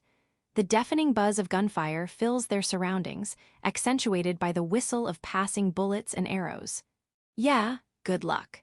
We've been trying to leave, but they really don't want to let us go. The lieutenant returns a resigned shrug. The fatigue from the continuous fighting is readily apparent. However, the witch gives a meaningful smirk in return. Behind that expression is a nihilism that can only be cultivated on the battlefield. Maybe they'll let us go if we insist on seeing ourselves out then. Great idea. With their plan of action decided, the witch and the soldier spring into simultaneous action and face the incubi. Leaving the lieutenant behind, the leader of Ghost 34 moves to rejoin her unit, dodging a hail of bullets along her way. Reunited, they can leverage their full strength against the incubi. Focus fire on the orcs. Don't let the bastards get any closer. One of the tanks, riddled with arrows and dented with bullets, brings its turret around to the orcs marching toward the residential area. When its target is in sight, the barrel belches with overwhelming force. The projectile makes contact, and then it explodes. It is powerful enough to not only make mincemeat of the rearguard goblins, but also twist away the orcs' upper halves from the rest of their bodies. There are precious few remaining of these shells, but they cannot afford to be stingy now. Thanks to their overwhelming physical abilities, orcs are dangerous foes. The threat they pose, especially once they are within projectile range, marks them as priority targets for elimination. Incoming enemy fire. Oh shit, get down. Arrows rain from the sky, downing hapless soldiers who do not react in time. Despite their primitive nature, incubus weaponry is no less dangerous for it, being capable of downing even the most well-equipped soldier. We've got 3 injured. Arg, damn it, it hurts. Shit, he's bleeding bad. He won't make it if we don't get him back soon. There's a squad of them coming up from Church Street. Various shouts fill the air, and gunfire is quick to follow. Despite their small size, goblins are capable of withstanding multiple anti-personnel rounds, only to return deadly fire with mocking glee. Having played into a losing battle of attrition is what led Gulf Company to their current situation. Their only hope of escaping lies with Ghost 34 fighting at point. What's CAS looking like? Can we get their help? Negative, sir. I've been trying this whole time, but they keep telling us they can't do anything until we get air superiority. Keep asking anyway. At least we're not that far from the international terminal. The lieutenant, aware of the defensive line's tenuous hold, nevertheless continues attempting to radio for air support. After all, no matter how the incubi shroud themselves in Ina, it is meaningless before a smart bomb. The issue, however, is how vulnerable their bombers are to magical attacks. All the lieutenant can do is purse his lips as impatience torments his mind. This is command post. All units, reinforcements are inbound in T-2 minutes. I repeat, reinforcements are inbound in T-2 minutes. Suddenly, from across all radio frequencies comes an announcement of reinforcements. However, hearing the news leaves the soldiers confused instead of happy. Where do these reinforcements come from? How could there be any reinforcements when they had been forced to pull even policemen to fight? Oh, for fuck's sake, those bastards have brought out human shields. Amid the confusion comes a report that shatters their budding hope, and the expressions on the faces of the present soldiers and witches alike darken. Stern gazes look out upon the battlefield. There, in the middle of the street, are 4 women hoisted up as shields in front of 4 orcs. It is a common tactic among incubi, using captured humans as meat shields. After all, it is an extremely effective way to disrupt an army of emotional, empathetic beings. We gotta rescue them. Stop, don't, arg damn it, Sergeant, cover them. Leave it to me. No matter if the hostages were abused or humiliated or enslaved. So long as they breathed, the witch will try to save them. To support Ghost 34's reckless plunge, one soldier begins firing ahead of their path. Of course, it doesn't so much as threaten the incubi, let alone suppress them, not with the military's dwindling ammunition stock. Well, would you look at that? Some foolish witches have come out to play. What's this? Do they think they can do something to help? Haha. The witches, having pushed forward too far, find themselves quickly surrounded by the vile creatures. These filthy marauders unhesitatingly reach out to take their tantalizing prey for themselves. Throw magic at our flanks. I'm holding our last one. Roger. They send 2 tomahawks to their sides. The axes tear through the air before exploding on impact among a group of clustered orcs and goblins. One opportunistic goblin, hiding under the shadow of the explosions, warps its face in glee as it draws closer to the girls. Eat shit and die, monsters. However, a raging fury is already waiting to meet the incubus. The mace caves the goblin's skull from the side before sending it bouncing away. Next is a spear catching a goblin leaping through the dark, amidst the din of gunshots from an anti-material rifle. Impressive, very impressive, for witches as weak as you 4 at least. The guardians of humanity press forward, building a mountain of goblin corpses as they advance. Waiting at their destination, an orc warrior watches them. Its lips curl in a deeper smirk as it gauges the depletion of their ina. It would have been easy to defeat these incubi if only the witches were willing to sacrifice those humans-turned shields. You want them that bad? Here, take 'em. Wah! As if on cue, the orcs haphazardly toss over their human shields. Despite being in the midst of battle, the witches force themselves to rescue the hostages. Even if doing so breaks their formation, even if it means leaving themselves vulnerable, the witches unhesitatingly dive for the catch. Their pointman even throws away her spear, freeing her hand to catch a second victim out of the air. Save me. Despite the unspeakable state they had been left in, the women, albeit barely, can speak. For a moment comes the relief of having rescued the hostages, then comes the despair. The girls cannot abandon their charges. What was it you folks called this? Catch and release or something? Despite being capable of communicating intent through intelligible sounds, the orc deliberately chooses to taunt the witches in English. Some of the incubi even jeered in mock celebration, seeing the acrobatics involved in saving the women. Doing so cost the witches their remaining ina, and now, burdened with vulnerable charges, Witch 34 poses little threat. Hence why the incubi are so lax. Everything's going to be okay, we're going to get you home. Despite the hopelessness they face, the witches suppress their mounting fear and feign a brave smile. They are soldiers after all. They are the guardians of humanity, and they are Witch number 3's legacy. Ahahaha, oh, we'll be getting you girls home, all right. We'll play with you as much as we played with the witches yesterday, don't you worry. The vile creatures around them mock their determination. Their nasty chortles and raucous guffaws echo through the streets. What awaits these girls is a terrible, terrible fate. Do you girls hear that? Large steel wings suddenly cut through the rising black smoke. The noise draws all to look skyward, only for them to doubt their eyes.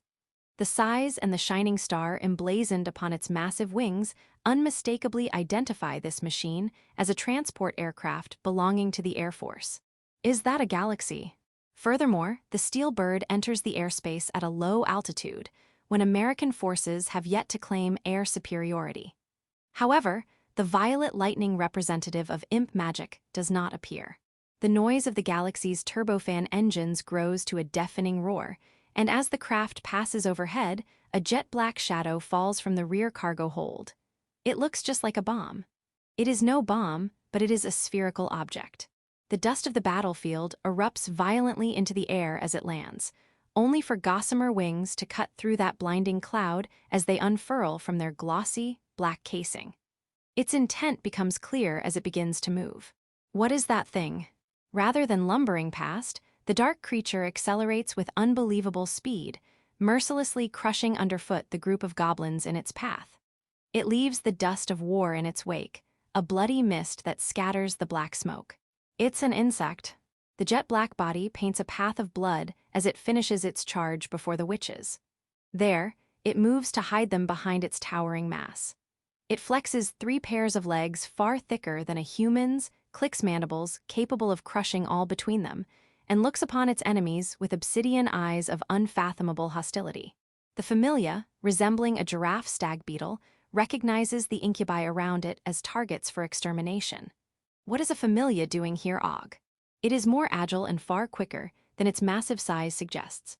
An orc, too slow to react, is the first to fall as gnashing jaws are upon its neck in an instant. But this is no mere decapitation. The beetle pulls the head free of the body and sends it into the sky. Then, without a pause, it sweeps aside the 4 surrounding goblins with those same horns. Jaya. The body of one particular goblin crashes violently through the side of a house, to die a muffled death. In the face of this avatar of violence, the incubi on the scene begin to back away in terror. But the jet-black infighter will not allow their escape.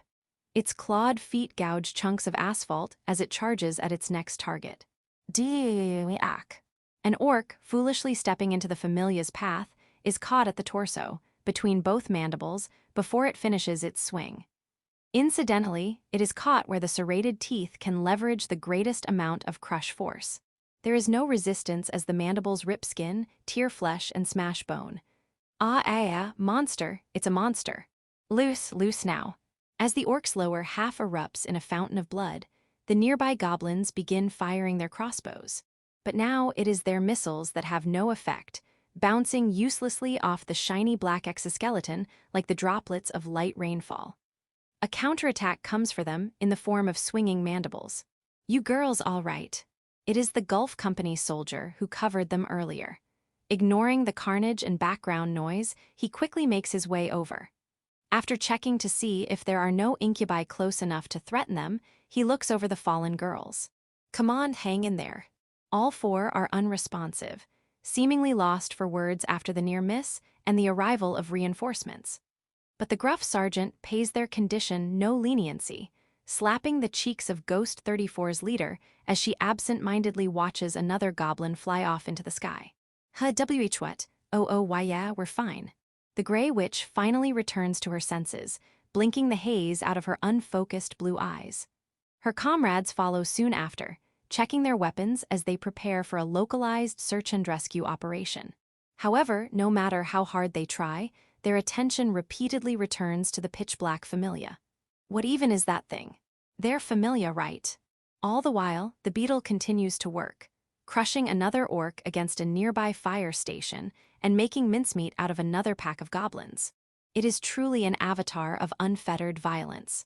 Ghost 34 had never heard of reinforcements like this, one that required neither magical nor artillery support. Never mind them. We've got civvies who need medical attention. Get your asses moving. They are soldiers first and foremost. If these creatures are the enemies of humanity's enemies, then they need only accept that they exist. The sergeant, a more senior officer, understands the concept well. His attention is wholly on the formerly captive civilians rather than the reinforcements. Why, yes, sir. The stern review reminds the girls of the situation before them, and they are quick to respond, removing their gray coats and wrapping them around the rescued women. Then, demonstrating excellent physical ability, the girls help their charges to stand before retaining with the sergeant. Meanwhile, under the shadow of the battle tank that has been reassigned to perimeter defense, Lieutenant Ants are approaching R6. The lieutenant whips around, pulling the headset off his ears upon hearing the panic in his subordinate's voice. Ants, did you say Ants? At the end of his sight line is a carpet of glossy black that spans the entire road between the International Airport Terminal and the Overland Bridge. It is no stationary mass, moving at extreme speeds. It has already crossed the bridge, separating them to enter the residential area. It is only a matter of time before they meet Gulf Company. Here they come. Are you shitting me? If not for the terror their fearsome mandibles evoked, the approaching line would have made for an awe-inspiring sight. Unable to identify them as friends or foes, the soldiers of Gulf Company raise their guns. Hold your fire, hold your fire.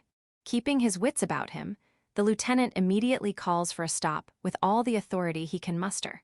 Despite the creatures' terrifying visages, he understands they are the promised reinforcements not hostile to them.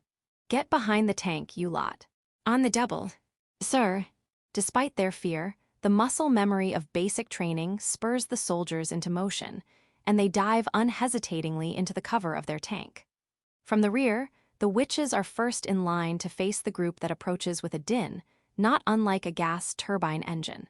They instinctively pull the women in their arms closer to protect them. Shit. God have mercy. The nearby soldiers unhesitatingly cover them in turn. They have the impact and what may be their final moments.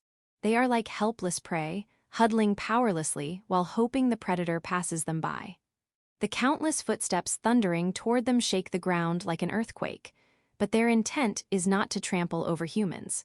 Instead, the swarm avoids Gulf Company as they pass, like a river flowing around a rock.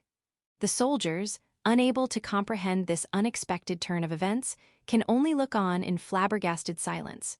What's happening? This column of ants, army ants, to be specific, pays the average military no heed, treating them like impassable terrain. As the mother so commanded, they are to begin annihilation operations from the moment they disembark at the airport terminal. The plan they follow is a simple one. Rip and tear with jaws that count for half of its length and exterminate every last incubi. Keen to subtle odors and sensitive to every vibration, these familia will not hesitate to break through windows and doors in pursuit of prey. What are these things? One goblin, in fear for its life, cowers helplessly in a dusty laundry room. It has nowhere to run. The bizarre creatures blocking its escape route tracked it here by following its breathing with their wiggling antennae. They neither torment nor hesitate, they charge forward, gnashing vicious mandibles. No, stay away, ah. They gouge throats, shred limbs, and scatter entrails. In moments, the white-walled laundry room becomes a gallery of avant-garde, familia-made art. The army ants repeat this process at any residence where they sense incubi, tearing their prey to pieces without mercy. Since they are only a small detachment, it will take time before they purge the surrounding area of incubi. However, once the ants settle in and establish a foothold, they will grow to become an unstoppable horde. What is happening out there? We've lost contact with Eckhart's team. Jaya. Meanwhile, heavyweight class familia continue to land. They go on an unstoppable rampage across the residential areas. A lycanthrope meets its end flattened against the side of a house, while a block away, a barghest is slammed into a drugstore. What are we up against? It's all familia. But before the incubi at the intersection can react to the warning, the remains of their comrades come flying in as deadly projectiles from 3 angles. The hapless group of goblins is crushed, suffering instant death beneath the massive orc corpse without so much as a moment to dodge. How dare you? You're just a bunch of damn bugs. An ogre infuriated beyond belief charges at one of the great shadows, certain of its victory. The earth rumbles with each step it takes, and it channels its momentum into a titanic swing, one capable of crushing even a tank. What? How? However, it is stopped, caught in the grasp of a giant stag beetle's mandibles. Sparks fly overhead and asphalt crumbles underfoot as each side fights for supremacy.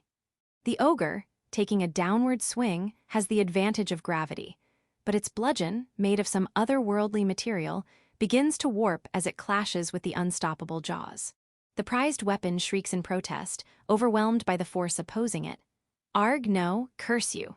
The weapon suddenly snaps, throwing the ogre off balance. The natural infighter it faces does not miss that opening. It pulls and hurls away the scrap weapon before clamping down on the exposed left leg, trying to regain its footing. Shoot them, shoot them. Stay away from me. The mass of metal bounces off into the intersection. As if on cue, an atlas beetle joins the fray, charging into and bowling over the cluster of goblins like they are a set of pins. If it had been just physical mass, they might have survived. Unfortunately, familia are made of Ina. The resulting collision leaves most of the goblins as nothing more than tattered flesh unrecognizable to any. Ah! Meanwhile, on the other side of the intersection, a Hercules beetle has finished another orc in a short-lived battle, having launched the orc into certain death with its trebuchet-shaped horn. Monster Ak. After falling to its knees from the loss of its leg, the orc warrior is helpless to stop the giant stag beetle from brutally ripping apart the undefended neck. The familia clicks its mandibles in triumph. As time passes, more and more incubus corpses begin to litter the intersection. Despite the successful hunt, the familia are unsatisfied with one aspect. The mother is not present to see their finest work yet.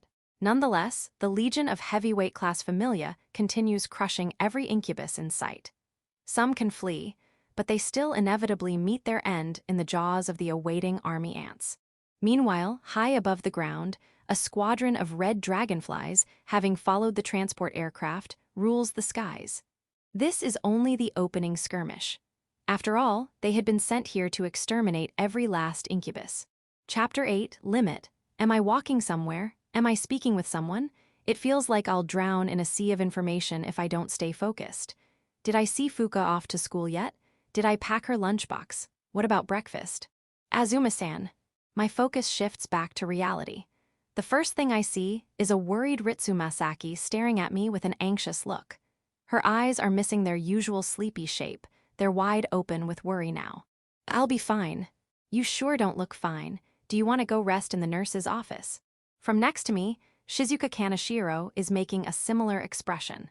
I'm well aware this is the worst condition I've been in yet. I have been like this ever since the familia I sent overseas began their counterattack, and the burden of it all has never been greater. But I can't rest, I can't go dark on them, not yet. I just felt a little dizzy, that's all. Let's get going. The hallway leading to the classroom is starting to look strange. Still, I do my best to focus on keeping it together. I need to maintain some semblance of normalcy, even if it is only a distraction at best.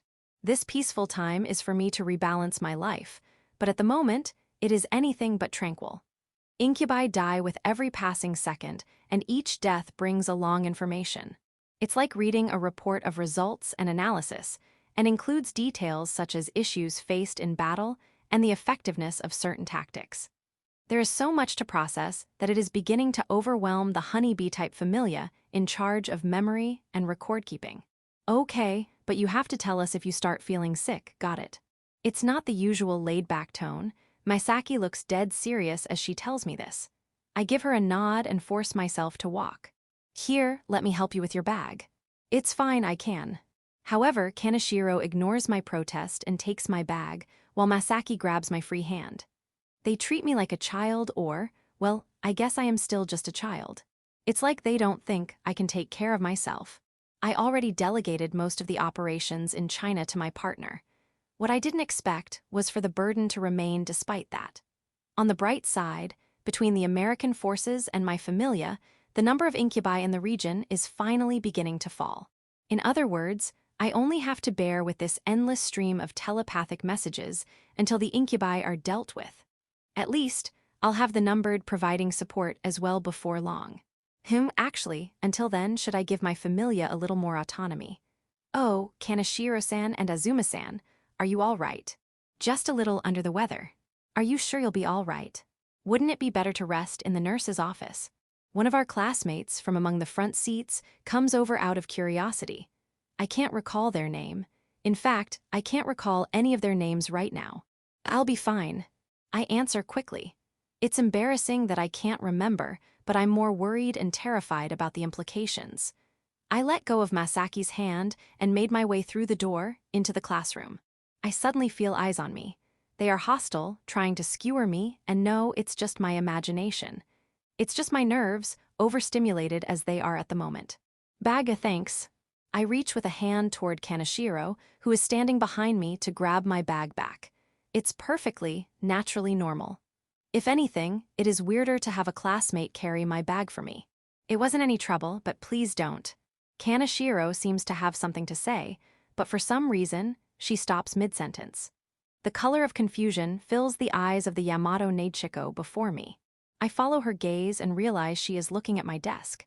Azuma-san, is that? There is an insect on top of my desk. No, it isn't just an insect. It has large compound eyes, 3 pairs of legs, 2 pairs of long wings, and a slender, elongated abdomen. It is a dragonfly. When I arrive at my desk, its species becomes recognizable. It is a white-tailed skimmer. I pick the small corpse up, and as I place it on my palm, I hear quiet tittering coming from somewhere in the classroom. It is a girl's laughter, one hiding malice in it. Is this what they call harassment? Who did this? Who put this here? A furious voice, vaguely familiar to my ears, demands. There is no need to be so angry. One of this little one's wings is broken, and it's missing a leg. But it hadn't been deliberately harmed nor killed. Its injuries do not indicate as such. It must have been picked up after it expired from exhaustion. Planting it like this is nothing more than a cute kid's prank. Azuma-san, are you all right? To whom does this gentle voice, concerned about me, belong? Suddenly, the colors in the classroom of the world become inverted. I feel a sudden influx of incoming telepathic messages, more than doubling what I have been receiving. I feel chilling hostility. Azuma-san, watch out. To whom should I be directing this hostility? To our enemy, of course, Incubi, not humans. The ground underfoot begins to shake. No, it's not the ground but me, I'm shaking. Can you hear? My vision tunnels, focusing on the eyes of the skimmer resting on my palm. I see someone's myriad reflections within reflections of me. But why does that me have red eyes and silver hair? I couldn't have red eyes and silver hair, not now. It isn't Silver Lotus who is here now, but Renka Azuma. Quick. Nurses. But is that really true? Which one am I now? Azuma-san. The white noise swallows my vision, and then the world goes dark. Section. The sky is narrow. Wings of steel cut through that narrow sky and into azure blue. It releases supersonic arrows that cast a sea of flames upon the world below. The airspace over the sea that separates Japan from the rest of the continent has returned to the battlefield it once was. A field of slaughter at a time when the outcome of war directly correlated to the amount of iron that could be mustered. A high-pitched buzzer begins to ring. Then, a reticle appears on the targeting system's heads-up display. It is currently focused on a dark gray fighter plane banking to the left. The tips of both wings are emitting billowing vapor, leaving a trail of white behind it. Hot on its tail is an air superiority fighter whose nose features a sharp-toothed shark mouth. Fox 2 locked on. It launches one of the infrared-guided anti-aircraft missiles stored under its wing. The supersonic arrow burns solid fuel to rocket toward its target. In response, the enemy aircraft fires off multiple high-temperature flares from its rear. They fly higher into the air, glimmering like dazzling lights as they paint a trail of myriad colors. At the same time, the large aircraft changes direction, banking sharply right. The missile takes the bait, chasing after the flares and allowing the enemy aircraft to escape. I've got you now. But the shark's mouth, still behind it, smiles with glee. Its steel wings bring it in line with its target, having moved in expectation of the maneuver. With the press of a button, the machine guns, glaring at the enemy from under the base of the wings, roar to life with the fire they spit. The tracer rounds draw crimson lines as they tear through the sky and into the side of the dark gray aircraft as though sucked in. In an instant, the plane bursts into flames, spewing black smoke from its engine. It begins to fall, leaving behind broken fragments of iron and glass as it spirals out of control toward the water. Good kill, good kill. Enemy aircraft on your tail, man-eater one. Prepare for evasive action.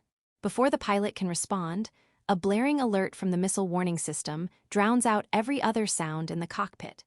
Mirroring earlier, the aircraft banks sharply while deploying high-temperature flares. However, there are not enough of these flares to properly deter such an attack. Despite the sharp turn, the pilot takes an over-the-shoulder glance to check on his pursuer. The anti-aircraft missiles follow after the flare before exploding among nothing. However, the pursuer's autocannons come to life, spewing shells that graze the pilot's wings.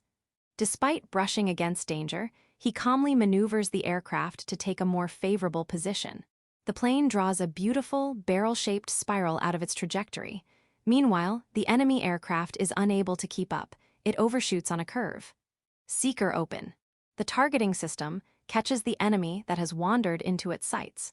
Another round of high-pitched buzzing fills the cockpit as the pilot presses a button to launch a missile. Man-Eater 1, Fox 2. Another supersonic arrow races across the blue sky. This time, the enemy pilot has spent too much time trying to readjust. As a result, by the time it tries to launch its flare, the pursuing missile is too close to be fooled. The missile explodes as it makes contact with the enemy. The impact snaps the wings, and the carrier aircraft, belonging to the puppet military, is engulfed in a ball of fire. Including the targets beyond visual range, this plane marks the 5th aircraft shot down. Over the past few hours, the aerial forces of the Eastern Theater have suffered devastating losses. However, there is still no sign of its wave tactics easing up, let alone stopping. Splash 1. It's good kill, Man-Eater 1. A voice heavy with fatigue speaks over the radio. It comes from an escort fighter, one of 2. The ongoing battle has taken its toll on the National Defense Force as well. Their losses are not negligible. The countless dogfights and back-and-forth long-range missile barrages have taken the lives of many defenders. Even now, the cracking and crumpling of steel wings echo through the sky, their final dying screams as they fall into the ocean. Man-Eater 1 to all units, requesting damage report. As he calls out to his escorts, the pilot operates his display, switching to radar mode. Symbols and colors populate the display, filling the screen with a level of chaos that makes it hard to distinguish friend from foe. One thing is certain, their control of the airspace is tenuous at best, with an escort fleet intercepting cruise missiles and bombers. Man-Eater, this is Night Witch. 3 enemy aircraft have been spotted, approaching on header 274. Be advised that Priest has been lost. A cruel report comes in from an AWACS-equipped aircraft. With the collapse of their regime imminent, the puppet warlords have banded together to launch one final push with their entire military force, hoping to seize Kyushu. Of course, they do not intend to retreat or surrender. There is nowhere for them to return anymore, after all, not after an unending swarm of giant monsters overran it. This is Man-Eater 1. What's the status of our reinforcements? Awareness of his dwindling fuel and ammunition drives the pilot's anxiety. But he forces his voice to remain calm as he asks. They and the other squadrons deployed from Kyushu were fighting with everything they had. They do so because they are expecting support from the United States 7th Fleet. Eagles are on their way, T-4 minutes to arrival. Continue holding the airspace at all costs. Those combat squadrons would arrive too late. The 3 radar-detected aircraft are much faster than any of the carrier fighters or bombers before them. Knowing this, the order they receive is a cruel one. Man-Eater 1, copy that. However, the pilot acknowledges the order despite its implications. After all, every possibility of danger they eliminate now is one less possible calamity that may befall those they need to protect. All units continue. The formation of steel wings continues to soar freely between sky and sea. Their turbofan engines roar louder than ever as the silhouettes of these air superiority fighters dance across the sky. Man-Eater 1, engaging the enemy. Man-Eater 2, engaging. Man-Eater 4, engaging. The defenders gain altitude and speed to match their enemies. Flat, delta-winged fighters. They are 5th-generation fighter jets that had been deployed within the former Eastern Theater. The buzzer indicating a lock and the blare of the missile warning system sound simultaneously. Man-Eater 1, Fox 2. Fox 2. An anti-aircraft missile launches forward off the fighter's wing, trailing white smoke. As soon as it confirms the launch, the fighter shifts into evasive maneuvers and pushes its remaining flares and chaff closer to zero. Dazzling lights splatter the sky. It is like they face a mirror. Both sides move in the same way as they close the distance between each other. Break, Bree. The transmission from one of the escorts cuts out abruptly in the middle of its evasive maneuver. Outside, a flash of light blots out a part of the blue sky. At the same time, a massive fire explodes in the air just ahead, and shrapnel and glass fall into the sea. Man-Eater 4 has been lost, but there is no time to mourn or regret. When the alerts quiet once more, the pilot finds the enemy planes that should have been shot down still in the air before his eyes. 4 pairs of wings had dodged their speedy pursuers. The very atmosphere seems to vibrate and rumble as the opposing planes cross paths at supersonic speed. However, the air superiority fighter deploys its brakes, making an immediate reversal to continue chasing its prey. Now they are in for a dogfight. Go after the one down below that escaped, Man-Eater 2. Yes, sir. After confirming its escort's path, the pilot turns his attention forward, only to gasp in surprise as he sees his target completing an impeccably perfect Immelman turn. He has no answer for such a complex maneuver, not with the fuel remaining in his fighter. The twin turbofan engines spew violet fire as the opposite aircraft begins rapid acceleration. In an instant, the gap between the two fighters closes. Both sides' machine guns open fire, sending tracer rounds that pass harmlessly through the spacing of their opponent's barrel roll. The two silhouettes cross each other once again. The enemy pilot fights for the puppet warlords, but their skill is exceptional nonetheless. Their 5th-generation aircraft perfectly complements that skill with its fearsome mobility. As white vapor wraps its wings, the fighter slices into the back of Man-Eater 1. Arg! The impact, as well as the gravitational force of the overexerted rotation, crushes painfully against the pilot's body. At the same time, a blaring alarm goes off in the cockpit. The aircraft deploys more flares and chaff as it rolls around and rights itself. After making a series of sharp turns, the pilot looks back over his shoulder. His helmet gleams like an insect's compound eyes, as though reflecting the light of its enemy's murderous intent. A moment later, the machine guns under its wings fire. You're not catching me. He deploys the air brakes and pulls up the nose. His plane rapidly decelerates. Tracers rip through the sky, and many of them graze the aircraft's wings. The enemy aircraft zooms past, putting itself over the nose of the pilot's own and into the crosshairs of the heads-up display. However, they immediately shift into another sharp maneuver and escape that dangerous line of sight.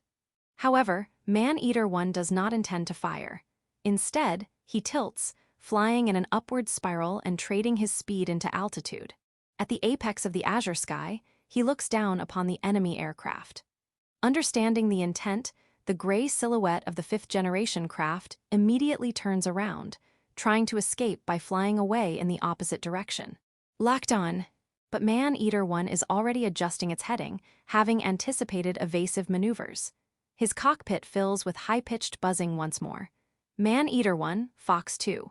A moment later, he fires his final anti-aircraft missile, having locked onto the enemy's hardpoint.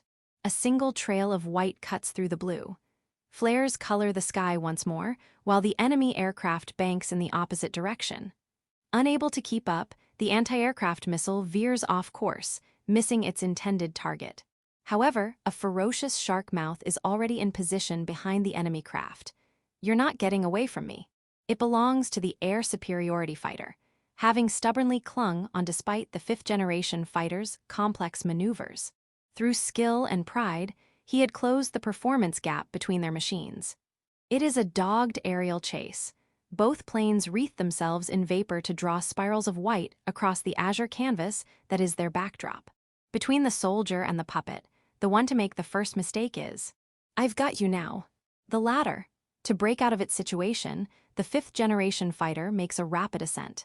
But thanks to gravitational forces, this brings the fighter into the center of its opponent's crosshairs. The machine guns capable of firing 6,000 rounds per minute roar to life, spitting tracer bullets through the air. They crash against the 5th-generation fighter's engine and wings, setting the craft alight and dropping flaming fragments out of the sky. With black smoke trailing its descent, the fighter belonging to puppet warlord forces begins its death spiral into the sea. Splash 1. Meanwhile, steel wings bearing the rising sun cut through the lingering black smoke. In the cockpit, the pilot, panting from the exertion of his fight, turns his eyes toward the radar, to something appearing behind him. Man-Eater 1, there's a missile on you. Break, break. Screams from the escort and the missile warning system fill the space. However, there is little he can do. The forced ascent cost him too much speed, and he is out of his usual defensive countermeasures. The eye of the infrared sensor that meets the father of two shows only an inorganic intent to kill. Chapter 9, Revelation. As the evening sun approaches the horizon, its final rays cast longer shadows of the cityscape. Atop a bridge, a trio of girls watch the sunset, wearing grim expressions on their faces. What had we said? We'll be working together from here on? Weren't we supposed to be doing that? The girl whose tied black hair sways in the wind clutches her arms to herself, squeezing the sleeves of her uniform. To think she would be hospitalized for it. The doll-like girl beside her nods in affirmation as she answers in a subdued tone. Though, that's assuming she is number 13. No, it's not an assumption. There's no doubt about that. She denies the doubt and asserts an inarguable fact. Leaning against the bridge railing like a cat, the girl directs a sharp glare toward the setting sun. Azuma-san is Silver Lotus. No cars, let alone pedestrians, use this deserted bridge. Here, Botan Kurosawa could speak that fact aloud, though she seems to be trying to convince herself of that particular truth. Instead of her usual relaxed demeanor, there is a quiet anger about her. It's obvious that she's not getting enough sleep because of all the telepathy she has to do. Telepathy, that is, the sending and receiving of telepathic messages, is usually undetectable. However, at the moment before Renka Azuma fainted, they sensed a surge of Ina that could have only come from her telepathy. What an unimaginable burden it must be for it to become detectable. The low voice comes from the black cat earrings dangling from Kurosawa's ears. It speaks with a distinct lack of its usual playful attitude, indicating the seriousness of their situation. A heavy silence falls over the bridge. Number 13 managed both the actions of her familia as well as the telepathic load of doing so on her own. Despite knowing her extraordinary feats, the girls had not considered the implications. But how could they know of the burden when they see only how she carries herself with dignity, without voicing a single complaint? There's also the matter of her familia. It's dangerous that there's nobody to keep them under control right now. Shareishi Kurumi is calm as she continues, but her expression is tense. Exactly how the familia are acting now is a fact only the witch who created them could know. Will they continue to hunt incubi? Will they stop? Or will they go on an indiscriminate rampage? There's nothing we can do about that. The only thing we can do is pray that Azuma-san wakes up soon. Mitsurugi bites her lip in frustration, even as her tied-up hair continues to flutter in the wind. She turns her head in another direction, toward the military hospital where her classmate is currently held. I knew I should have gotten closer to her. It didn't have to be for trying to feel her out. Kurosawa, also looking toward the military hospital from behind the support struts, murmurs. Shizuka Kaneshiro had tried investigating, looking into Renka Azuma, but her effort bore no fruit. According to her, Renka Azuma was merely a classmate who knows about insects, is diligently studious, and acts more adult-like than her appearance suggests. Her provisional conclusion had been simple. Renka Azuma is a classmate she could not bear to leave alone. We should have known it wasn't a coincidence that she started looking worse at school when the whole overseas thing began. How did we miss it? Yeah, I'm really disappointed in myself for not seeing it either. Shareishi and Kurosawa, despite their opposing personalities, share identical feelings of self-loathing in this moment. It is not only loathing they direct at themselves, but anger as well. That's only because you're both looking at this in hindsight. The fact of the matter is, it really was just a coincidence that we learned her true identity. Mitsurugi, despite stepping in to reassure her friends, feels the same anger toward herself for her ignorance.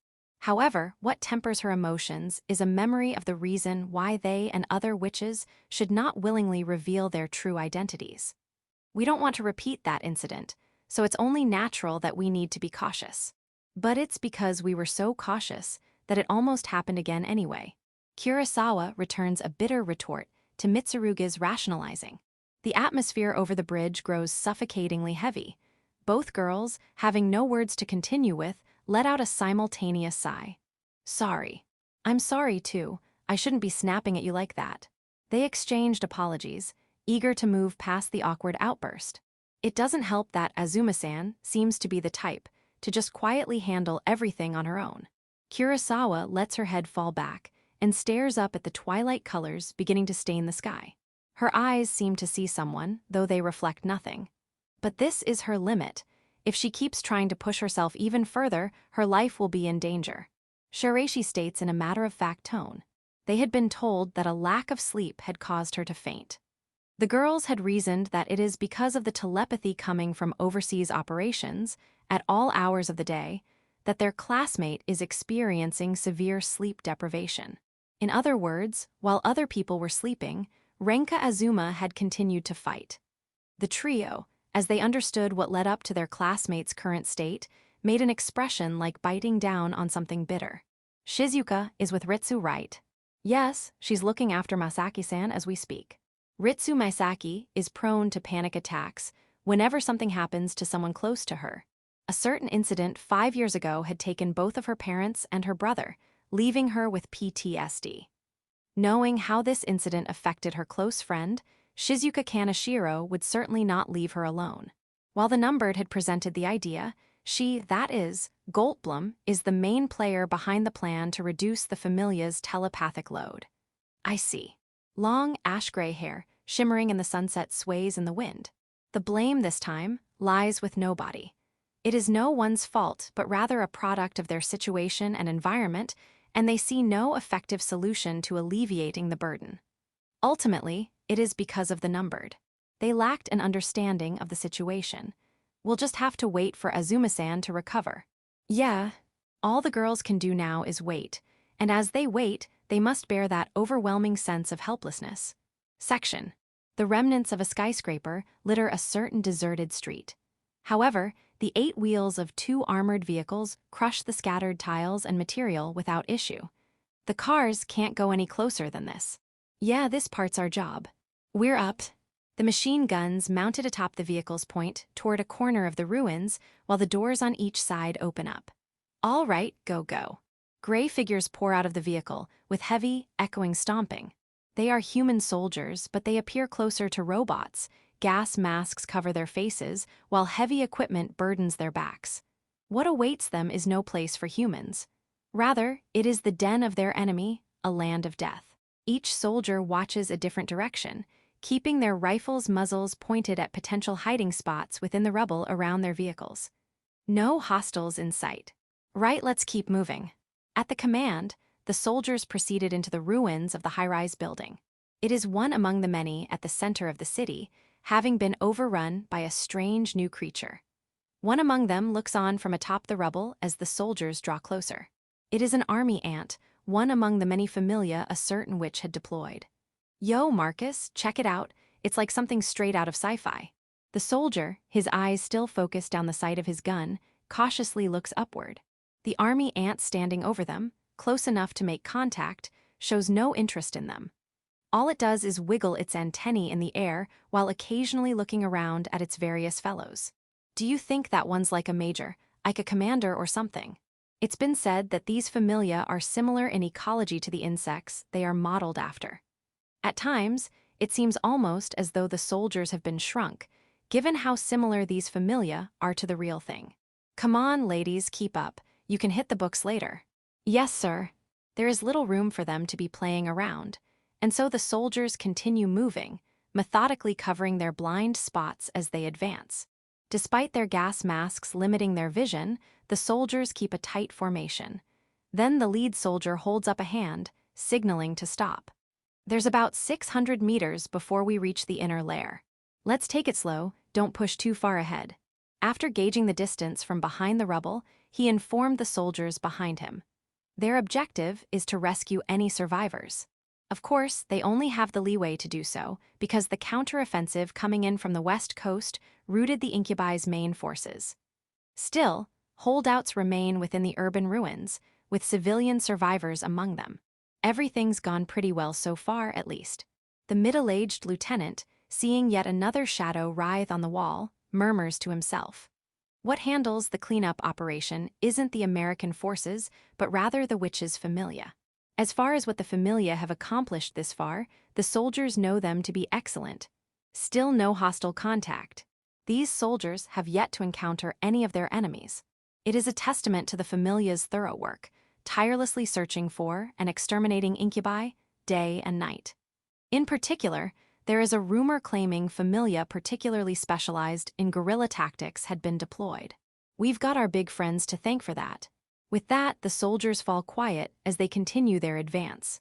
For a time, the only sound comes from their footsteps on the dry, desolate asphalt. They make their way past the ruined buildings, threading their way around gaps in the rubble. Main hideout is in sight. Time to focus up for real, boys. Yes, sir. Spotting their destination, a movie theater just ahead, the unit slows further. They scan their surroundings with greater vigilance than before as they reach the parking lot. From the parking lot to the theater proper, there is no sign of the Familia nor much to use as cover. In other words, this made for an ideal sniper kill zone. You think they already cleaned this place out. The boys in the air would have told us if they came this way. Drones deployed by the National Guard still patrol the airspace, yet they had not reported on the Familia appearing here. In other words, there are likely still Incubi occupying the theater. Since they cannot forward this information to the Familia, they have no choice but to handle the Incubi themselves. We'll lay down smoke to cover our movements. The plan is to get in, grab the survivors, and get out. Bill, Cliff, you two will be covering us. Amid the eerie silence, the lieutenant gestures first to the theater entrance, then to the windows on its second floor. The rest of the unit confirms both locations through their rifle sights before nodding back in affirmation. Right, Let. Is anyone there? A raspy voice suddenly breaks the silence of the concrete jungle. Is anyone there? Its tone is relaxed and unassuming, at odds with the situation it is in. The muzzles of every rifle in the unit move as one as they point toward the source of the sound. There, in the empty stretch between the parking lot and the theater, stands a small-statured incubus. Its mottled green skin, pointed ears, and sharp nose identify it as a goblin. Without hesitation, many fingers begin to squeeze the trigger. Hold your fire. Lieutenant. Puzzled expressions appear on the soldiers' faces as they stop. Despite their inaction, they keep their eyes on the goblin before them. There's something off about it. Is anyone there? The goblin calls out again, this time louder. There is something disturbing, chilling about what it is doing. Revealing its position like that, when Familia are prowling the premises, is tantamount to suicide. Is anyone there? The goblin repeats itself like a broken record. Suddenly, a shadow moves from the entrance of the theater. Which idiot is calling out like that? A bipedal canine emerges from the entrance, having heard its comrades call. The lycanthrope uses its superior leg strength to quickly close the distance between itself and the goblin. It is a natural reaction, as incubi group up for safety. However, it also makes for an effective lure, attracting more prey. Is anyone there? The goblin begins screaming more frantically than ever.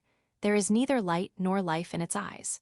Its voice gains volume specifically to muffle other noises and draw attention away from the nearby shadows. Hey, are you all right? A teal-colored figure descends upon the lycanthrope's head.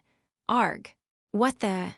As the incubus tumbles over, 3 pairs of legs extend from the object around its head, pinning it to the ground, while a stinger-equipped tail disables its upper body. It takes but a moment to fully neutralize the lycanthrope.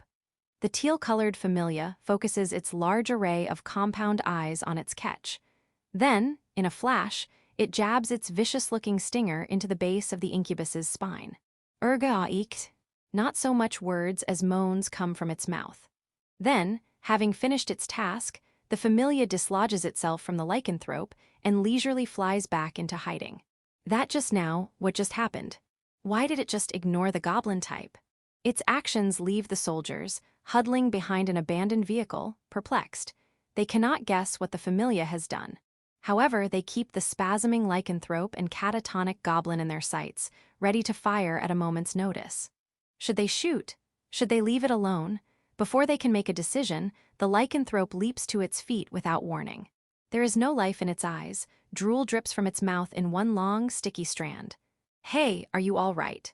And then, as though nothing is wrong, it begins to speak. Its tone is like the goblin's, relaxed and unassuming. Is anyone there? Hey, are you all right? Now there are 2 incubi mindlessly repeating their words. Then, their legs begin to move, carrying them back into the movie theater. As they walk, their heads bobble unsteadily about. They act as though something is attracting them. Did they get turned into zombies? Is this part of what witches are capable of? The soldiers, battle-hardened though they may be, subconsciously lower their weapons out of dread. What they witnessed is the primary function of one of Silver Lotus's familia. It is a basic catch-and-release tactic, one that proved overwhelmingly effective in exterminating the Incubi occupying the former capital area. It is a simple enactment. Use live bait to lure unwitting individuals out of the nest. Lieutenant, we just received word that familia are inbound, total number unknown. They are likely the familia responsible for the final step of this catch-and-release strategy. The hell, all of you, hold tight. The soldiers huddle closer to the vehicle and brace for the arrival. As for the two victimized Incubi, they had already been deprived of their lives. A moment later, a swarm of army ants appears. They rush headlong toward the theater's entrance, all the while avoiding the soldiers. Enemy attack. The last thing the goblin standing guard at the entrance sees is a great wall of gnashing death. Its dying screams drown beneath the deafening stampede, and when the swarm finally passes, all that remains are faint smears of blood. Thus, the killing machine makes its entrance. Shrieks and panicked shouts erupt from inside the theater. For a moment, the soldiers can only wordlessly gape at this surreal development, but they recover quickly, for their duty as American servicemen does not change. Attention, get your heads in the game, men. There are still survivors in there that need our help. The lieutenant's powerful shout rouses his men from their stupor, invigorating them. And remembering the vital mission entrusted to their unit puts tension back into their focus. Let's get in there, show them what it means to be a United States Marine. Yes, sir. As one, the men move out from both sides of their vehicular cover. There are no Incubi to pick them off or slow their advance. They step past the threshold and into the theater, breathing heavily into their gas masks. Jaila, don't come any. Inside, the last gasps of Incubi echo across the hall, louder than ever. The foyer is dim. The lack of natural and artificial light hinders visibility for humans. However, the soldiers quickly find the lights, and after switching them on, they continue without hesitation. Clean sweep through each of the theater rooms on the first floor. Let's go. Yes, sir. Judging by the lack of Incubi presence but continued screams, the familia are working quickly. The most the soldiers find of the Incubi are merely bloody smears across the floor. However, along one corridor, a blood-stained object appears from around the corner. You humans think you're so clever, bringing monsters here. Flashlights turn, and their beams sweep away the shadows, hiding the owner of the voice. From around the corner appears a wounded lycanthrope. It's missing a right arm, torn at the joint, and sports a crushed left eye. Even so, the rancor emitting from its remaining eye toward the soldiers is no less substantial. Fire! A hail of bullets flies as the lycanthrope stoops low to charge. Most of the bullets meet with a barrier of Ina and fall uselessly to the ground. However, it is not infallible. With the addition of its wounds, the lycanthrope struggles against the onslaught, and for a moment it staggers. Eat shit and die, monster. The soldiers do not miss the moment it falters. The grenade launcher attachment on the rifle's underbarrel lets out a dull thunk. Death. As soon as the warhead makes contact, it detonates. The resulting shockwave sends tremors rippling through the dark corridor. A part of the ceiling collapses, adding dust and debris to a cloud of black smoke. Good work, that's one less to deal with. Once the clouds settle, they confirm the lycanthrope's silence, having become a part of an avant-garde piece of red art on the wall. The soldiers spend a quiet moment checking their gear and reloading, careful to kick spent casings out of the way before continuing their advance. Second floor theater halls next. There's no telling where they'll jump us from. Stay sharp. Yes, sir. They ascend a set of stairs painted over with fresh blood before arriving at the open door to the next hall. They ready their guns as they draw closer. Wary of an ambush, they press themselves against the wall and advance carefully. Once they are in position, the lead soldier brings up his hand, counting down their assault. Go, go, go. They rush into the hall, cutting through the darkness with beams of light.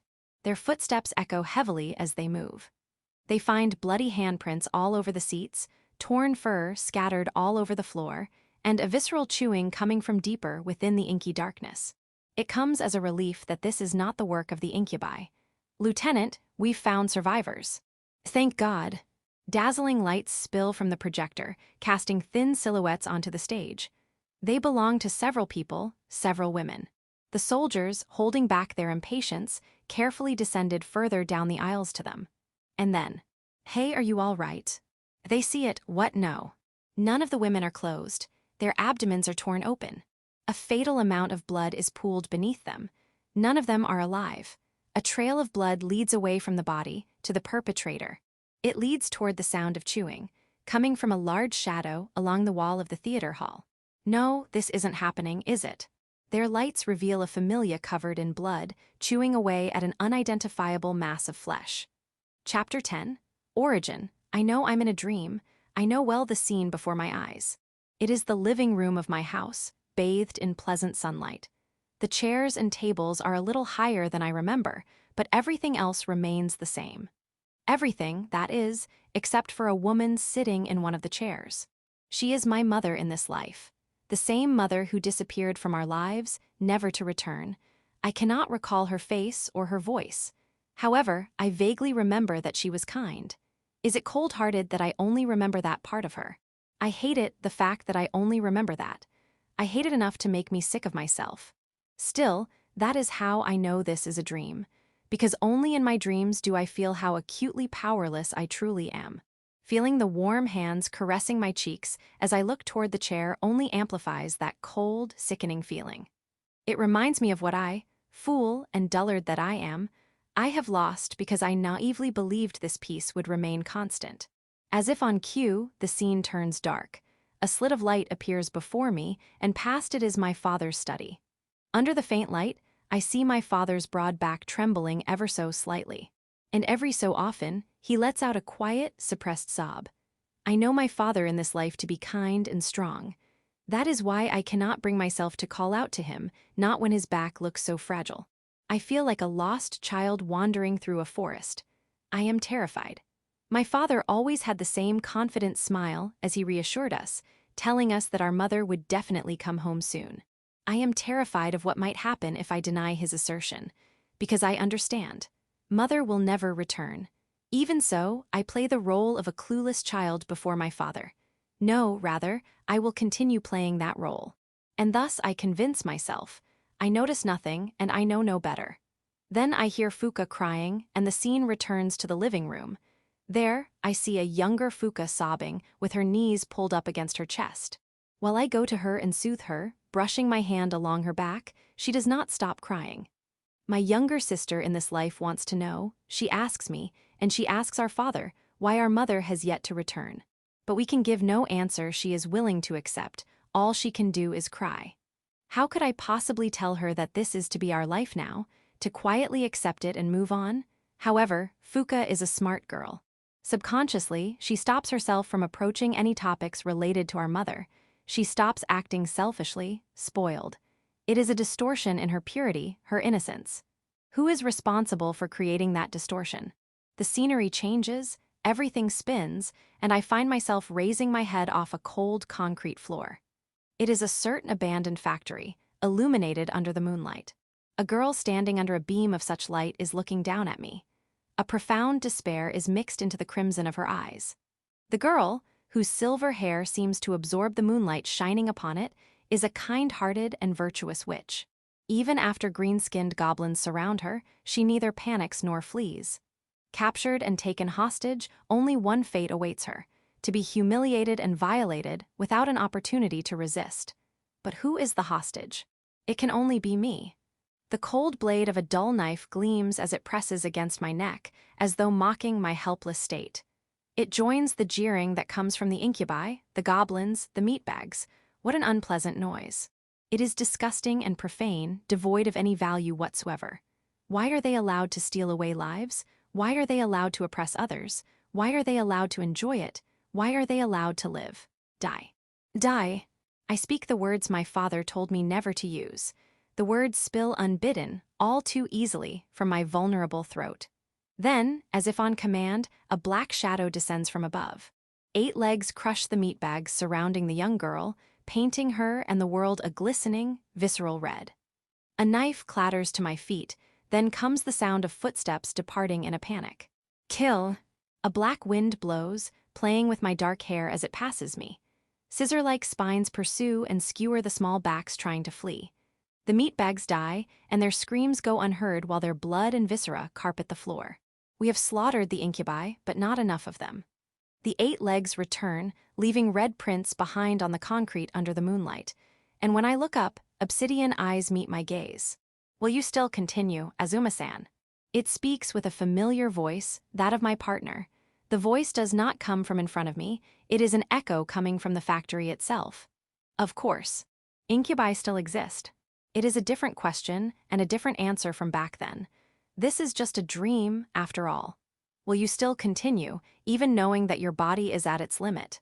That going further means, I will exterminate every last incubi, that is what I swore. If I knew you would come to bear such a burden, I would have stopped you then. The dark compound eyes before me show not a hint of emotion, yet I sense in them the color of concern. The familia no longer evolve by the day, they evolve by the second. In other words, there's more information and greater feedback to handle. They have surely grown enough by now that everything can be entrusted to them. No, not yet. This still isn't enough. I intend to exterminate the incubi down to the very last individual. I do not claim to do so for the sake of the world, the people, or even for witches. I am not such a virtuous person. All I'm doing is putting my powerlessness and stupidity on display as I lash out in the name of avenging my mother. I am no more than a coward avoiding the guilt of her failures by hiding it behind vulgar egotism. But the next time I lose myself to the familia like this will mean my end. The incubi are also adapting. We need to press the advantage if we're to keep our initiative. Then, will you once again dive into the sea of information? I won't make the same mistake again. I will never reveal my true feelings. There are other words I can use for feelings in their place. I'll leave the general discretion to the familia but as I speak, I stop as I realize I cannot hear what should have been the ever-present sound of telepathy. It brings discomfort, and with it, fear. The familia unconditionally obey the command I gave: exterminate every last incubi. There are no exceptions, not even for the unborn incubi gestating in the wombs of their victims. It is precisely for that reason that, during this overseas deployment, I have them report every detail and await my decision. But if I'm not hearing them now, who is making that final decision? There is a limit to how many you can protect, Azuma-san. The voice, tinged with sadness, echoes as though melting into the darkness. Flames suddenly erupt around me.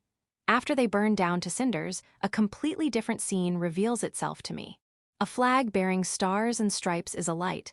Under it, a cityscape sits devastated while incubi are running about in shrieking panic. Someone stands before me, opposing me, to protect them. She stares at me with a desperate expression, one warped in fear and despair. She is a witch, directing murky, muddy Ina toward me, or perhaps behind me, to a soldier holding a rifle at the ready. The familia are quick to react to her naked hostility, wings buzz and mandibles click. In seconds, countless locusts swarm her, swallow her, suffocate her. They tear into the girl tainted by despair, digging deep to feast on her entrails. No, this can't be happening. My familia would never prey on humans. This is just a dream. Is this really just a dream? Section. Just like that, I wake up from the worst possible dream. When I open my eyes, the first thing I notice is an unfamiliar ceiling. Its stark white surface is a faint beige from the light of the setting sun coming through the window. This is not the school infirmary. Then I noticed a strange sensation of something stuck in my left arm. I look over to see an IV line attached to my arm. Ni-chan, please don't go. Further down my arm, lightly clutching my hand, is a sleeping Fuka. I feel my chest tighten when I see the streaks of dried tears on her face. It seems I have been out for so long that they had to transfer me to a hospital bed. Despite doing my best not to worry Fuka by acting like everything is normal, it made things worse instead. Talk about putting the cart before the horse. Don't worry, I'm still here. If anything happens to me, her older sister, Fuka, would be left alone. I knew that, and yet I overexerted myself still. I forced the self-deprecating thoughts out of my head as I reached out toward Fuka with my right hand. I'm not going anywhere, so. I stop myself mid-sentence. The only thoughts in my head right now are of Fuka, and it should not be this calm. Its telepathy, that torrent of information drowning out everything else, is markedly absent. A terrible dread, the fear I felt in my dream, washes over me. I feel a cold sweat come over me, sticking the hospital gown I'm wearing to my skin. My eyes frantically scan the hospital room in search of the small figure of my partner. "Oh, Azuma-san, you're finally awake." It is above me, on the ceiling. Seeing me awake prompts it to drop down to land on my stomach. Contrary to how I'm feeling, my partner is audibly relieved to see me awake. "I apologize for making you worry. What's our current situation like?" Should we really talk about this now? Shouldn't you wake Fuka-san first, to let her know you're awake?" My partner hesitantly lowers the front leg, it raised to greet me, while answering my question with its own. I can't bring myself to be harsh when Fuka is around. However, the subject at hand is a different matter, an important one that unfortunately needs to have priority over my family matters. I force myself to ignore the rising guilt as I answer. "It's better to let her sleep a little more." "I understand. There seem to be people about, outside my room, coming and going about their business. To avoid drawing their attention and to avoid waking Fuka, I lower my voice as much as I can. How are the familia doing?" "They are doing as well as they should be. At the moment, they are hunting incubi at their discretion, but there have yet to be any issues." "Hunting at their discretion, you said. I could not handle it all by myself. I apologize." "There's no need to apologize, you did well." "What about the reports?" "Until there are more minstrels available, the familia will refrain from making reports." By minstrel, my partner refers to the honeybee-like familia, who are in charge of managing everything the familia know. "So they really were at capacity, huh? I suspected as much." "It certainly does hurt. We use information as a weapon with which to fight. The speed at which we transmit and disseminate the information we gather, as well as its accuracy, is what gives us an absolute edge over the incubi. The fact that our network is stifled, because of its limits, weakens that advantage the longer this goes on. It would be for the best to be more selective about what needs a final decision from you." "Yeah, there is still much I can do to optimize this system. So much that I want to get started immediately. On the other hand, autonomous decision-making is at the heart of the problem to begin with. Sure, there is less of a burden on me, but it's not a good thing entirely. My familia utilize a basic IFF system, identifying whether or not the target before them is an incubus. It functions well, but there are loopholes. That is why the final decision goes through me, so long as I am conscious, at least. However, if left to their own devices, the familia affect unrelated obstacles depending on the context. In extreme cases, they may even target humans. It is because of that possibility that I cannot allow them to be fully autonomous." "Have there been any reports about damage that do not involve the incubi?" For the first time since I started asking questions, silence returned as the answer. I clench my right hand to stop the subconscious trembling as I wait for my partner to answer. "There has been no extraneous damage." After a long pause, my partner answers with a hesitant tone. I can sense its reluctance to answer. It is as though it knows what I'm expecting to hear, that I won't believe any other answer. "How many people did I kill?" I do not sugarcoat my next question. Even if there were no progress reports, we should have a final report of any given operation. "You once said you could not, would not, be their savior. Is that correct?" "I did." I nod, reaffirming the statement I once made. "Then, there is no need to know. You can just assume they were hostile combatants and ignore them." More than simply forcing the words out, my partner talks as though to convince itself to accept this assertion. For my partner, who adamantly believes in the guardians of humanity we call witches and the good they represent, to resort to this sophistry. No, I don't have the right to turn a blind eye. It must have watched from the moment the familia began taking human lives.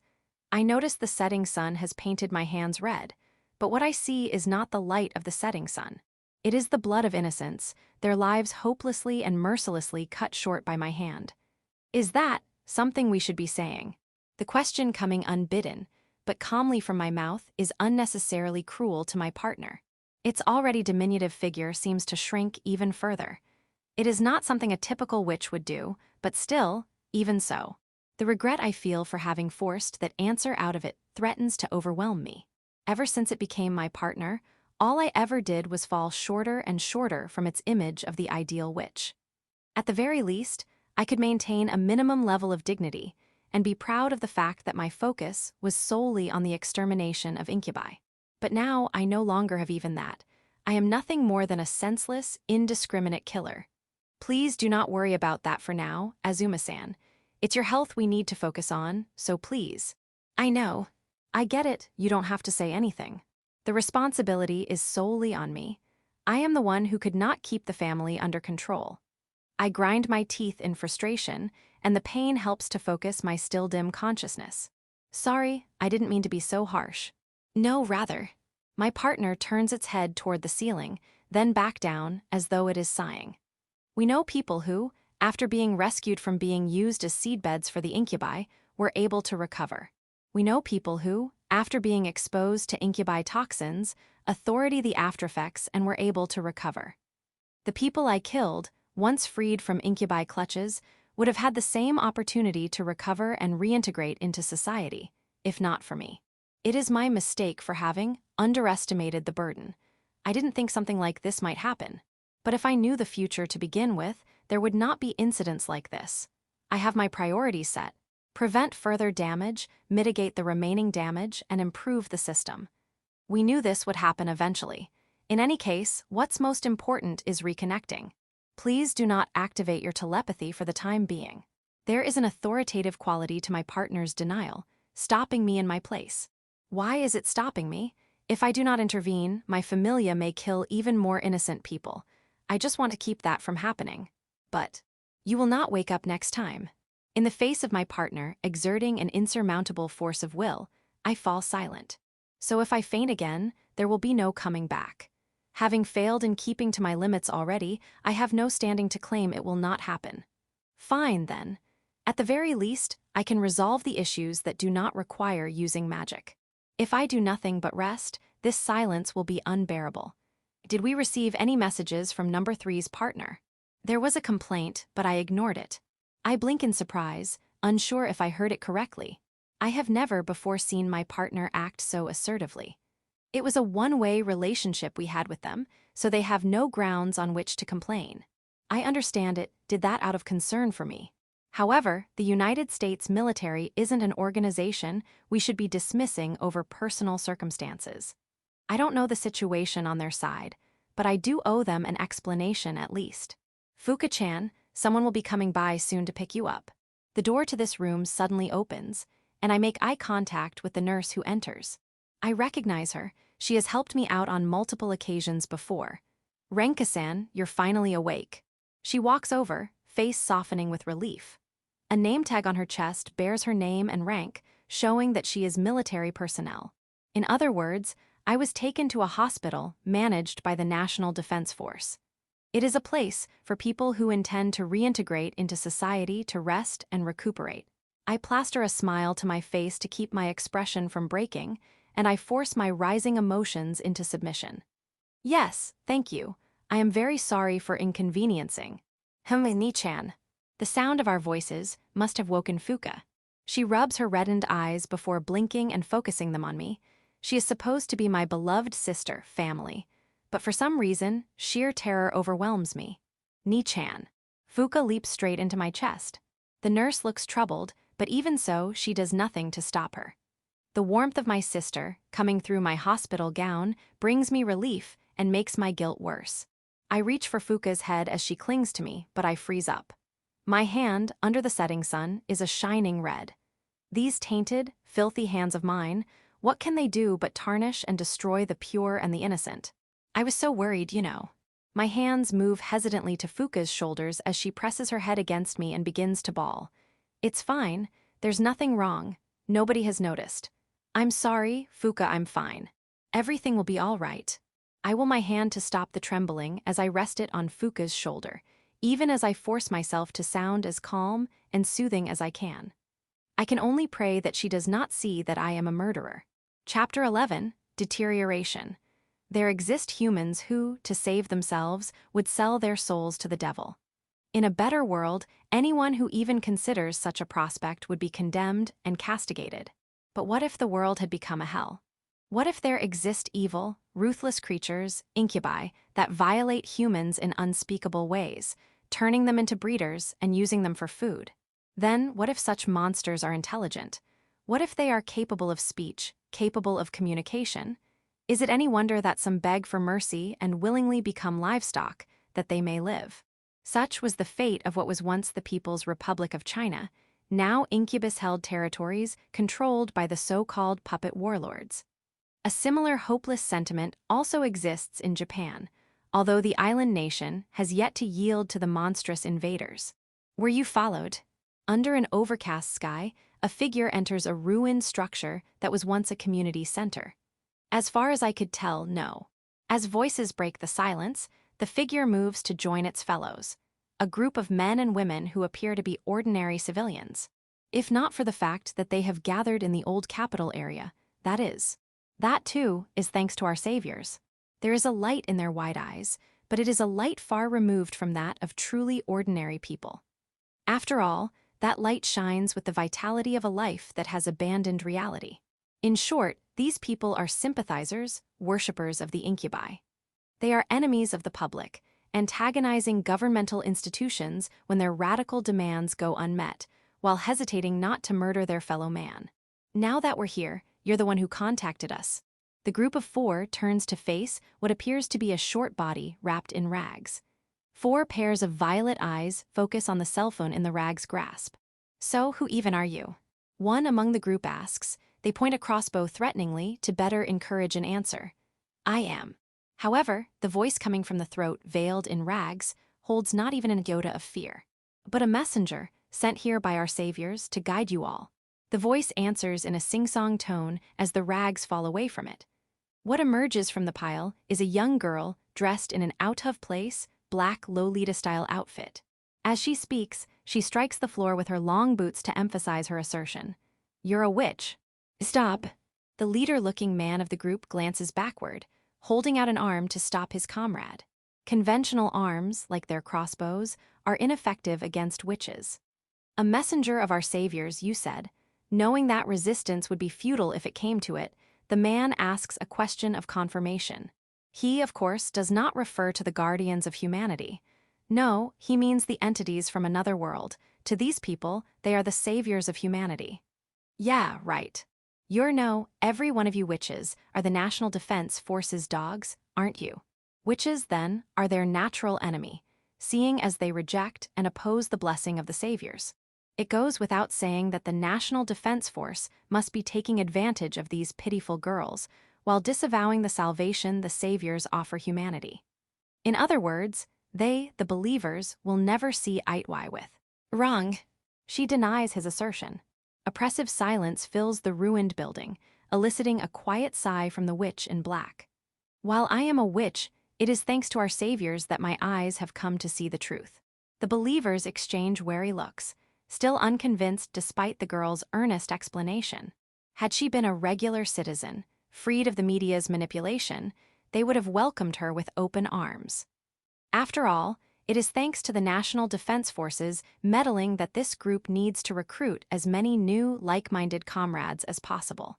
However, despite calling herself a fellow believer, this witch is still suspicious. Let us work together in the name of our saviors. There comes a sound of shattering glass from the entryway, but the witch ignores it and instead steps forward with open arms. Her violet eyes reflect a light full of life, but one removed from reality. She, too, has the eyes of a believer. Don't you believe me? The group before her remains silent, causing the witch's shoulders to sag imperceptibly. For a moment, her elegant figure wrapped in black cloth seems to melt into the shadows that extend beyond the building's entrance. Then, allow me to prove my faith by killing the Minister of Defense. A violet glow appears in the dark.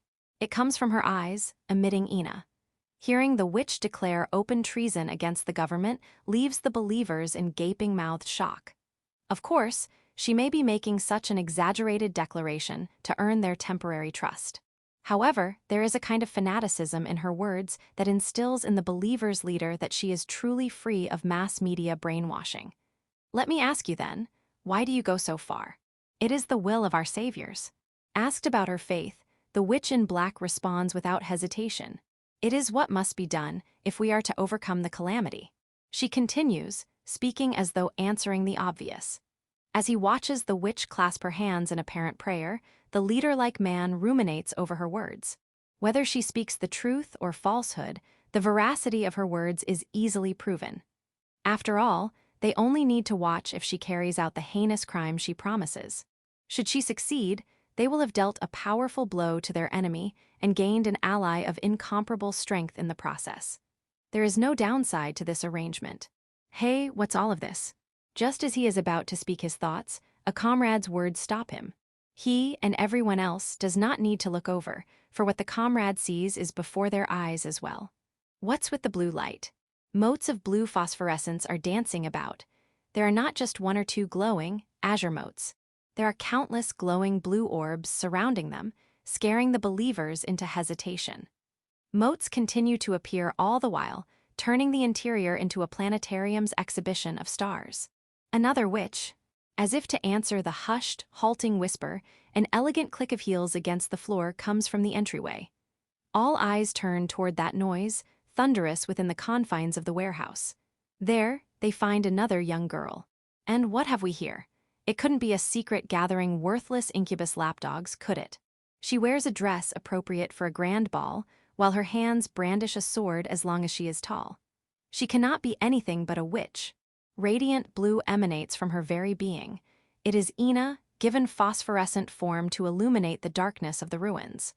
All I have to say is, every last one of you makes me sick. Her eyes narrow as she beholds the building's occupants, with naked enmity. There is no need to confirm the obvious. Negotiation with this azure executioner is impossible. The witch leans forward, only to disappear. Where did she? Left in her wake is a flash of light. Far faster than any of the believers can fire their crossbows, she swings her deadly blade. 3 heads fly, freed from the chain that is their neck. The stumps erupt into fountains of blood, like pedestals painting beautiful, crimson halos. It is through sheer luck that the leader-like man had hit the floor in time, but now he is in a position to counterattack. Damn you, witch, die. His target is practically under his nose. At this distance, it is impossible to miss. The carbon fiber arrow flies, punching through a mote of blue phosphorescence and toward the azure eyes watching him. But the avenging bolt never reaches its mark. The girl catches, then snaps it with a single, delicate hand. The dry crack echoes like a wail in vain. Monster! But the merciless blade does not wait for him to finish, cutting down man and sentence. The deft stroke rises from floor to wall, and as it meets with blood, the red liquid erupts into blue fire. It moves through the building, swallowing every drop of expired life. I didn't expect to be found. The witch in black, now divested of her veiling darkness, offers a smile to the blue witch. It is a pained grimace of a smirk mixing anger, self-loathing, and fear. So tell me, are you the witch hunter? There is no response. However, the witch in black needs no confirmation. She is certain that before her stands the sinner behind the deaths of every witch deployed by her saviors. The eyes are the giveaway. They burn unwavering, radiant blue and watch her every move with immovable will. The message is clear. You traitor will not escape me. The blue witch begins to move. She positions her long blade behind her back while taking a left-favoring stance. Why? The witch in black responds by reaching for the hilt of the saber at her waist. Her body moves without a sound. Her left foot pulls back as she lowers herself closer to the ground, like a stance for Iaido. Their blades are physically inadequate for crossing the distance to the other. However, they are witches with the power to bend the laws of physics. Why do you interfere with our saviors? An accusatory shout, closer to a scream, greets the blue witch. The saber leaves its sheath in pursuit, drawing a wicked slice toward the entrance of the planetarium-turned room. It is a decisive strike, one that creates a vacuum unavoidable for ordinary humans in its wake. If not for them, humanity is doomed. But the azure eyes do not falter and continue to watch. Then, the bright blade moves, leaving sound behind as it drops to meet the imperceptible strike head-on. The resultant destruction is far beyond what a typical clash of arms can create. The force of the collision blows away the top of the building. Blue phosphorescence shoots up behind it, coloring the overcast sky. After just one exchange, everything has come to an end. Can't you see it's the incubi who are doomed? Beneath a dreary sky, the blue witch, Azure Nova, renders a final, merciless judgment. Her icy gaze sweeps dispassionately over the turncoat witch, who now lacks an entire right half of her body. It should be obvious that, as soon as the incubi began integrating what they considered livestock into their armies, only annihilation awaits them. After all, that is what it means to wage total war. They're so stupid, all of them. Those who choose to fight for the incubi, who do not see the writing on the wall, so to speak, can only be the foolish and the ignorant. The remaining ambient motes of phosphorescent Ina begin to intensify in brightness, reflecting the emotions of their owner. Silver Lotus Sama. Irregular raindrops begin to fall. The motes burst one by one, but the girl pays it no mind. She turns her head skyward, watching as the very heavens begin to weep. It is a reminder that she is powerless, that there is nothing she can do to prevent the witch she admires from overworking herself to collapse. Azure Nova can do nothing but watch, and that helplessness fills her with crippling dread. Yet she must persevere, for more incubus puppets appear, relentless in their desire to be cut down. To think that a cult would spawn amidst the hard-fought peace Silver Lotus sacrifices her everything for. That there were those who would pledge themselves to the very beings she devotes herself to destroying. Such people are beyond help. But to you, they are the people you want to save the most, aren't they? As the rain continues to batter Azure Nova, the blue witch returns her blade to Ina while looking down on the newest corpses. Her glaring eyes catch sight of something off to the side, a mobile phone vibrating along the rubble-strewn floor. No matter how worthless they may be, the deep blue eyes, staring down at the blood-splattered screen, hold only hostility for what lay on the other end. From this day forward, they shall fall into Azure Nova's hands, for they are not worth saving. Section. I sit at the top steps of the embankment, staring absent-mindedly at the lead-colored sky. It looks as though the sky is ready to burst into tears. What am I doing? Why am I even here? The hospital had discharged me, citing a bill of health so clean I was ready to return to school tomorrow. Earlier, I had seen Fuka off with our neighbors, smiling and reassuring her I was perfectly fine. Sigh. Now here I am, betraying her concern as I sit here, at the top of the deserted embankment, lost in thought. I can't help but let out a sigh as I recall having promised I wouldn't neglect my studies. Aren't you going to go home, Azuma-san? Where is home? What do you mean, where? You will be caught in the rain if you stay out here. I guess. What my partner is saying is completely logical. I shouldn't be getting my uniform wet for no reason, either. Still, I continue to stare at the cloudy sky, knowing that nothing will change. Azuma-san. What's wrong? My partner leaps onto my lap and stares up at me. I can predict what it is about to say. After all, it has been repeating the same words for some time now, like a broken record. Please do not blame yourself for what happened. Yet I was the one who brought my familia into existence.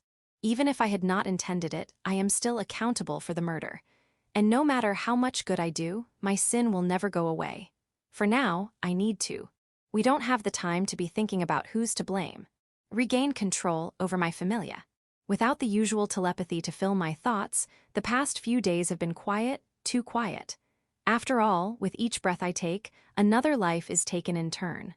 Until another minstrel unit has been formed. I can handle it. Why do you not take better care of yourself, Azuma-san? I look away from the concerned gaze coming from my partner and turn my attention to the river, now swollen with excess water. I can't be causing any more trouble than I already have for the people around me. From now on, I'll work even harder to ensure this never happens again. It's just focusing on what the familia are doing. Just that much shouldn't be a problem. Then what about school? How do you intend to handle it then? The extraordinary has no place among the ordinary, least of all in a place where normalcy can be found. I have no place among them.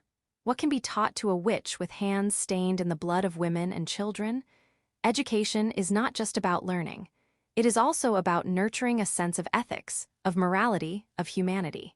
Yet here I am now, having thrown aside all the knowledge, the ethics, everything away. I won't go to school. I don't need to, not anymore. As soon as the words leave my mouth, Fuka and our father appear in my mind. They're watching me disappointedly, no, sadly. I ignore the pain in my chest and look toward the sky once more. The scent of rain is in the air now. I do not deserve to enjoy anything. I do not deserve to hold Fuka. The only reason why I can still exist as I am now is that nobody knows my true identity. All I need is to destroy the incubi, nothing else. That is why I became a witch. I gave what I could to accomplish that goal, but I know I have not given everything, not yet. That kind of half-assed effort accomplishes nothing, and yet I use the ego of having done something to assuage my guilt and self-loathing. In the end, where had that brought me? To the senseless murder of innocence. That is wrong, Azuma-san. You are not a machine. My partner sounds angry, and I feel its small body moving about on my lap. At that moment, a raindrop falls beside me. I feel it burst into a tiny mote of water. It begins to rain. Even so, my partner does not move over to my left shoulder. Instead, it continues staring at me with its obsidian eyes. It's because I didn't commit myself to being like a machine. That's why I failed. I answer, stopping myself from grinding my teeth together. It is because I did not devote myself to single-mindedly focusing on the extermination of the incubi that we are here, like this, now. Raindrops brush past my cheeks, and many fall on my shoulders. Though we're right in the period between early and midsummer, the rain is still cold. But why, Azuma-san? Why do you need to push yourself so far? You have already saved so many people, doing what you do. Not just saved, killed. I've probably killed just as many as I've saved. That was the first time I was directly responsible for someone's death. But there have also been times when I stood by and watched someone die, became indirectly responsible for someone's death. There were the women I saw being taken away. There were the witches who could not process or handle what the incubi had done to them, people like them, and all the others I hadn't helped. How can I ask for salvation when all I offer is death? Even the desire for salvation, to consider wanting salvation, is too conceited of me. You are not a god, Azuma-san, so. I know that, or I thought I knew that, only to be proven wrong by what happened this time. Therein lay my mistake. I hadn't given everything I had. I hadn't been ready, or so I justified my hesitation to myself. You do not need to carry everything. Bear the entire burden by yourself. Leggy. I call my partner's name aloud, for the first time in a long while. I do so, and make my intent clear. The jumping spider-like creature that is my partner stiffens up at my call. I never did like the name Aldwych had given it. It is why I hardly ever use it. My wish is the complete and utter extermination of every last incubi. I emphasize those unfair words, my wish, because I know doing so will put a stop to my partner's arguments. Its arguments are well-intended, to advise me, to admonish me, and to offer counsel. However, they are ultimately just an opinion. The final decision is mine to make. Aldwych sent them to humanity's side, no, to their masters' sides to affirm the decisions those masters make. That is what a partner is. I understand, Silver Lotus. After affirming my decision, my partner leaps onto my left hand and moves to take its usual spot. Everything will be fine. My uniform is completely soaked from the rain, and I feel my long black hair clinging to me. Even as cold envelops my entire body, my mind remains clear. Could you start with letting through any telepathy related to handling unexpected obstacles? Once we reach the top of the riverbank, where rain fell noisily into the swelling water, I have a request for my partner. This first request means I only resolve top-level priority decisions. It is possible, but good, do it. I understand why my partner is hesitant. For Familia to stop while people are in danger is to put them both at risk. Despite my claims of having grown used to such situations, my partner remains somewhat reluctant. We will continue to hold off on the sorting and filtering for now. Understood. But for information regarding any named incubi, is it possible to share that information without having minstrel support? As I rattle off instructions to my partner, it leaps onto my left hand and ascends to its usual place on my shoulder. There is nothing to worry about. It should be possible. Do you intend to handle them one by one? They're like larger pebbles. We need to crush them smaller before we can filter them through our sieve. The named pose the greatest threat to the Americans reclaiming territory. We can also expect more named to be deployed, in retaliation for what has happened. I will take advantage of that move to crush as many of them as I can, all at the same time. Also, could you contact the Americans? I brush back my hair, keeping the water out of my face as I retrace my steps and go back the way I came. But Azuma-san, they. I know I said I was just taking advantage of them, but I should still be held accountable for my actions. I had told them my familia weren't there because I wanted to help them. I had told them I wasn't doing anything to save them because their being saved was just a coincidental consequence. But those words had been an excuse for me alone. Furthermore, that excuse led to actions, or rather mistakes, that resulted in needless casualties. I am responsible for explaining what had happened. And when you said number 3's partner had a complaint for us, it wasn't actually a complaint, was it? I glanced toward my left shoulder, at my partner. It is waving its front legs about. What makes you say that? They're not helpless, they're a military force. They're not going to lay every responsibility on something as unreliable as a savior. I honestly explain my reasoning to my partner, though I cannot stop myself from sounding bitter. It isn't without reason. When my partner had mentioned they had a complaint rather than a demand for compensation or for me to take responsibility, it seemed odd to me. After all, would the military of a major power truly waste its effort on something as unproductive as that? With that said, I can assume I'm right. Yes, you are. I brush a finger against the dejected jumping spider, gently stroking with my fingertip. They framed it as a complaint on purpose, to mitigate the burden of carrying those deaths, and I understand why. However, understanding only serves to increase the irritation I feel towards my incompetence. It's fine. I won't be doing anything on that end, not now anyway. I feel a small leg poke against my fingertip. It feels more real and vivid to me than the falling rain hitting my body. Understood. I will contact them later then. My partner reluctantly pulls its leg away from my finger and bows in affirmation. The veil of rain has grown heavier than before. Things are becoming gray, and the world is growing dim. However, my path is clear. Good, now reconnect the telepathic. Wait, stop. My ears catch a clear voice. I cannot hear any footsteps. Just hold on for a moment. I slowly turn around to find 2 girls with umbrellas coming toward me. It's Shizuka Kaneshiro and Ritsu Masaki. My familiar classmates stop before me, panting and out of breath. We've been looking all over for you. Kaneshiro has a grim expression on her face, one I have never seen her make before. It looks like they had been running through the rain. Their clothes are in the same state as mine. Azuma-san, no. Fox ears atop Masaki's head twitch as her eyes focus on me. Silver Lotus. The world seems to grow an even hazier gray as the rain begins to intensify around us. Chapter 12. Mantra. When she was young, a certain girl was quite the tomboy, rambunctious and wild. She had no qualms about playing outside, roughhousing with other boys. The girl's family, however, did not approve of nor allow such behavior. She was corrected, taught to act with grace and dignity, and she gradually came to accept the role her parents wished for her to take. Even so, she held a little rebellion for herself, taking up martial arts. And while some aspects of her life had been disappointing, the girl understood her life had been blessed, with friends and family around her. Nonetheless, her day-to-day life oftentimes felt so restrictive. Then, when the Incubi suddenly appeared, that restrictive world of hers fell apart. Humanity's sworn enemies swiftly, indiscriminately stole many lives and much dignity.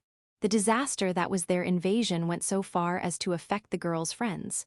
Fortunately, the girl herself never lost anything. However, that fortune cast a very dark shadow. That shadow was the difference between those who lost nothing to the Incubi and those who lost everything. And then there was knowing her everyday life, the one that had felt so restrictive, would never return. The guilt in her heart over what she still had, and the righteous vengeance her heart called for led the girl to her destiny. She met Aldwich's emissary, an ally of humanity. We shall bring to them salvation, my master. Having gained the power to become a witch, the girl began wielding her emotions as her power. She slaughtered the Incubi with her newfound might, seemingly losing herself in demonstrating her strength and her feats.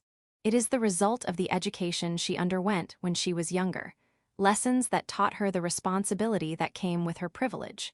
Combining that with the guilt over having never lost anything, the girl grew decisively twisted.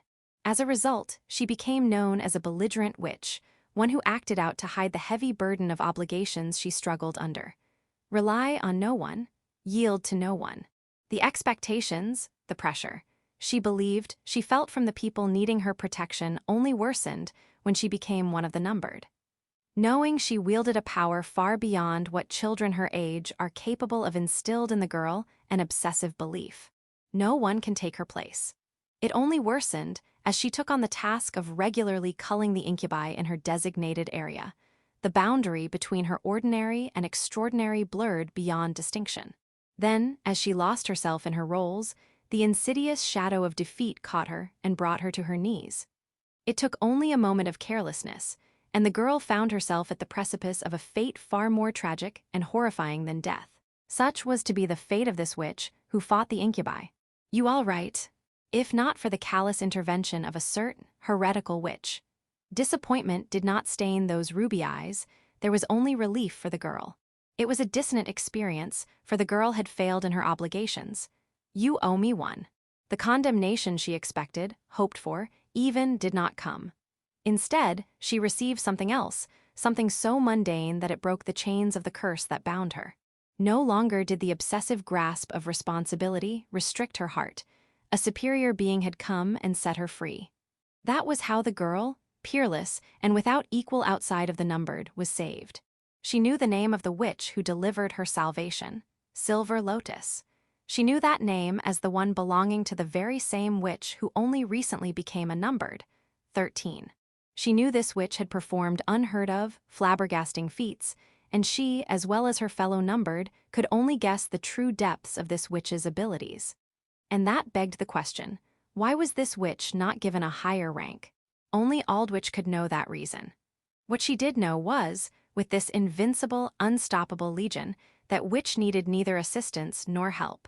Until suddenly, that small, fragile body of hers reached its limits. All this time, Silver Lotus had protected the ephemeral tranquility and unchanging peace of their everyday lives. All this time, Silver Lotus had carried an unimaginable burden all on her own. All this time, Silver Lotus had cared for and cultivated the miniature garden the witches, the numbered, fought in. The one whom no one can take the place of, who did that truly apply to? We've been looking all over for you. Before her eyes is a classmate drenched by the rain, a classmate teetering on the brink of non-existence. This classmate of hers is not just a diligent student, strangely knowledgeable about insects. No, she is someone more important, a precious friend, one the girl cannot bear to leave alone. That, to her, is the girl named Renka Azuma. But the girl cannot offer to take over the heavy burden her friend carries. Even if her mouth were to be torn off, the girl will not say such a thing. She is no longer so shameless as to believe she can accomplish such a feat. But while that is impossible, there is something else she can do. With her powers, she can surely, at the very least, reduce the burden her friend carries. Now is the time for the girl, Shizuka Kaneshiro, to repay the debt she owes. Section. I did not mishear her. Masaki, looking straight at me, addressed me as Silver Lotus. Her eyes, sparkling green, gradually fade to a light brown. It is when the fox ears over her head dissipate into Ina that I realize she, Ritsu Masaki, is Benayam. Does that mean Kaneshiro, who is unfazed despite her friend transforming right beside her, is also one of the numbered? I notice her narrowed, almond-shaped eyes staring straight at me. I take a reflexive step back. What are you talking about? I play dumb despite knowing there is no point in continuing to do so. After all, she sounded too confident in her assertion to be dissuaded. Even so, I must keep them away from me. Because I am no longer part of the world they should have had. Okay, first, let's go somewhere else, out of the wind and rain. Sure, but it might be a little tough to get home like this. Kaneshiro and Masaki, seeing how drenched I am, frown in unison. They are probably thinking about how stupid it was that I, right after being discharged, went and got soaked in the rain. It's not like I can ask them to carry me either. Fine, but you're still coming with us, Azuma-san. Before I could take back what I said, Kaneshiro suddenly moved closer and grabbed me. Her hand is soft, gentle even, but far stronger than I expected. All right, I guess. I force my hands to keep from trembling as I reluctantly consent. Masaki is instantly on my other side. After sandwiching me, they hold up their umbrellas. What do they want with me? My true identity must have been revealed right when I fainted, in the classroom. Are they here to check on how my fainting has affected the familia overseas? I wouldn't be surprised. It's understandable that, because the entire operation is out of their hands, they feel anxious about unexpected events. How did you know where to find me? My nose and ears are pretty good. Masaki answers, pointing to her nose and the top of her head. She had exposed herself by using her witch abilities, and she did so to look for me. From that, at least, they know I can't be replaced. I really am the only one who lacks the awareness and resolve to do what needs to be done. Knowing that makes me hate myself even more. It is after we enter the overhang of a girder bridge spanning the river that the girls let go of my arms. So, what exactly were you trying to do, right when you've only just gotten better? Gone is Masaki's relaxed tone. Anger oozes from her voice now. However, she still takes the time to place her belongings on the ground and retrieve a white towel from her bag. She places the towel over my head, letting it absorb the moisture from my soaked hair. Her long braid sways gently as she moves about. The way she is now, no matter what I say, it doesn't seem like she will accept it as a reasonable excuse. You're going to catch a cold like this, you probably already did. Meanwhile, Kaneshiro shakes the water from her, and Masaki's umbrellas while watching me. It's a combination of that intense gaze and her concern that makes me uncomfortable. The situation between us starts feeling awkward. Sorry. However, there's no argument I can make here. In fact, rather than arguing with them, I'd rather get an explanation. Why are they so concerned about me? It's so different from what I expected that I'm more confused than anything. Because by the way they're acting, they're not concerned for Silver Lotus, but for Renka Azuma. Do you know how worried I was? Masaki's voice becomes shaky as she gently pats the towel over my head. No, you can't. You can't be concerned about me. I don't deserve your concern. For a moment, the white at the edge of my vision appears to be covered in bright red blood. Azuma-san. I flinch, backing away and putting distance between myself and Masaki. I have long grown used to the sight of blood, and I'm familiar with the feel of bloody viscera covering me, showering me from above. But this is something different. What's wrong? It's nothing. I'm sorry for the trouble I've caused. My eyes focus on the towel Masaki, still looking anxious, is holding. It is purely white. What I saw was an illusion. Then, at least for now, I allow myself a sigh in relief. You haven't caused any trouble at all. We should be the ones apologizing for causing you trouble, after we promised to help you. Kaneshiro suddenly stops and shakes her head from side to side. She leans the umbrellas in her hands against a nearby strut, then walks over, takes out another towel to place over a confused Masaki's head. We know I hadn't realized a thing, not until you fainted, Azuma-san, and it reminded me of how useless I am. But she isn't useless. Why would she think that? The numbered certainly did offer their help, whether it was escorting me as guards or supporting me in some other way. That doesn't mean it's their fault or responsibility when something happens to me as a result of a mishap I cause for myself. If we had known you were at your limits, Silver Lotus Stone. A voice comes from the cross hanging from Kaneshiro's neck. I know that calm voice. It certainly is easy to say that in retrospect, but that makes it no less of an excuse, does it not? Another voice speaks. It comes from the twinkling, Magatama-shaped charm attached to Masaki's bag. Those must be their partners. They sound bitter, like they feel responsible for what had happened to me, but no, it's nobody's fault but mine. Azuma-san. I silence the voice coming from atop my left shoulder with a single glance in its direction. My mistakes are solely my own. I will allow no one to claim that responsibility. But there's no need to worry. From now on, I'll redouble my efforts and focus solely on the operation, so that something like this doesn't happen again. I reassure them, but I know my words aren't to be trusted. You'll focus solely on the operation. But isn't that why you fainted in the first place? Yes, but I promise I will not repeat the mistakes that caused that to happen. The concern they should not be showing me tears at my conscience. And I bite my lower lip to quiet the disgust I feel for myself for allowing myself to indulge even momentarily in the feeling. I intend to give my familia more autonomy and leave basic decision-making to them. That should be enough to ease the burden. I was already doing that before what happened in the classroom, but I can filter out more telepathy. But even if I do delegate more of the decision-making, such as choosing between predation and propagation, or adjusting to new strategies, ultimately, I will not relinquish making the final decision. Being at the center of it all, immersed in the flow of information, I am the only one who can put together the best move. This became a problem when taking into account the current operation. The sheer amount of decisions to make, due to how much my familia were hunting, became too great for me to handle. It is because the familia are not capable of filtering information themselves, so they inadvertently convey everything they learn. Consequently, restricting what needs to be passed on lessens how much information I receive. This, of course, will hinder my ability to plan out the absolute optimal strategy, but sacrifices have to be made. When you say more autonomy, do you mean your familia will make decisions for themselves?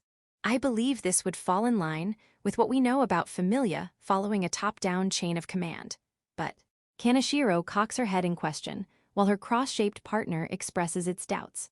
They are correct in assuming my familia follow a top-down command structure. However, especially among the individuals that have been active for a longer time, they are also each unique in character. If you can do that already, why not just let them handle everything themselves?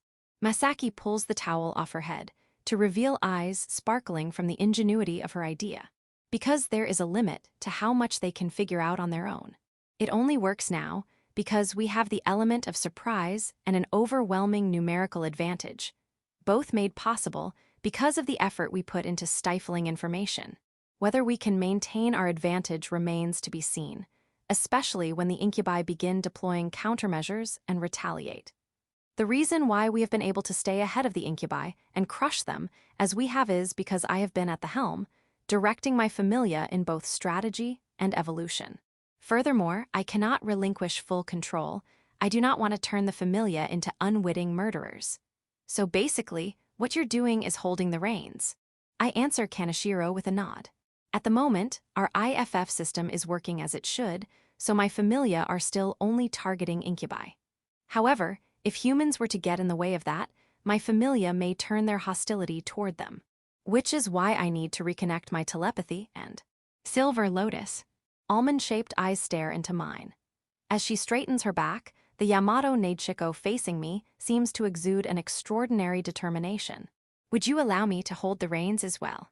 Does she mean getting involved with what my familia do? No, wait, she's not referring to the software side, the strategies and tactics, that is. When she says reins, she means the hardware commanding. There is no need, your offer of support. I will handle the telepathy and take on your burden. Kaneshiro slowly places a hand on her chest. Her voice is soft but undeniably resolved. The look in her eyes tells me she intends to pay back the debt she owes from that night. But how would she do it? Wasn't this my authority? Didn't we just learn authorities are unique and unable to be replicated? I look to my left shoulder to find my partner cocking its head and sharing my doubt. Is that even possible? It would be impossible for an ordinary witch. It would be like trying to join a landline call from an outside line. It likely works this way as a safeguard, to prevent interference in communication between witches and their partners or familia. As an aside, I once attempted telepathically communicating with someone else's familia, but I remember my attempts were rejected, and I was left feeling weirdly uncomfortable from our incompatibility. Kaneshiro, however, is strangely confident, but with Shizu-chan's authority, it's possible. In response to Masaki's words, Kaneshiro nods. Oh, so it's back to the authority bit, huh? While I can't summon familia like you do, I should be able to imitate your telepathy. There is a golden glow in the eyes that stare at me. I cannot allow that straightforward, unyielding gaze to lose its light. Whether she calls herself a helper, no, even if she is unnumbered in the end, she is still just a young girl. If she is to be showered with something, let it be hope, not blood. Because no matter how bad it gets, no matter how twisted and messed up they become, so long as these girls remain the guardians of humanity, there is still hope. So if you tell me what to do, I should be able to. You cannot do this. The voice I force comes out hoarse, and it quickly disappears as though swallowed by the rain. Silence fills the air. There is only the sound of rainfall, echoing through the gray shroud of this underpass. Why not? Why not? Kaneshiro and Masaki make confused faces. Their reactions are only natural. Once again, I'm spitting on goodwill offered selflessly to me, and it feels like I'm ripping into my heart. My master is a witch with the unique ability to manage multiple complex spells in tandem. Surely she can be of some assistance. Kaneshiro, or rather Goldblum, is a numbered witch. It might be rough at first, but I'm sure her help would greatly improve how my familia operate. My concern isn't whether she can pull it off. No, my concern is about her helping a killer, making her complicit in murder. It's not that I'm questioning your capability. Then, I hesitate to speak the next words I intended to. Why am I hesitating now? If I tell them, when they find out I'm nothing more than a killer, they will know to stay away. So don't let them try and get any closer. I open my mouth, forcing myself to tear away the hesitation that had sewn it shut. I have murdered people. Is my voice shaking? Do I sound harsh enough? I truly detest this soft-spoken voice of mine. Huh. The girls who stand with humanity, as their guardians widen their eyes in shock. I pray that their surprise becomes fear and disgust and rejection. I'm not a normal witch. No, I shouldn't call myself a witch because I'm. Before them isn't a witch, let alone a guardian of humanity. Before them is just a murderer. The words I condemn myself with, that I harshly spat out, leave my ears ringing. The noise of the rain here, echoing under the bridge, seems to intensify. Even now, my two classmates stand frozen, unable to say another word. I don't need to pay them any further mind. After all, I do not intend to see them ever again. I turn to leave this underpass, to escape into the heavy rain, but as I take my first step, was it on purpose? Did you order your familia to kill people? Kaneshiro speaks up, though she seems to be forcing herself to sound calm. I must not answer her. If I truly intend to keep them away and alienate them, I must not answer. I must commit to playing the ruthless, unfeeling killer to the very end. Otherwise, that would mean undermining everything my familia have achieved until now. I need them to believe that I am the killer, that those deaths hadn't been out of my control. No, rather, we must know, did your familia act on their own? Hearing the words coming from the cross brings the light back into the girl's eyes. It seems my silence gave away a more definitive answer than speaking. Was it something I said? Had I inadvertently implied the truth? As always, I'm just too naive. The actions my familia take are all based on what I order. Therefore, the one killing people is me. Still, I will not downplay it. I am ultimately the one responsible for letting it happen, and there is no denying that truth. I will not allow myself to get away with shifting the responsibility, the blame, to my familia. So stay away from me, stay out of my business. Do not get involved with Renka Azuma. Do not get involved with Silver Lotus. I say it as plainly and harshly as I can. That's not fair at all. Masaki cries out, sounding like she is ready to burst into tears. The pain in her voice makes my guilt gouge deeper into me. Continuing to disregard and disrespect her pure intentions is extracting a painful toll from me. You protected everyone, all this time, but now with just this.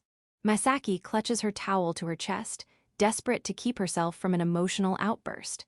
I realize then that I'm not just hurting myself with what I'm saying. I'm hurting her too. This isn't the kind of thing shallow sympathy can wipe away either. Hang in there, Masaki. Stay strong. Tiny droplets fall upon the blinking Magatama by her side. Then it directs its attention to me, and there is none of the earlier apprehension in its tone. The ones you say you killed, would they have continued living had you not? In place of its master, to assuage her inner turmoil and restore her calm, it begins to speak. It acts as a partner should. I turn my eyes toward the Magatama-shaped charm attached to Masaki's bag. Because of me, they lost any chance they might have had of surviving. From the women forced to become breeding stock to witches who were brainwashed, or even the soldiers who fought for the puppet warlords. Of course, I never believed that all involved in this conflict would come away safely. However, among the affected, some could have been rehabilitated and reintegrated into society once the Incubi had been exterminated. But because of me, that possibility had been nipped in the bud. There have been times where we were unable to save everyone as well, Silver Lotus Dono. Indeed, only an all-powerful god could accomplish such a feat. Then, does that mean we could write off any life we were unable to save as a sacrifice, like a sort of expenditure? No, we cannot. What I've done is fundamentally different. To save or not to save is a privilege allowed only to a savior. I am no savior. I do not have such a privilege. The people who died didn't die because I couldn't save them. They died because I murdered them. There is a fatal difference in that distinction. That difference is the line that separates me from other, normal witches. My answer leaves the two partners speechless, and the sound of rain once again rains. I must atone for my sins, and I will someday, but for now, I have heard enough. At first, I could not tell who had spoken. The words had been so powerful and overbearingly forceful, and the one who spoke them was Shizuka Kaneshiro. Her brows are knit and her eyes, narrowed to slits, glow with golden intensity. She is no longer the demure Yamato Neidshiko I recognize, but her alter ego, Gottleblum. Or perhaps this is her true self, with how naturally she stands so tall and proud. Why can't you see? Why can't you see all the lives you've saved, all the people you've helped? Kaneshiro approaches me, fury evident in her voice if not her demeanor. No matter how angry she becomes, though, the fact of the matter is, I haven't saved anyone. Of course, some people happen to be saved in the process of exterminating Incubi, but I wouldn't say I had saved them. That hadn't been my intent. One of those people you saved is standing right in front of you. Look at me. Why can't you see that I am here today because you saved me? Kaneshiro continues, pressing a hand to her chest. At Fuka's elementary school, my actions certainly did save Goldblum. However, I was only there to drive out the Incubi, but no, what am I trying to justify here? I mean, is there anyone who would look on and do nothing as a young girl, one too young to know anything of the world, is brutalized in unspeakable ways? I don't need to justify what I did that night. What I did was something any normal human being would have done. That doesn't justify the murder of others. No one, not even fools, would claim something as delusional as someone being allowed to take a life for every life they've saved. There are exceptions, heroes. But that's only because they were able to build futures over the mountain of corpses left in their wake, to put to rest their bloody business. Thus, history does not remember them as murderers, nor does it blame them for murder because heroes do so out of necessity. I would no sooner call myself a hero than I would a savior. Yeah, that's true, it isn't justifiable. Kaneshiro affirms my assertion, but she does not avert her eyes from me. Shizu-chan. Before Misaki can speak, Kaneshiro stops her with a gesture. Does she have more to add despite affirming what I said? It isn't justifiable, but it also isn't your responsibility alone. What? The fact that Kaneshiro denies the very words I have repeated to myself takes me by complete surprise. If it isn't my responsibility alone, whose else is it? Surely she isn't going to say something like, everything started with the Incubi, so it's their fault. They are the very root of all evil in the world, so they should be exterminated regardless. That part goes without saying.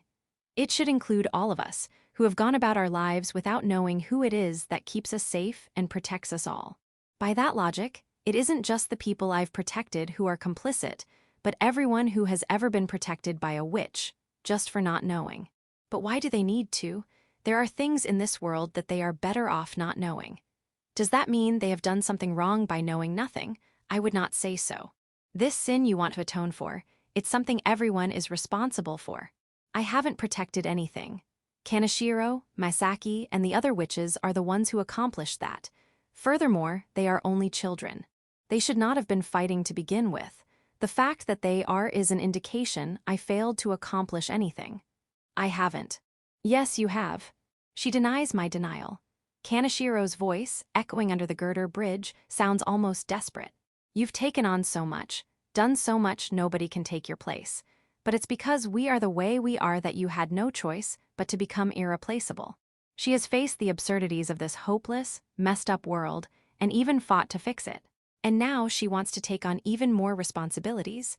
How absurd. So I will not allow you to bear it alone, not for any longer. Her golden eyes shine, with the light of an unyielding spirit. I can still push her away using some vapid, empty excuse. I can claim she has no idea how harsh reality can be, but by doing so, I would only satisfy myself. What drives her? Nobody should want to bear the burden of responsibility. Nobody will blame her for turning a blind eye. In fact, she does not need to pay attention to begin with. Why? Finally, a question escapes my lips. It's not a question for Kaneshiro, but for myself. Neither words nor reasons to keep the witch before me at bay come to mind. Is this all it took for my resolve to waver? Am I truly so weak? I'm just a murderer. Fool that I am, all I can do is repeat myself. But the words are no longer as sharp as when I first used them. They are dull, hesitant. You're wrong. Masaki, standing beside Kaneshiro, speaks up. Having swallowed the hurt, she is composed, dignified even. Azuma-san, you're Shizu-chan's savior, but more than that, you're our friend. Neither fear nor disgust discolors the determination on her face. Despite her aversion to death, Misaki refuses to back down here either. So how am I supposed to see these girls? I did not see them as equals but as children to be protected. No matter what you tell us, I will keep trying to get involved. That goes for me too, I want to help you. All I can do is remain silent in the face of their earnest intensity. Do I truly deserve this trust? I do not know. Rain continues splattering the concrete, and the rushing water of the swollen river beside us seems to roar.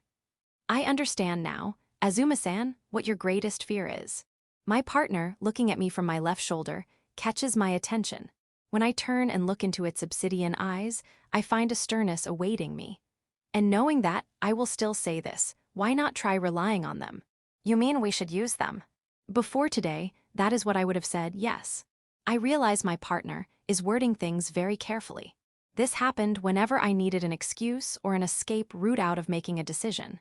Even so, I would not fault it for that. There have been many cases where I needed to hear it. However, considering what has already happened, it is time for us to make a change. My partner carefully strings together its words as though it is savoring them.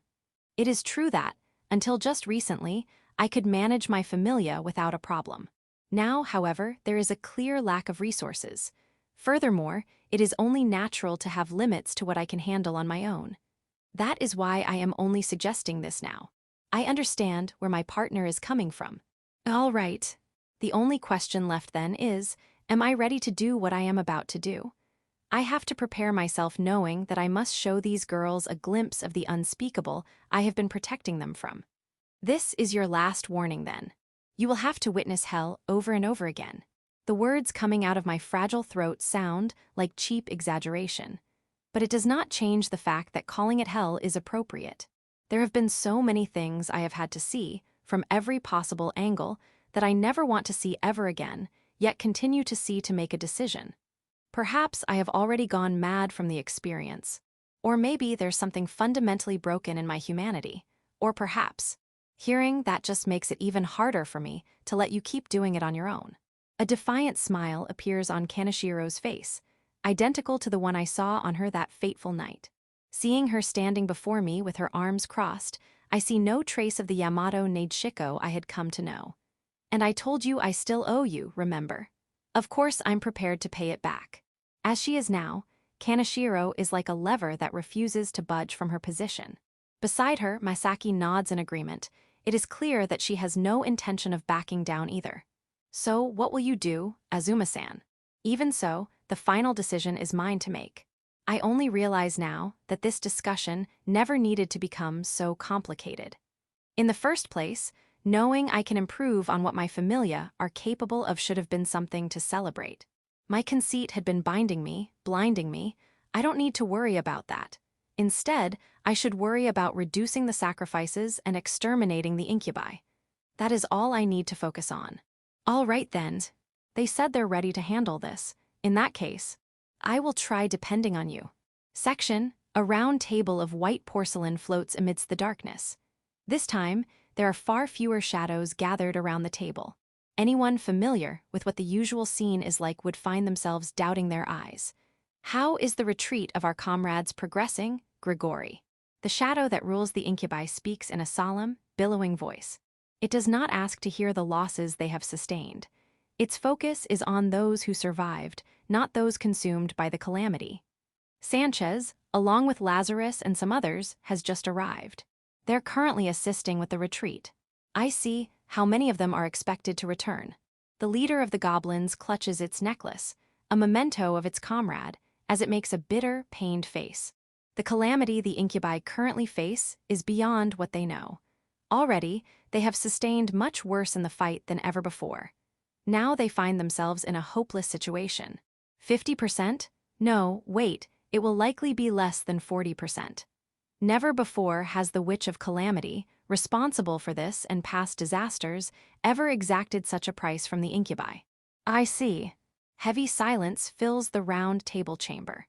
Many Incubi leaders have already lost their lives on the mainland front lines. In their place at the round table are those who had been hastily promoted to fill the vacant positions. All we can do now is trust that as many of our comrades return as possible.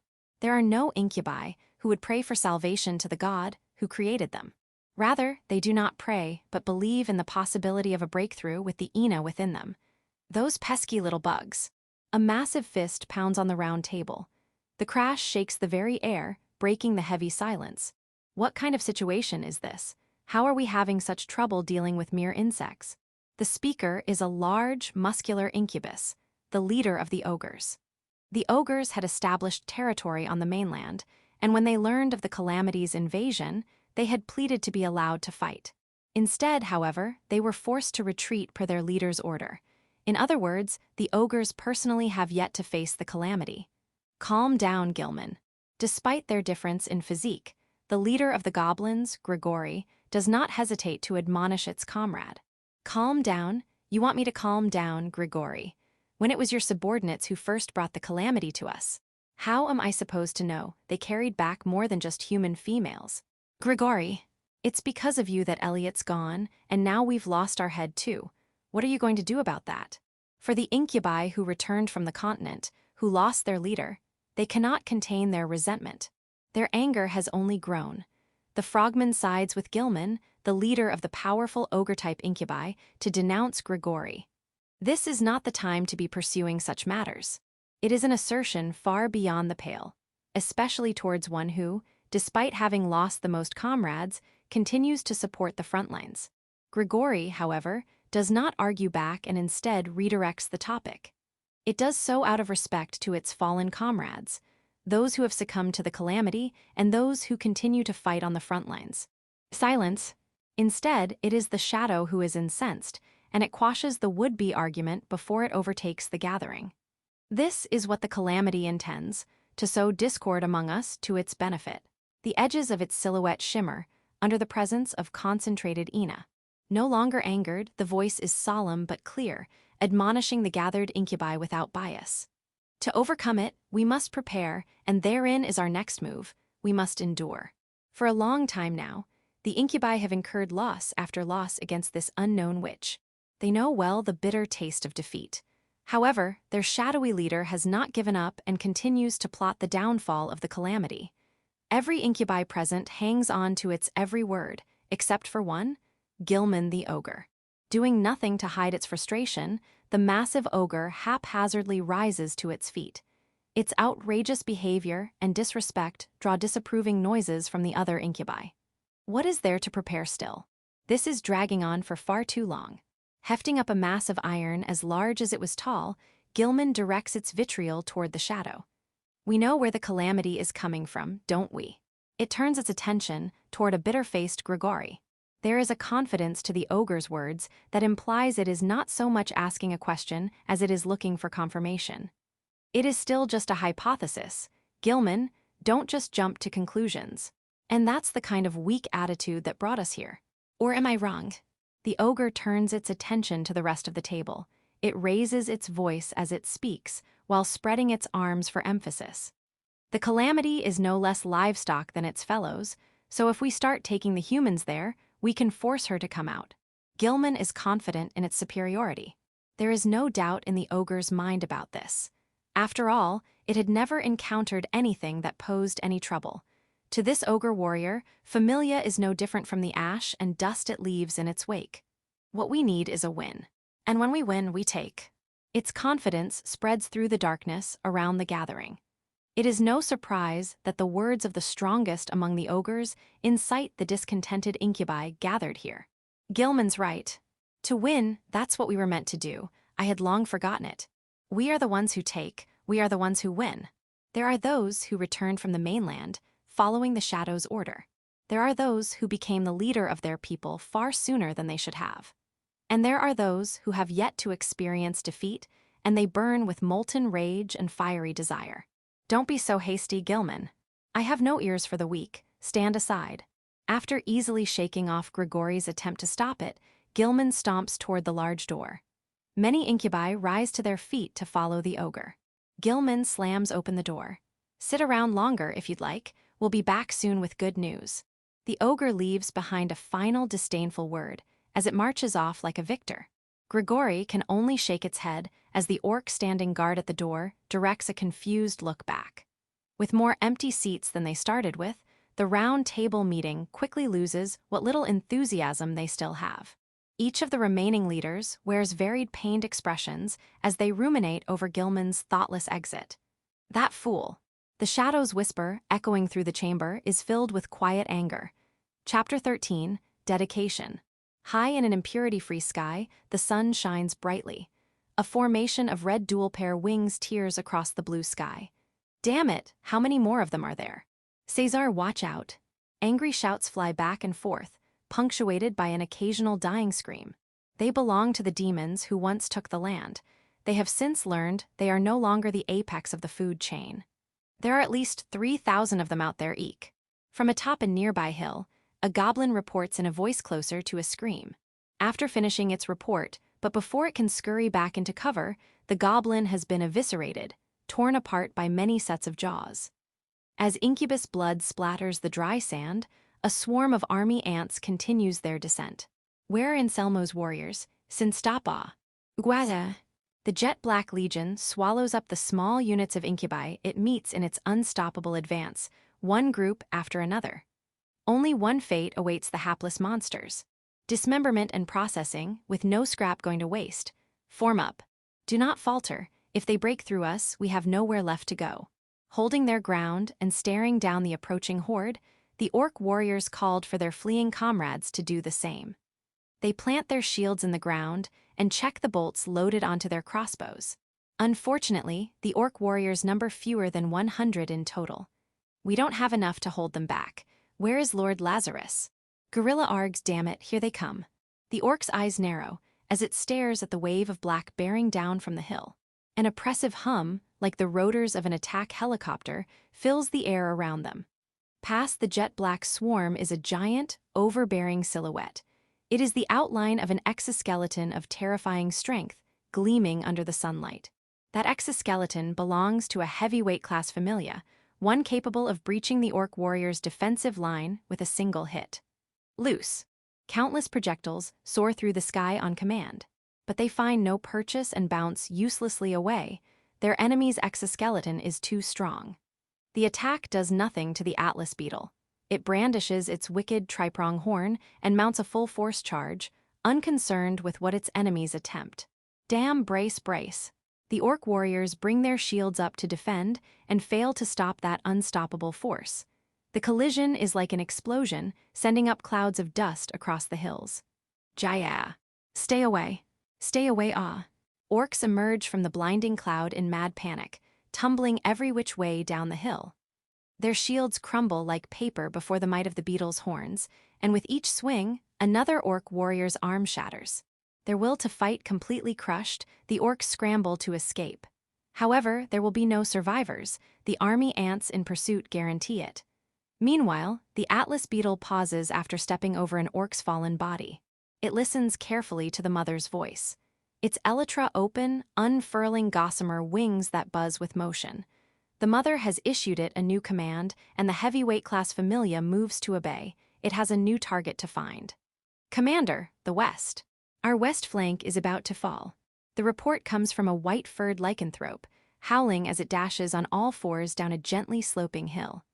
Hot on its heels are a wave of vicious, gnashing mandibles. In moments, the hill behind it is colored in calamity. What happened to Anselmo's unit?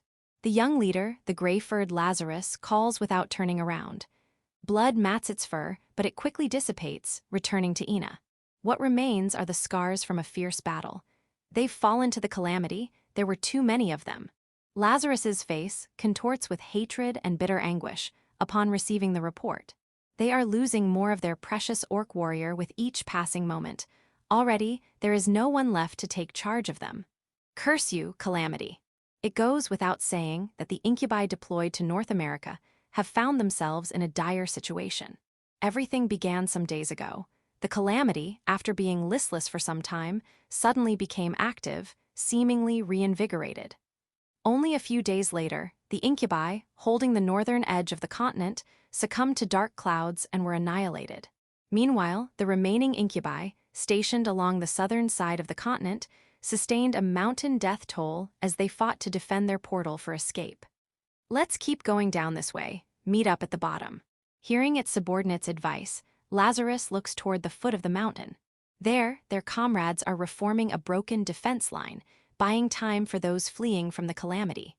Among those standing their ground are the warrior class, ogres, and minotaurs. No, we stop those bigger ones. As their strongest guerrilla fighter, how can it best contribute to the battle? It is simple. Destroy the large-sized familia that threaten the defense line before they arrive to destroy it. To win this battle, they need not generals but warriors. Go, move. Right away. Dry, grainy sand flies about, kicked up by 4 legs moving in tandem. Lazarus understands what the Witch of Calamity intends. Her familia's movements are far too blatant, approaching from 3 directions. Their objective is obvious: to surround the Incubi in the area for extermination. Without support from the imps, the incubus battle lines are tenuous, teetering on the verge of collapse. Pushed back from the hills to the plains, their forces are still fighting to retreat, but the enemy's encirclement is nearly complete. Chief, over there, look, is that a new large-type familia? From the western hills, a massive set of jaws is mowing down the surrounding Incubi like weeds. At this distance, the orc warriors appear as small as an adult human's pinky finger. This familia, however, is large enough to still be identifiable as a giant stag beetle. Here we are. The afterimage of a long leg appears at the edge of the lycanthrope's vision. Lazarus reacts instantly, putting power into its hind legs to take a great backward leap. It is more a reflexive action than a conscious decision. Costas, but its subordinate lycanthrope does not follow. Something dark and writhing against the pitch-black hills has grabbed the incubus. Its white coat is slowly turning red as its legs continue to flail about. On closer inspection, thick, vicious incisors have impaled the lycanthrope. Chief Ga. The perpetrator, a familia resembling a huntsman's spider, begins pumping digestive fluids into its catch, like a mechanical injector. Bloody froth bubbles from Costa's mouth. The huntsman is quick to abandon the dying incubus and even quicker to catch its remaining prey. Despite its massive size, the familia moves as swiftly as a bullet train. I'll kill you, you damn bug. Once it regains its footing, Lazarus springs forward with a ferocious roar. The incubus becomes a gray blur in the wind. However, unfeeling black eyes continue tracking its movements without issue. The two clash at high speed, and the result is a single leg sailing through the air. Wisps of residual ina remain on the lycanthrope's sharp claws. As Lazarus lands, it hits the ground in a roll that brings it back to its feet and into a run. A sideways glance tells the incubus all it needs to know. The battle between its comrades and the army ants will not end well for them. You damn bugs. No matter how much blood is spilt, the sand of the hill underfoot drinks it all. Lazarus had not escaped its clash with the huntsman unscathed. An ugly wound runs down the length of its rear hind leg and leaves a trail behind it. As for its pursuer, despite losing 1 leg, its remaining 7 do not relent in the chase. However, it begins to lose ground against the lycanthrope. Like the spider it is based on, the huntsman familia has poor stamina. This weakening gives Lazarus an opening to launch a decisive counterattack, but that, in turn, may allow reinforcements to catch up. The Witch of Calamity is nothing if not relentless in her pursuit of the Incubi. The accursed calamity. Lazarus, after leaving the wounded familia behind, reflexively lets out a guttural, angered growl. As far as its eyes can see, familia crowd the hills around it. Both forces have relocated to the foot of the mountain, but the encirclement has tightened like a noose around the Incubi forces. The familia, from the way they move, looks like the outline of a cauldron. Wait, a cauldron. The word fills the lycanthrope's heart with terrifying dread. It brings to mind a certain memory. The round table meeting where they learned of the expeditionary force's annihilation. Encirclement and annihilation. Did the calamity always resort to such basic tactics? But as impatience rattles Lazarus's heart, the earth begins to rumble. What's going on? The rumbling grows in intensity, becoming strong enough to crack the earth at the foot of the mountain. That crack grows until, like there is nothing left to hold it up, the land suddenly sinks below ground. The collapse spreads across the hillside, sending blinding clouds of dust billowing into the air. The ground is. He yelped. Having lost their footing, the Incubi forces tumble into the abyss below. And from within that gaping maw comes a song of joy. Its instruments are clicking mandibles. Its tempo countless footsteps. By chance, the hillside on which the two sides did battle is located near a certain national park, one well known for its elaborate cave system. The Familia had made full use of these caves, renovating the space and transforming them into death traps. From the moment the Familia began fighting, the fate of the Incubi had been sealed. How could this happen? There are no survivors or witnesses, only the leader of the lycanthropes remains. And so, the Incubi occupying the southern part of the United States were annihilated. Section. Recently, I recovered the ability to taste the flavor of things. While I was hospitalized, I thought the food had no flavor, but it turns out I had lost my sense of taste. In other words, my body was so close to its limits that it had begun cutting off senses deemed unnecessary.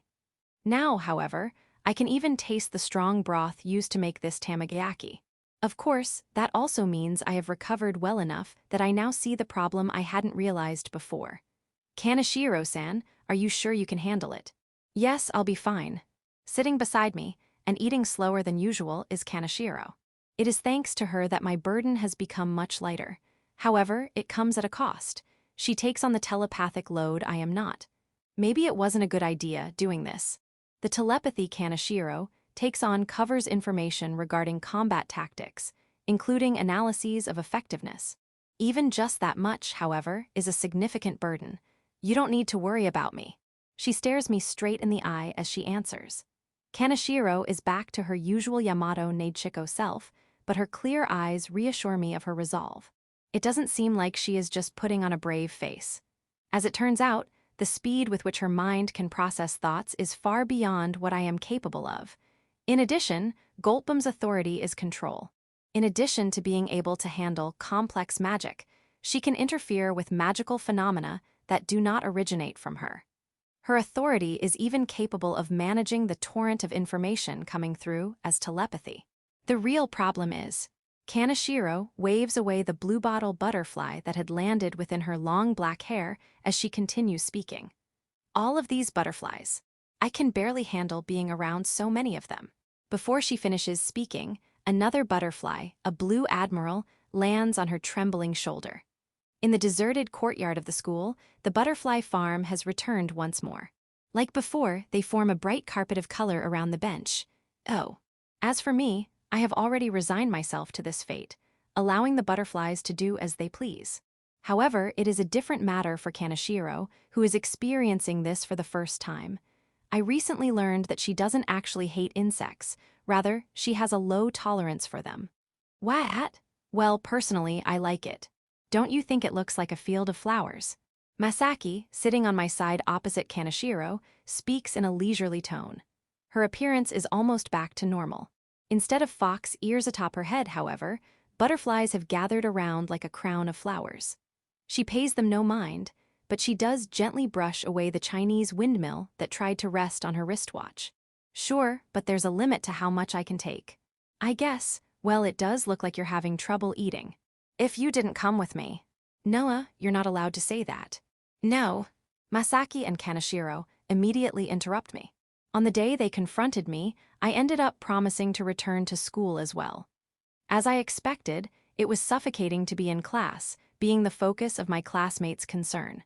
I escaped to the courtyard, where I planned to spend my lunch break, only for these two to show up. But it's not like we have to be together all the time just because we're friends. It's more like, we don't want to let you be alone right now if possible, Azuma-san. Thanks to Kaneshiro's intervention, I'm starting to recover. But seeing as I had collapsed before, trying to reassure them with just that means little. They're here now because they want to be, out of concern for me. Still, I don't want to be a nuisance to them, keeping them here. More importantly, no matter how much less telepathy you're handling, aren't you still watching everything that's going on? We should be asking you to make sure you're not overexerting yourself again. I'm used to doing this, it won't be a problem.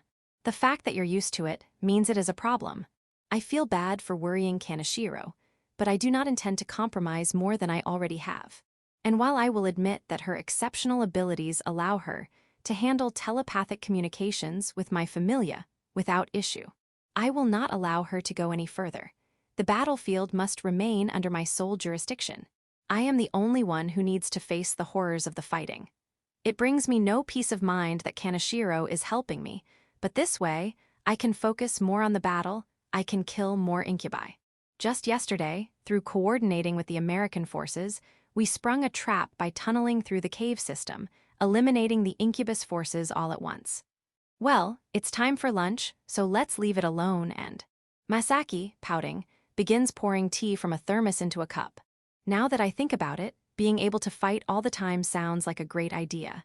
But ultimately, in doing so, what I end up destroying that way will almost certainly be myself. Have some tea. Here you go. I take the cup from her and stare into the surface of the brown liquid to find a Buddha-like, expressionless face glaring back. She's right, we're at school. This is not a place for the extraordinary to exist. It is important to compartmentalize and keep them separate. Thank you. Seeing Masaki's soft smile eases the tension in my shoulders. What a strange feeling. Ritsu's right, let's take a break. Kaneshiro, after taking a cup from Masaki, takes quiet sips of tea.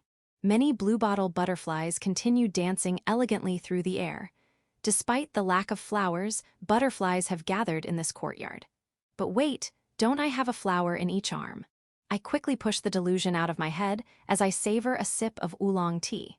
For some reason, the curious gazes we attract from beyond this courtyard don't bother me anymore. Time seems to flow more slowly than usual amid this colorful butterfly farm. You know what's a little weird to think about? Masaki suddenly looks upward as she asks. I follow her gaze to find white clouds drifting lazily about. It is a rather idyllic sight. How, even now, the world continues to get better. My familia continue to hunt incubi across the 2 continents they have been sent to. Furthermore, ever since I regained command over them, there have been no human casualties. The world must be getting better, as Masaki says. It's thanks to you, Azuma-san. Before, this was something we could only hope would happen, but we know for sure it is now. I haven't forgiven myself enough to accept Kaneshiro attributing that to me. The guilt I feel may never go away so long as I live. However, feeling guilty is not a reason to deny what Kaneshiro says. My actions have brought hope to people. Hope, you say. I wasn't hopeful at first either, seeing the minimal progress I was making towards the complete eradication of the incubi. However, given the rapid progress over the past few months, I'm also starting to think we might be closer to removing them from the mainland than I thought. Furthermore, tomorrow is the day I send off the second round of familia to aid the Americans. As for my partner, who is supposed to be making the arrangements for that to happen, why, you will not take this from me. It is currently struggling atop my left shoulder against a familiar small copper butterfly. I decide to pretend I don't see a thing. Section. A beautiful, colorful garden of flowers blooms in a withered courtyard. Under the sunlight, this field reflects a myriad of ever-changing colors that sway gently in the wind. On occasion, the colors take to the sky. They are not petals, but wings. Indeed, it is not a flower field but a butterfly farm, a natural one, filled with countless dancers. Passing students and teachers alike instinctively stop to stare at the rays of gentle light filtering through translucent wings. What a relief. A certain female student, looking down on the courtyard from the 3rd floor of the school building, smiles as she lets out a sigh of relief. It is not the butterflies that those blue eyes focus on. No, they watch the petite upperclassmen sitting at the center of it all. Did something happen? From behind her, a classmate leans over to timidly peek out the window. Between her slouching posture, as though protecting her chest, and long, waist-length black hair, the girl appears quite sloppily put together. During the day, this girl is Maido Akasaka. But during the night, she is the witch with an extreme fear of insects, Red Queen. Kyuan-san. Nope, nothing at all. As Amin Kyuan steps away from the window, the gentle smile disappears from her face. Having confirmed her beloved witch has returned to health, she resumes walking with her hands clasped behind her back. Oh, that's good.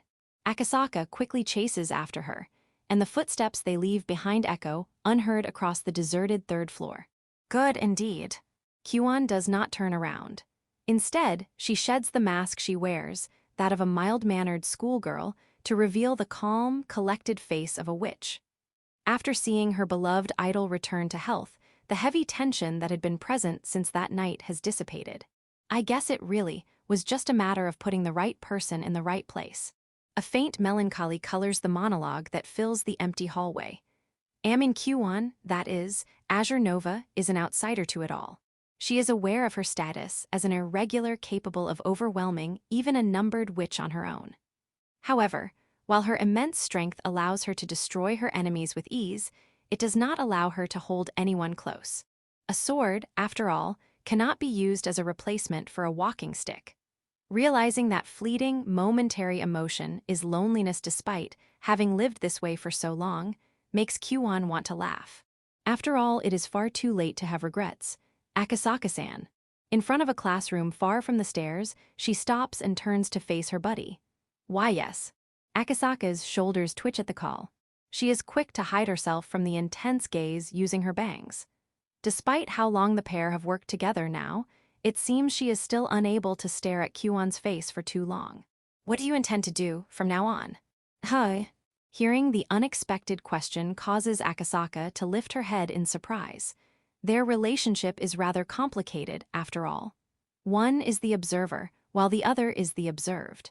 At the same time, they cooperate to eliminate the enemies of Silver Lotus. Mito Akasaka, Red Queen, never had a say in the matter, not when cooperating versus not cooperating was a matter of life and death. She never considered an alternative to begin with, so then, why is her buddy now asking what she wants? There's nothing to be afraid of, I simply want to know. At the sight of a silent, trembling Akasaka, Kyuan presses a hand against her forehead and lets out a sigh. Obviously, I will continue keeping an eye on you, regardless of what you say, but... She pauses before finishing her sentence and awkwardly averts her gaze. After a brief moment of hesitation, she finds the words to say. I know you don't want to fight other witches. Her all-seeing eyes do not focus solely on her colleague's abilities. For the entire time they have worked together, it is only Azure Nova that handles the hostile witches they encounter. Red Queen only provides indirect assistance through movement and as a decoy. It is a deliberate allocation of duties, for Red Queen refuses to directly harm other witches. The result is this imbalance of responsibilities in their cooperation. Akasaka reflexively stiffens, believing the time of the inevitable has finally come. That aside, I have nothing to criticize you for. As I've said before, it's thanks to you that I have been able to do much more than I could before. But contrary to her expectations, Kyuan is not admonishing her for her lack of contribution in combat. Rather than criticism, she gives an objective evaluation that can only be seen as praise. Rather, her concerns involve something different. However, from here on, our enemies will not just be witches. Akasaka's eyes focus on the mobile device Kyuan retrieves from the pocket of her skirt. Its cracked screen flickers under the reflected light of the sun streaming in from the nearby window. Isn't that? The owner of this particular mobile device is not Kyuan, nor do the unremovable bloodstains splattering it come from her. Kyuan pauses to fiddle with the phone, running her finger across the screen and opening a certain app. They will be ordinary people as well. Will you be able to fight ordinary people? She turns the phone around, revealing the black interface of a certain social media app. Akasaka had once used such an app, and it had cost her her head. It seems the owner of this phone had been a regular in this network. Even now, new threads rapidly appear at the top of the timeline, with new comments quickly following under them. They mention various scandalous headlines. How the National Defense Force is concealing the truth, how the American military is behind the state of the world, how witches are the result of unethical human experimentation. Conspiracy theories, all of them are, some so disturbing and sensational as to stoke the discomfort of their readers. You mean the adherence? Akasaka's eyes appear to glaze over from taking in the screen's contents. Her answer comes out in a cold, unfeeling tone. She knows them for what they are, enemies. They are hostile individuals who not only worship the Incubi as saviors, but also antagonize those who disagree. They represent the evil that has taken root within Japan, sowing discord in a manner unlike that of the Incubi or foreign operatives. It is said the National Defense Force enforces a no-tolerance policy toward these dissidents to avoid repeating the mistakes of Europe and America, but so they're still around. There is an uncharacteristic edge to the voice echoing across the deserted hallway. It is akin to the disdainful disgust of someone discovering a terrible pest hiding in a room. Did this truly come from the same timid girl who, moments before, was cowering like a small, frightened animal? You don't have to worry, Kyuan-san. A scornful smile appears on Maito Akasaka's lips as her eyes continue to read the nonsensical babbling that appears on the cracked screen. What looks up from the phone is not a skittish, inoffensive classmate, but a ruthless revenant of a girl. Within her eyes, hidden behind her black hair, swirls a faint darkness. Amin Kyuan Azure Nova knows that look well. I can deal with them. For she too has such eyes, the eyes of a murderer. Chapter 14, Departure. First, we would like to thank you for answering our request. The voice comes from a large black dog, respectfully bowing its head. Its coat is as dark as the concrete runway ahead of us, shimmering under a haze of extreme heat. Not at all.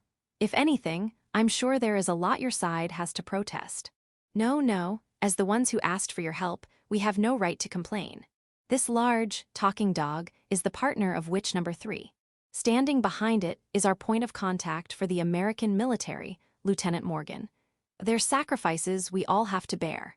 I had taken the lives, the futures of their people. Calling them sacrifices makes it seem like the loss of those lives has meaning. Still, I can't bring myself to meet the eyes of the soldiers nearby, standing around the transport plane. After all, the lives I took may have belonged to the friends, families, or significant others of these people. Knowing that is like remembering the feeling of liquid lead being poured into my stomach. But ultimately, we consider it to be an unfortunate accident. Is that really the right thing to do? Value cannot be assigned to human life, but if you ask us. The dog looks toward my left shoulder, where my partner sits, before turning its cold, rational gaze back to me. We would say it is fortunate that we only lost that many. Its cold answer sounds almost ruthless in how it measures human lives as a statistic. However, neither the lieutenant nor the surrounding soldiers protest its answer. They continue looking silently on, with grim expressions plastered on their faces. I understand the logic, but I cannot wholly agree with it. However, considering how tirelessly their military forces have fought, how they continue to do their best to rescue their citizens despite the dangers of fighting in urban environments, I should not be taking everything they say at face value. In any case, what's important is the future, don't you think so? I suppose that's true. It was pointless to have expected them to demonize me for what had happened. They are a military organization after all. They would not waste their time on such things, but I cannot allow responsible adults to spoil me like this. Then, allow me to thank you, at least. Instead, I switch tracks and express my gratitude. We should all do what we can, after all. No, as I said, that's what we should be saying to you. Thank you, Silver Lotus. The large dog's tail begins to wag as it gives another deep bow. In response, I remove my hood and return a bow of my own. That reminds me. The dark-furred partner raises its head before tilting it sideways to look behind me. The 5 behind you, are they supposed to be your chaperones? Today, there are more than just my familia accompanying me here. The 5 behind me are the numbered. I follow the dog's gaze and glance behind me, catching sight of Benayam holding a traditional parasol, who waves her small hand. While I insisted I would be fine going on my own, all 5 of them objected and forced themselves on me. I understand why they're concerned, but that doesn't make it any less embarrassing. They're my bodyguards. I answer as I wave back. A group of my familia standing behind them wiggle their antennae in response. To have so many numbered guarding you, how reassuring. All I can do is nod emphatically to the emotion in its tone. No matter how glamorous or fragile they appear, they are, without a doubt, 5 of the strongest witches in existence. In any case, shall we get started with getting this second group on board? The dog-shaped partner signals, with a backward glance, at the awaiting soldiers who spring into action. Of course, let's get started. I begin sending out telepathic orders to the nearby familia, directing them as needed. Thanks to Goldblum's intervention, my orders are now conveyed and understood with little issue. Suffice it to say, my familia are now capable of following extremely detailed and precise instructions. Might I ask you a question, Silver Lotus? As my familia begin to move, the black-furred partner suddenly becomes docile. What would you like to know? Thank you, about that longhorn beetle. You mean the bojanlower. The jumping spider atop my left shoulder is ready to correct its fellow partner's misunderstanding. True to its name, the longhorn beetle sports a particularly massive frontal horn, even compared to other rhinoceros beetles. As for our bojanlower, it should be with the tiger beetle that is currently grooming its antennae. Banayam-san, what are you doing? It's fine. Indeed, there it is, but with an additional Banayam casually stroking its long antennae. Despite how powerful its larger horn makes it appear, this particular familia is relatively smaller in size and less aggressive by extension. Its size is representative of the role it is meant to play. That role is, as it turns out, not primarily in combat, so we secured an incubus portal the other day. The plan is to deploy this one to the portal we captured on the North American continent. While we similarly captured the one in China, we plan to destroy that one. The one in America, however, we will keep for now. Is there any point to letting it stay up? While it is a door to the incubus home world, it only functions as one for beings who possess the right kind of Ina. In addition, whether they are physical or magical, no attacks can pass through. Everyone present here is aware of this fact. We won't be destroying it. What did you say? By destroying an existing portal, the incubi are free to re-establish a new one elsewhere. With that in mind, it is far more useful to keep one that we have secured. Have you ever heard of pine tree nematodes? The large, black dog returns a confused look at the seemingly random change of topic. Its reaction is perfectly understandable. I only have my poor communication skills to blame for this. Oh, you mean those roundworms from North America that kill pine trees? That's right. Basically, they spread like pathogens and disrupt the flow of water in trees, causing infected trees to wither and die.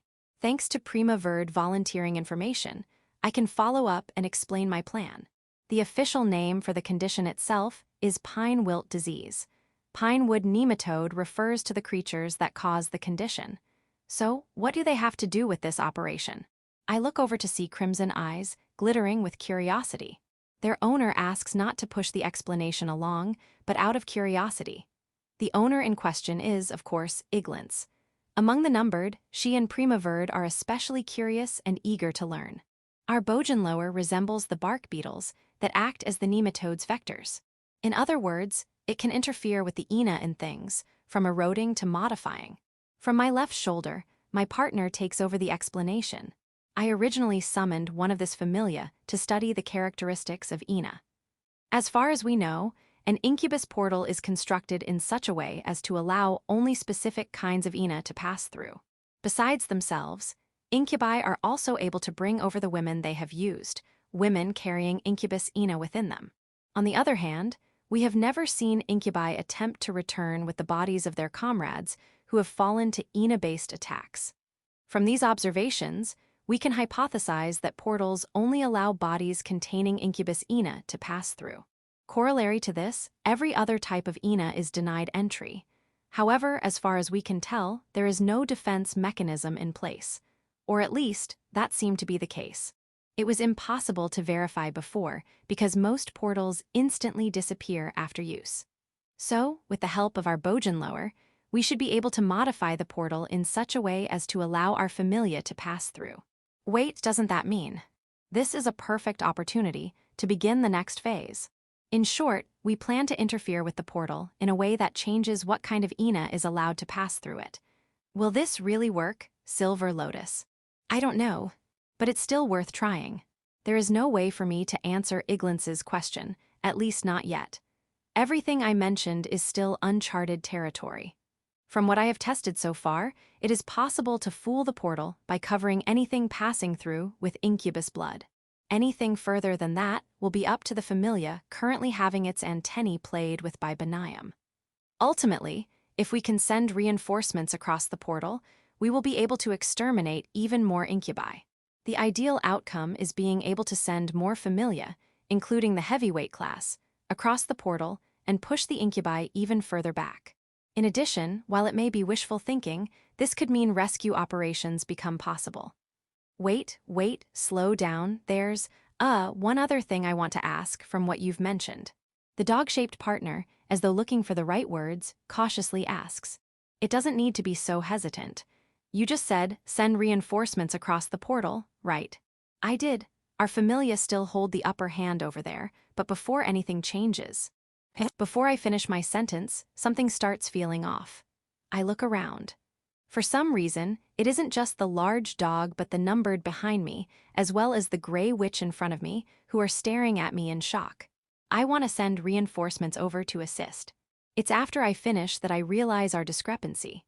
This is the first time I have ever mentioned things happening across the portal, on the incubus home world. Silence falls like a blanket over the concrete runway, shrouded in hazy heat.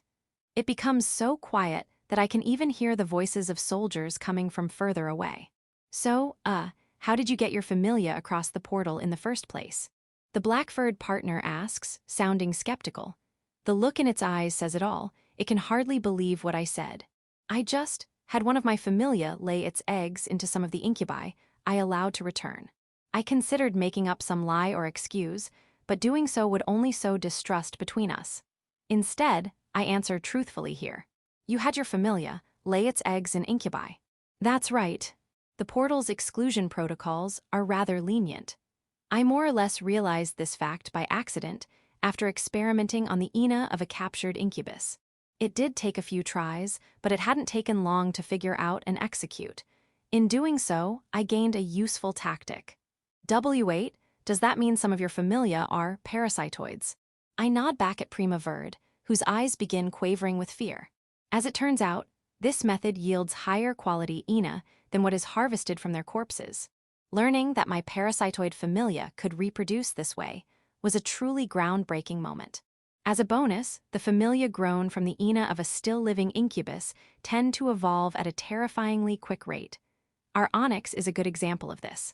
So, why is it that this is the first time we're hearing about this, Silver Lotus? I forgot to mention it.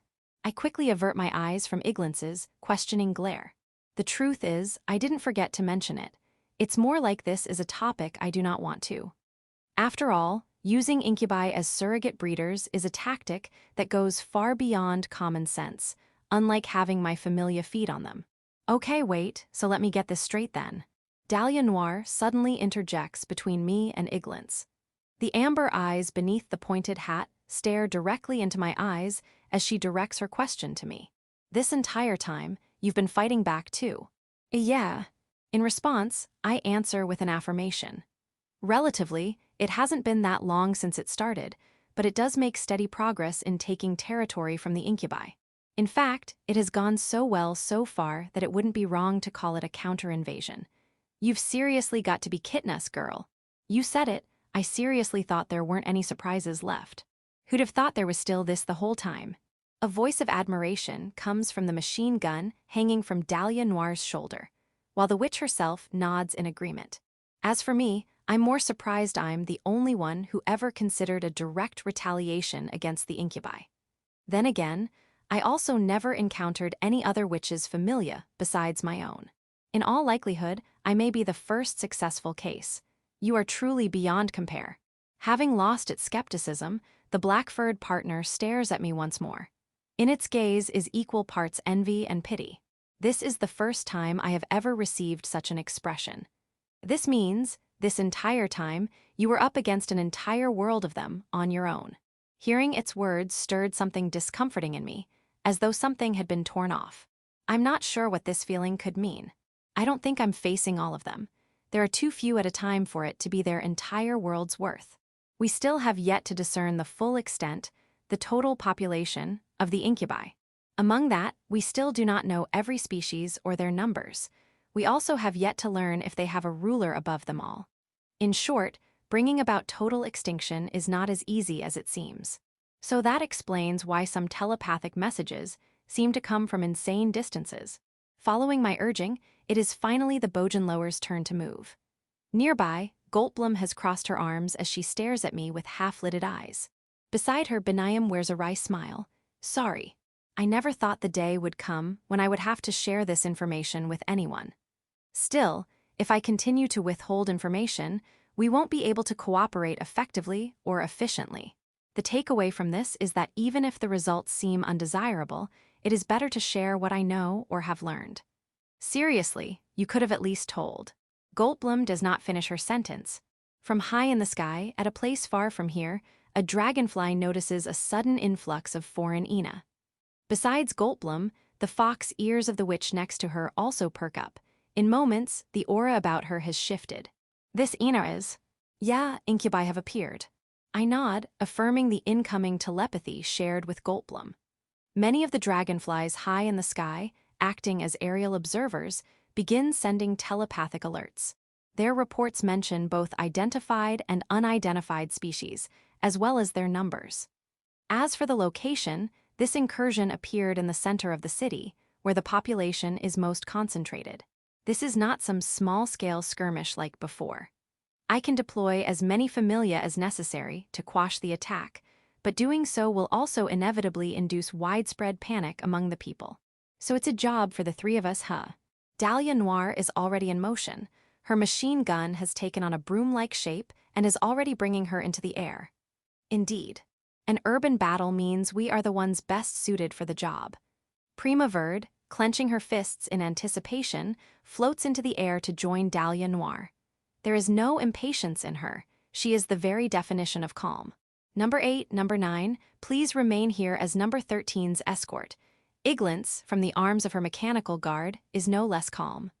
Of course. Be careful out there, you three. In response, Goldblum and Benayem return empathic nods as they see their friends off. They are powerful witches in their own right, even among the numbered. Furthermore, they have experience fighting in densely populated areas. Knowing that, there is only one thing I need to tell them. I'm counting on you guys. When they hear me, their colorful eyes gleam like the bright jewels they resemble. You can leave this to us. Indeed, we shall be back shortly. We won't miss this chance to show you what we've got, you know. The soldier dressed in red and white kicks off the runaway, leaping toward the city. The witch and the knight are quick to follow, as though in pursuit of its shadow. We should prepare to engage as well. Let us finish the deployment another day. All right.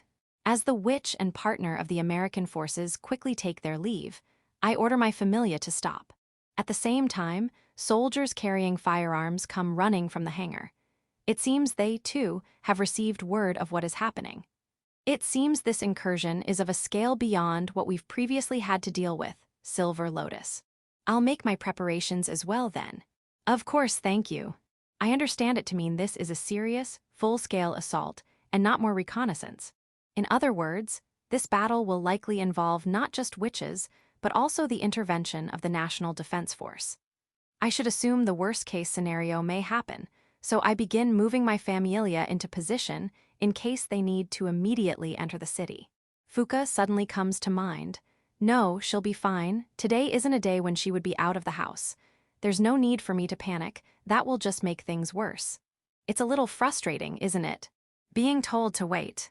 As attention settles over the military base, Benayem leisurely twirls the crimson parasol in her hands while looking toward the city. Unlike Goldblum, who is responsible for handling the incoming telepathy, her role as my escort involves mostly waiting around. It's not like there's anything else we can do, right? Yep, besides, this part is important too. It is important to stick to the plan, but is it really the best idea if this leads to a numbered idling around? If we had sent Benayem off with the earlier three, that would make 4, in other words, 2 pairs fighting together. Such a setup not only improves combat efficiency, but also makes taking on the Incubi safer. It's too late for her to chase after them now, though. Actually, there may be a way for us to contribute. A strong wind sweeps across the runway, rustling the pure white gown. Before I can say a word, Goldblum is already in motion. There is something I would like to try, Silver Lotus. Her golden eyes, reflecting a silver-haired, red-eyed witch, glisten with a readiness to fight. Section. Audiobook by Masquerade at Masquerade Audiobooks. Chapter 15. Hope. The ephemeral bubble of peace bursts, plunging the city into a tragic catastrophe wrought with horror and violence. Displaced people flee in search of help and safety, only to meet with fang and claw and blade. Hideous laughter echoes across the city, heralding the monsters roaming the streets like marauding rulers. So now they're coming to us. As she draws closer to this hell on earth, the vermilion eyes of the night of verdant green glimmer with a fury ready to explode. No matter how many times she enters a place of looming death, she can never become numb to it. Yet it is that same intense animosity she holds in her heart, along with a pure, undeterred desire to save people, that gives this witch her strength. Indeed, let us have them pay with their lives for what they have wrought. Behind the flaxen hair flowing freely in the wind is the witch's partner, the wise owl. It, too, is on edge seeing the state of the city before them. Their desire is as one. The incubi behind this are to be exterminated without exception. The National Defense Force is already on the move, but it looks like they can't do much with all the people trying to run away, huh? A witch in black, standing beside her, scans their surroundings with superior eyesight specialized for sniping. She observes the state of the battlefield awaiting them. They are doing as well as they could be, but they won't last long. As the witch and her cat partner note, members of the National Defense Force are desperately trying to hold the line against the incubi, but they must fight against the fleeing crowd. As a result, their efforts amount to little, and death and destruction are spreading faster than they can contain them. Black smoke rises from various parts of the neighborhoods, while intermittent screams punctuate the occasional explosion. It would appear the incubi have scattered into smaller detachments to stretch their coverage thin. The number of witches active on the scene is few and far between. There are hardly enough to handle the escalating situation. At this rate, many of them are likely to fall to the unidentified invaders. The thought leaves Prima Verde pursing her lips in frustration. First, we should prioritize hunting down every named incubi. It is a rational judgment. They, the strongest witches on the scene, should handle the incubi posing the greatest danger. It is impossible to save everyone caught up in this disaster. Thus, they make this decision. Do we know where the named are? We do indeed. Thanks to Leggy-kun and Katarina-kun, we have an accurate estimation as to the whereabouts of every present named. The amount of information exchanged between the partners through telepathy is incomparably more detailed than what Iglance's familia can glean alone. Now, they not only know the area and altitude of any given named, but also its species and relative amount of INA. This information is also constantly updated in real time. Like this, locating and eliminating the named should prove a much easier task. Sounds good. Let's focus on them first. Crush the head and the body will follow. Let's kill these monsters. Gone is the cat's light-hearted, joking tone. In its place is cold, methodical hostility. Its partner witch strokes her jet-black rifle as she nods in agreement. Grim, could you let Iglance know what we're doing? Consider it done. Having received Prima Verde's orders, the owl descends. Further below, a figure in red and white is moving swiftly across city blocks with leaps and bounds. Iglance-kun, please support the National Defense Force and protect the evacuees as necessary. Of course. Thanks to her authority, such a task is easy to accomplish. That leaves the witch and the knight to smite the great evil that has appeared in their midst. But they do not immediately spring into action. They remain stationary in the airspace over the city, watching the cruelty and destruction unfold below. Before long, a new sound enters the fray. The boom of tank fire thunders up and down the streets, followed by the agonized cries of incubi. Let's get going. I'll be right behind you. After confirming their mark, the two witches dive to street level. Their destination is an intersection choked with black smoke in the air and incubi on the ground. After flattening her windswept clothes, Dahlia Noir aims her 2-meter-long rifle downward. Tom, I'm ready to go. Fire at will. Despite gravity taking her into freefall, the witch does not hesitate to pull the trigger on her mark. The muzzle of her rifle belches a molten red. The recoil momentarily counters the pull of gravity on the girl's body. Her shot lands right at the center of the intersection, piercing a bipedal crocodile and nailing it to the ground. A second, then a third shot is fired in rapid succession. They find their marks, instantly ending 2 more incubi lives. Each shot is pinpoint accurate and guaranteed to kill, for every bullet is magical. Another witch. An incubus on the ground, realizing the gunfire is of Ina rather than iron and gunpowder, looks toward the sky. However, this is enough to draw its attention away from a tank shell that finds an exposed part of its face and obliterates half of its body. Before long, few incubi remain in the intersection, and 2 pairs of feet make a gentle landing on the asphalt. The knight and the witch who have landed glare at the monsters that remain. Has, now this is more like it. Weak females don't do anything for. Before the vile crocodile can finish speaking, a gunshot destroys its head. Its massive body topples over, and that acts as the signal for the remaining monsters to charge forward. Run with your legs, not with your mouths, filth. The rifle's shape becomes hazy as it spits its provocation, and a moment later, it has become a rugged machine gun. As Dahlia Noir brandishes her powerful firearm, Prima Verde charges forward to meet the incoming incubi. I'm going in. I'll cover your back. The buzzing spurt of gunfire fills the empty intersection. Countless bullets of Ina meet with the incubi at the forefront of the charge. The magical ammunition tears through their Ina-based barriers and rips arms and legs free, depriving countless incubi of their mobility. Igua, my leg. Meanwhile, the knight's charge has not slowed even as she meets the wave of incubi. At the same time, an anti-tank missile shrieks past overhead, exploding against the reptile that stepped into her path. Dismembered limbs fly out of the blinding black smoke. You impudent little humans.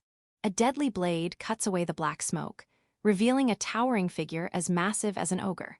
It resembles a centaur from mythology, a creature with an equine lower body and a human upper body sprouting where its head should have been. Until now, this type of incubus has only appeared on the mainland. That they know little about this species makes it much more dangerous. You saved us the trouble of having to find you. But that had been their plan from the beginning, targeting this centaur, who appears to be unnamed. Prima Verde skids to a halt, coming face to face with the amalgamated creature. Such a fragile little thing, coming unarmed. The centaur's hairy face twists, exuding an aura of anger. It braces its thick legs, gathering strength while its right hand, equipped with a long sword, rests the blade's point against the hard ground. You would do well not to underestimate me, witch. The asphalt beneath its feet cracks, and the gigantic incubus seems to disappear. It has begun its charge, becoming like a swift, dark gale. It intends to use its momentum to deliver an upward slash at supersonic speed, too fast for an ordinary person to avoid. However, the flaxen-haired witch has anticipated its attack. She slips into the incubus's left side and out of the deadly blade's reach. Tusk. As expected, the centaur's swing meets only air as it runs past the witch. When it does, Prima Verde is close behind. You think yourself clever. However, as the centaur brings itself to a stop with its forelegs, it simultaneously draws its hind legs in for a vicious kick. It is a deadly strike that has ended the lives of countless witches who foolishly tried to pursue it. But even with the deadly threat of hooves before her, the knight does not falter. Tilting her head puts it out of reach of the attack while allowing her to drive a backhanded right fist into the exposed leg joint. Unfortunately, it is only a glancing blow at best, thanks to her poor stance. First strike. However, that is part of her plan. After all, Prima Verde's authority is analysis. Anything she touches, she understands better. Second strike. She follows up her right fist by slamming the gauntlet on her left into the centaur's abdomen. With that, she understands the layout of its internal structures. She can visualize the actuation of its muscles, which in turn allows her to predict its every move. Nothing you do can hurt me. The giant shadow of the incubus looms over Prima Verde. After turning around to meet her, the centaur lifts itself on its hind legs to drop its forelegs upon her. She dodges aside with minimal movement, and a moment later, the road is left cratered from the impact. As her white porcelain armor deflects stray bits of flying asphalt, Prima Verde steps in once again. Third strike. A pleasant crunch accompanies the next attack. It is a powerful strike from a proper stance, one that disjoints the centaur's forelegs. The knight's vermilion eyes had not missed how her enemy's Ina winded up. You. They had seen through the centaur's actions and predicted its stomping attack. Her rolling dodge had been deliberate to put rotational momentum into her blow. You sure like your wide swings, fourth strike. She turns like a dancer, performing a graceful spin to deliver a high kick against the same leg.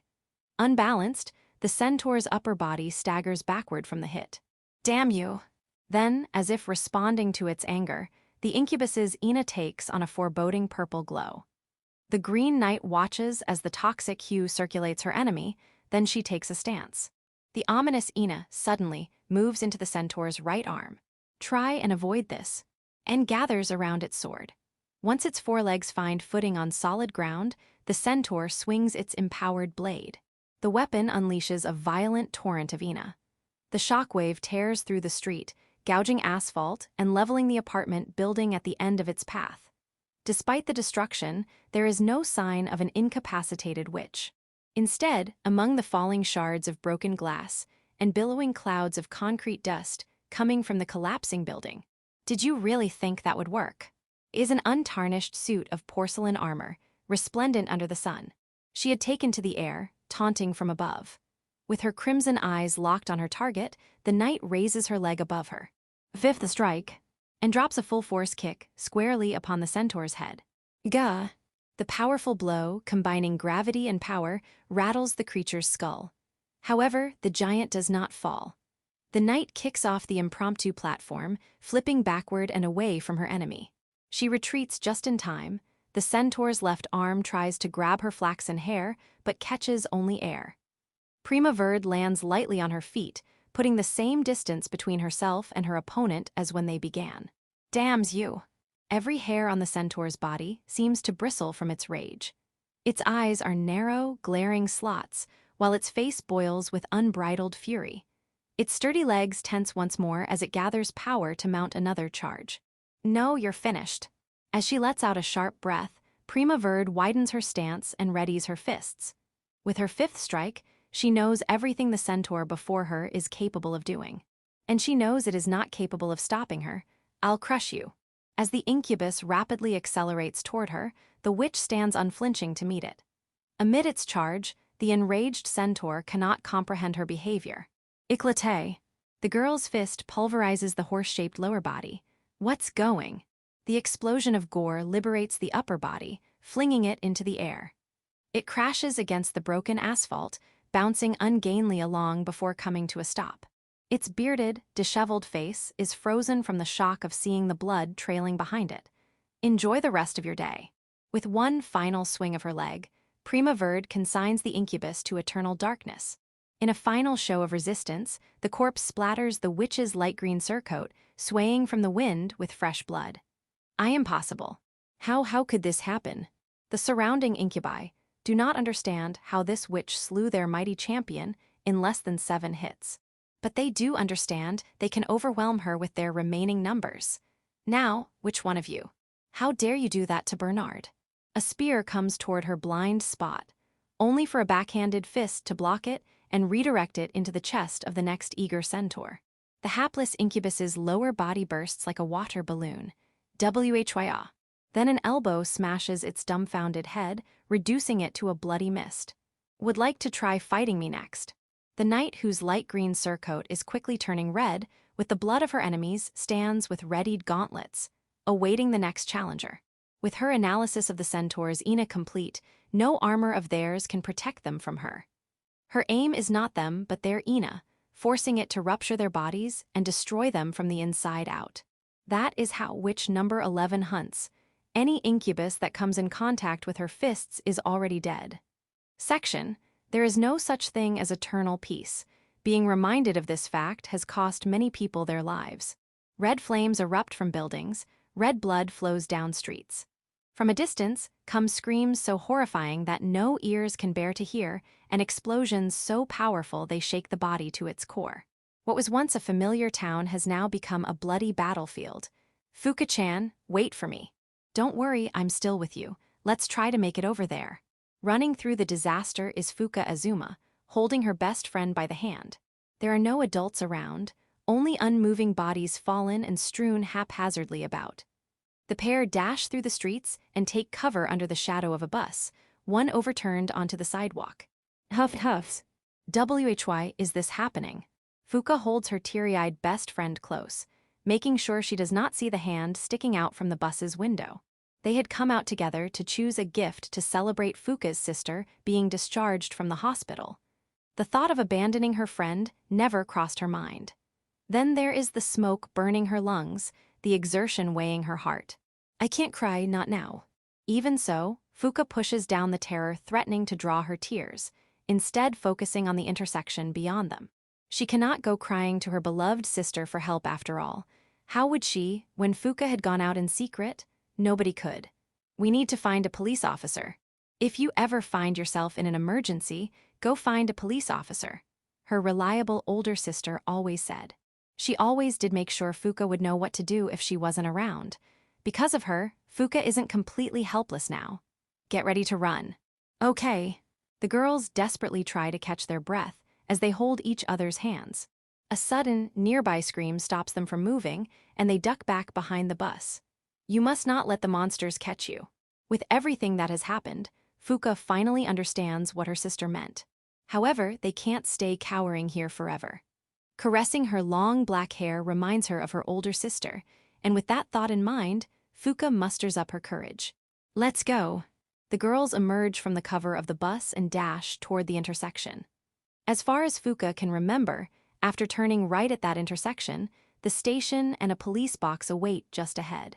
Of course, she can be misremembering amid the panic, but she nonetheless continues to think. If we turn here, around the bend, in front of the convenience store, is a round dent in the asphalt. Collapsed at the center of that depression is a young girl. She sports not only terrible wounds, but a pale pink out-of-place outfit, marking her as a witch. Her presence here, along with the state of her surroundings, suggests the perpetrators may be nearby. I have to help her. However, abandoning this injured girl is not an option. At least, not for Fuka, who grew up in a nurturing environment, emulating her kind-hearted older sister. Sorry, but go on without me. Fuka-chan. After letting go of her best friend's hand, Fuka runs over to the fallen witch. Given her age, it is unsurprising that she focuses on what appears before her, without minding her surroundings and priorities. With that in mind, Fuka has made a terrible mistake. Are you okay? The unconscious witch does not respond to her voice. However, her chest, exposed under clothes torn to ribbons, continues writhing and falling.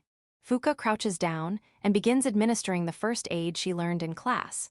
But, oh, I didn't plan on running into more girls today. A dreadful voice calls out from nearby. It has an otherworldly quality to its timbre, like noise that can only come from something not human. The sound sends a freezing chill down Fuka's spine, making her acutely aware she is being watched. Oh well. It's not like I have to kill all of them, right? It feels as though the gaze coming from behind Fuka is licking her all over, feeling her out. The sheer terror keeps her from screaming, and she slowly turns to see what is behind her. A black cloak obscures most of the figure, but a deformed, hooked nose and crooked, evil grin are visible from under its hood. It is an incubus, an enemy of all humans and a predator no ordinary girl can hope to fend off. Guess I'll just have to take this female back with me. It is not just any incubus but a boggart, a type infamous on the mainland for abduction tactics.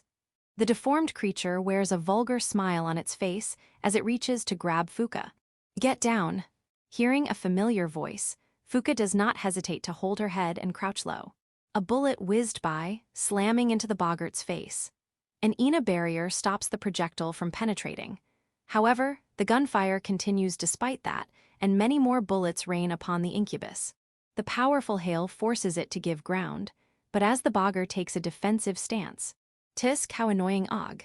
Something more powerful slams into the incubus, knocking it into the air. While still unable to penetrate, the bullet from a high-caliber anti-materiel rifle packs enough punch to blow away that lightweight body. Fuka remains curled up, only to timidly raise her face as the sound of footsteps approaches her. What she sees is the familiar uniform of the National Defense Force and a large, heavy rifle. Then her eyes see the profile of the man to whom the equipment belongs, as he gives a hand signal behind. Their eyes meet. Kept you waiting, huh, Fuka? The voice belongs to her most reliable family member in this world. The man wearing the uniform of the National Defense Force and smiling at his beloved daughter is none other than Kyosuke Azuma. And aside from a new scar lining his cheek, he still wears the same smile Fuka remembers. Hope has arrived. Relieved tears come to Fuka's eyes as her despair blows away. Dad. Dark red stains color his otherwise white uniform. The blood does not belong to him, but to those he rescued along the way. There is no doubt it is him, as his strong arms catch Fuka in an embrace. It's okay, you're safe now. Dad's here. It was only by pure chance that Kyosuke had happened to come here. Kyosuke had experienced his first bailout, suffering injuries during the defense against the puppet military forces' failed invasion of Kyushu. Because of that, he was put on temporary leave and sent home to his family. He was just about to return when the Incubi began their attack. Having been dropped off at a local station, Kyosuke rushed off, uniting the isolated police officers and rescuing stranded civilians. Are you all right? Over there, cover the witch. 2 police officers quickly come forward, securing the witch and Fuka's best friend and bringing them away from the danger. The other officers, following Kyosuke, level their rifles at humanity's nemesis standing before them. A single anti-materiel round is not enough to bring down an incubus. Accomplishing such a feat requires heavy ordnance or anti-tank missiles. You just had to interrupt my fun, you worthless fodder. Naturally, the boggart is similarly durable. It rises to its feet, face twisted with hideous displeasure. Its eyes, clouded in hatred, glare at the anti-materiel rifle placed on the second floor of the police office by the nearby train station. Hey, enough playing around. Dark shadows suddenly fall over the enraged incubus. Would you look at that, survivors? And look at those females with them. Here I thought we'd only find males. More boggarts 3 appeared, sneering as they looked over the situation. There. Kyosuke and the other officers instinctively moved to shield the young girls from the creature's vulgar gazes. Oh no. A slow bead of sweat runs down one of the officers' heads. With these additional incubi, the tables have turned. They simply do not have the firepower to stop this many incubi. Moreover, the defenders are aware of how powerless their weapons are against these monsters. We're retreating. Prioritize the safety of the witch and the civilians. Understood, sir. None of the officers objects to the orders of their temporary superior, Kyosuke. Rather, even without those orders, they know exactly their duty in this situation. Go with them, Fuka, with the other kids. The dependable father gives his beloved daughter one last squeeze before gently pushing her away, indicating with his eyes where she should go. His large hands take up the rugged rifle that would hold back the incoming enemies. But what about you, Dad? Despite seeing the forcefulness in his face, Fuka is unwilling to part with the father she has only just reunited with. Precocious girl that she is, Fuka instinctively understands the worst outcome awaits her father. I gotta take down these bad guys first, but don't worry, I'll catch up soon. Fuka sees his usual smile peeking from his profile. A police officer is quick to secure her, and as they leave, she continues staring at her father's dependable back, growing more distant. Enough, I'll tear you to pieces myself. One of the boggarts, driven to its limits from seeing its prey flee, kicks forward off the ground. It moves while covering its head with its arms. It does not intend to avoid incoming gunfire. Why would it? This incubus can move far faster than most humans. Fire. Don't let them get any closer. But the humans are nonetheless quick to react, and they unleashed lead hail upon the oncoming incubus. However, despite the focused fire, the boggart does not stop moving its legs. Go, Fuka. Dad. The police officer pulls at Fuka's hand, urging her to begin running. But she continues to watch her father as the distance between them grows even further. The rapid blasts of gunfire seem to slow, and the girl forgets to even breathe. Die. She watches as the hideous creature raises an arm to cut down her father, Kyosuke Azuma, only for a streak of light to cut through the area, leaving a trail of pale, dancing wisps in its wake. The squelching sound of burst flesh echoes down the street, the grotesque arm on the attack claws at only empty air. Whwa. The incubus has been split into 2. Then, as its hideous face twists in realization of its fate, blue fire erupts from the cut-halves, quickly enveloping and consuming the incubus. No one is able to understand what has just happened. The remaining boggarts are the first to understand. As the lingering Ina begins to resonate, they realize they are under witch bombardment. Run away. Before any of them can react, more dazzling light rains from the sky, boring burning holes into the remaining incubi. And then they dissipate into Ina without so much as a final screech. The battle-hardened ace pilot instinctively looks up into the sky. Then, after seeing her father is safe, the young girl also looks toward the azure sky from where the dazzling light had come. Are those shooting stars? Stars streak across the bright, splendorous blue. They fall to the earth like a shining rain to cleanse the wicked and purge the evil. Chapter 16, Outburst. I am limited in what I can do on my own. No matter how diverse my familia became, there is only so much they can do, too. And had it been my old self, I would have had to watch this all happen as a bystander again. Next is the group moving southwest. There is a shelter in the direction they're moving. My familia track only their prey, the incubi. Setting aside whether they understood that, the people below, fleeing the scene, would only see them as obstacles. With that in mind, it is important to predict what is happening in the city below and to choose targets based on that information. I see them. Goldblum, with whom I'm sharing my telepathy, is quick to pick up on my report. Her golden eyes are vacant. At the moment, she is seeing the visual information shared by my familia. As she waves her right hand like a conductor, a long cannon rises into position like a snake preparing to strike. On this grassy field to the side of the road, the cannon, flanked by 6 massive shields, seems to glare at the sky. It is an improvised artillery emplacement. They won't be getting any closer, Benayam. A shell of Ina is loaded into, or perhaps fills the barrel while balls of blue fire wrap around its axis. Leave it to me. With her scarlet attire fluttering in the wind, Benayam swings her left hand. In response, the fiery wisps begin to accelerate. Before long, they form a solid ring around the cannon. Equipped with its halo, the cannon fine-tunes the firing angle. With that, it is ready to fire. Firing. The boom of its shot stirs up a cloud of dust. The aftershock of wind sends my hair fluttering about. And when I look skyward, I see glittering Ina shooting by. The way the Ina splits into multiple subprojectiles across the sky is just like a meteor shower. Now, for the final adjustments. Focus on telepathy to reconfirm our target's positions. A moment later, stars fall from the sky. Confirming hits, all shots have landed on their targets. The marsh mosquitoes in the sky confirm the complete annihilation of our targets. Our controlled artillery fire hits incubi with unerring accuracy. Furthermore, thanks to the power of Benayam's Ina, the corpses are incinerated down to nothing, leaving no biohazardous remains. Send a unit to set up an ambush along the escape route. We already have familia on standby. The survivors, 2 frogmen, desperately flee the scene. But no matter how hard they try, they will not get away. After all, the familia hiding in the city are right under their feet. The remnants have been taken care of. The 2 frogmen duck into an alleyway, only to fall victim to the pursueb spider hiding in a manhole. Incisors skewer them and immediately drag them into the dark underground. With the addition of those 2, the number of incubi we have slaughtered so far comes to 39. Nice. While I cannot openly participate in battle, I can certainly close off their escape route. Not a single one of them will get away. Conveniently enough, the incubi that want to escape will always run away to a place out of human sight. This setup sure is amazing. You said it. I nod in response to the profound awe my partner expresses from my left shoulder.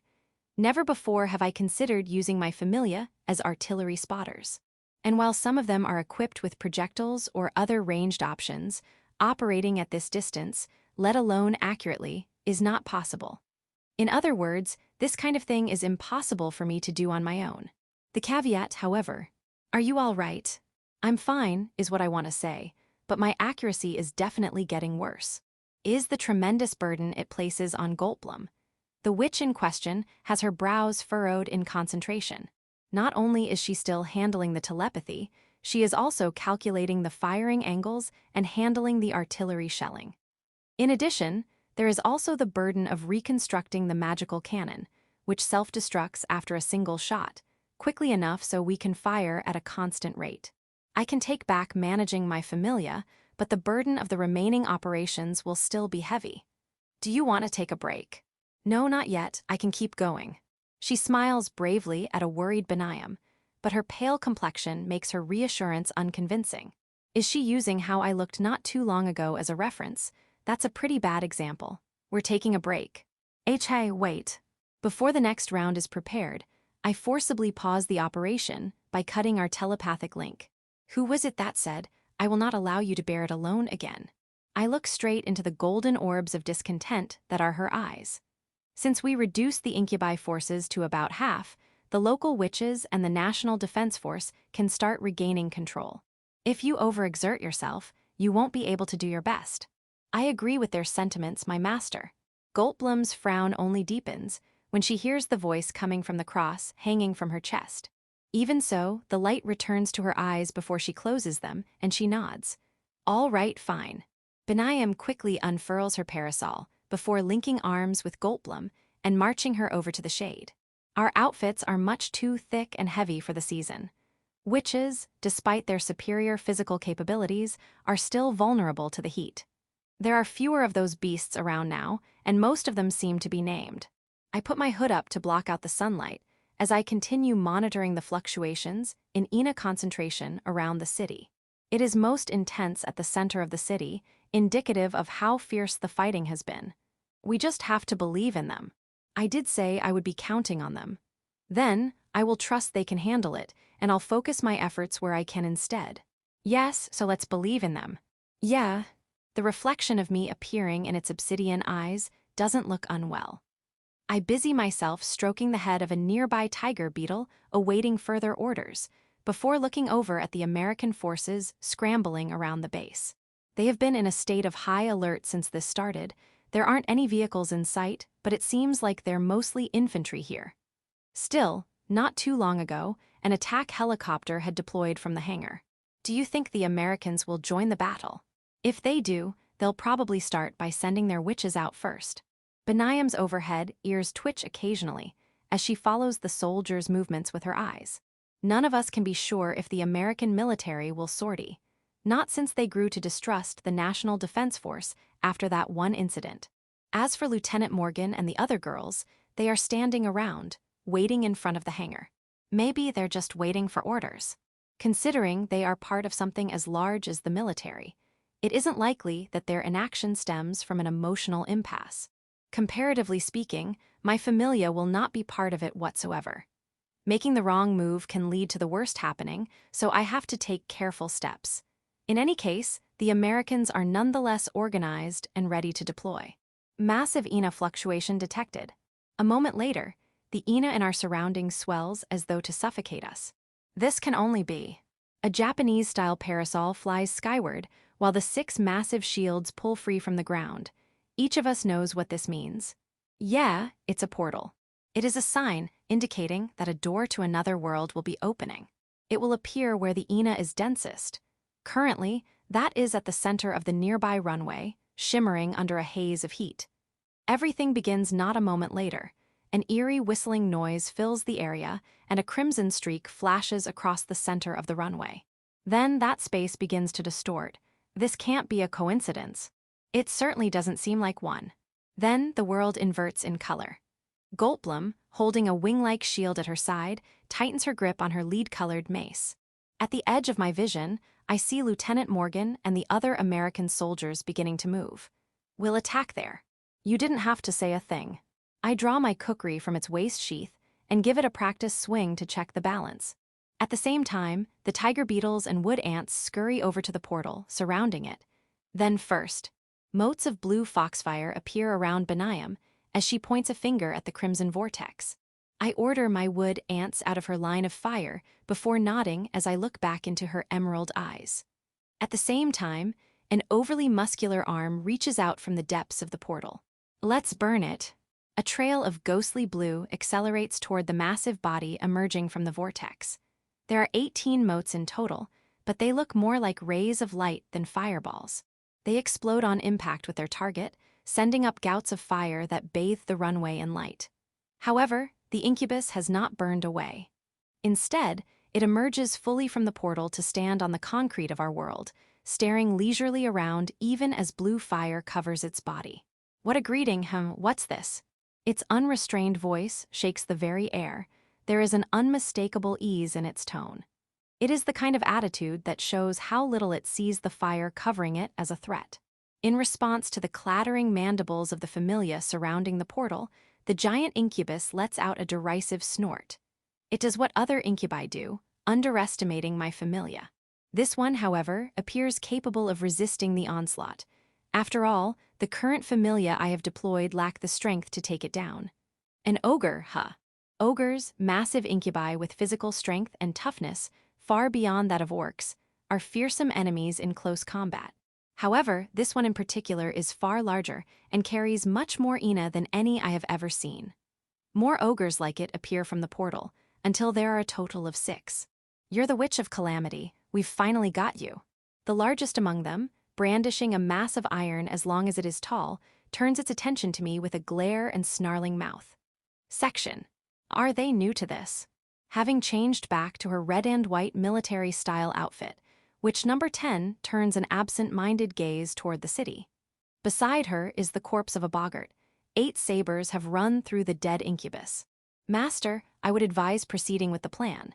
The bodyguard, the mechanical soldier, flashes its 4 eyes as it calls out to its king.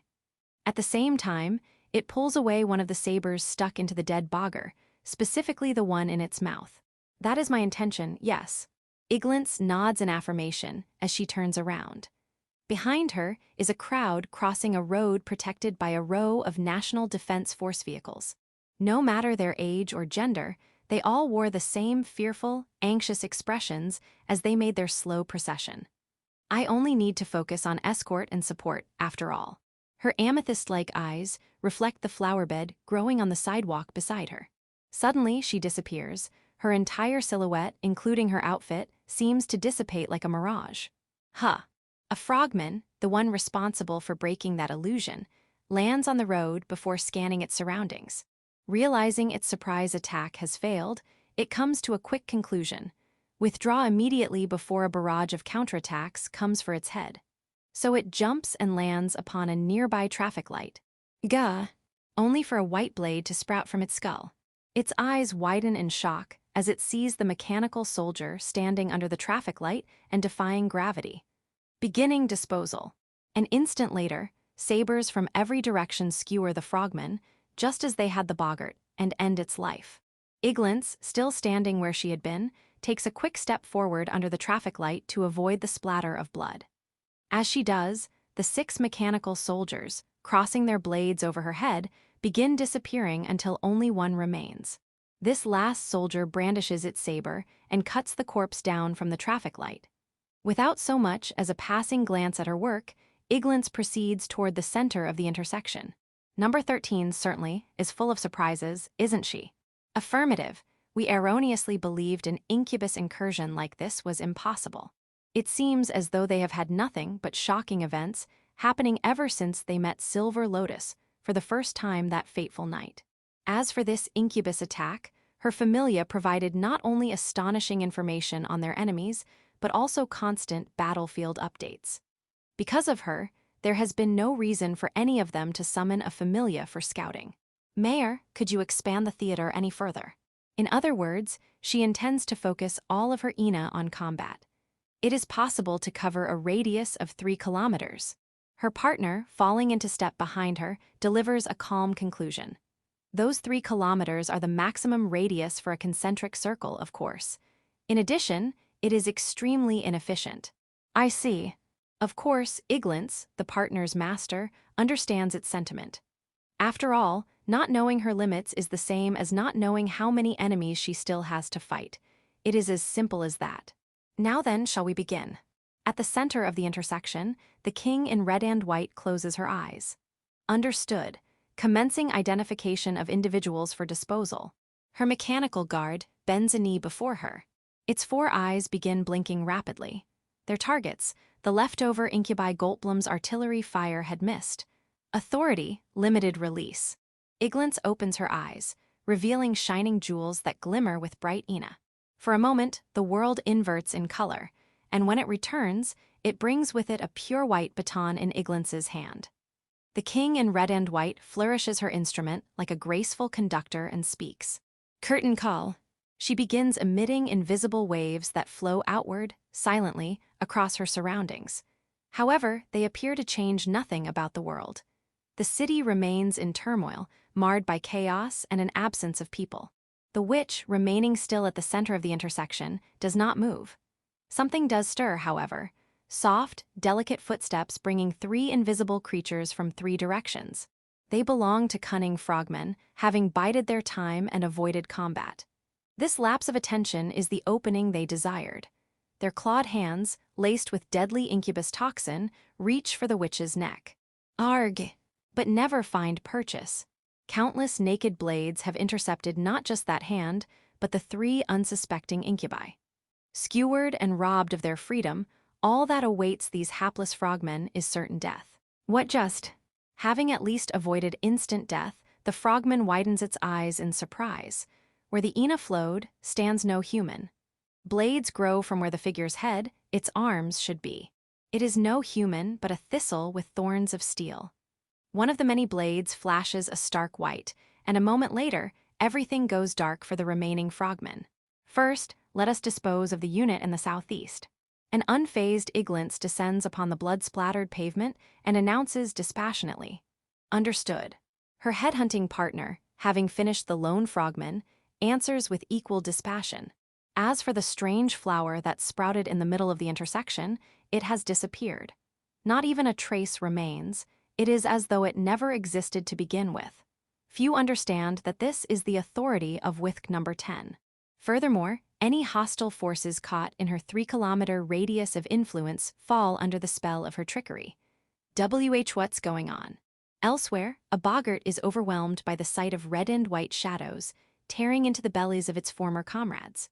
These incubi had pursued retreating members of the National Defense Force to the 4th floor of this apartment complex, only to find themselves lost in an otherworldly realm. Here, it isn't just shadows taking on vivid primary colors, but also spilt incubus blood, the substances hazy against the canvas that is their backdrop. It can't be, for which familia to. Before the boggart can finish, a blade sprouts from its mouth and out of the shadow of its black hood. Behind it stands a platoon of soldiers dressed in impeccable red and white uniforms. These nutcrackers welcome their targets with wide, toothy white smiles. Jaya. Incubi across the city scream in agonizing pain, their last act before dying.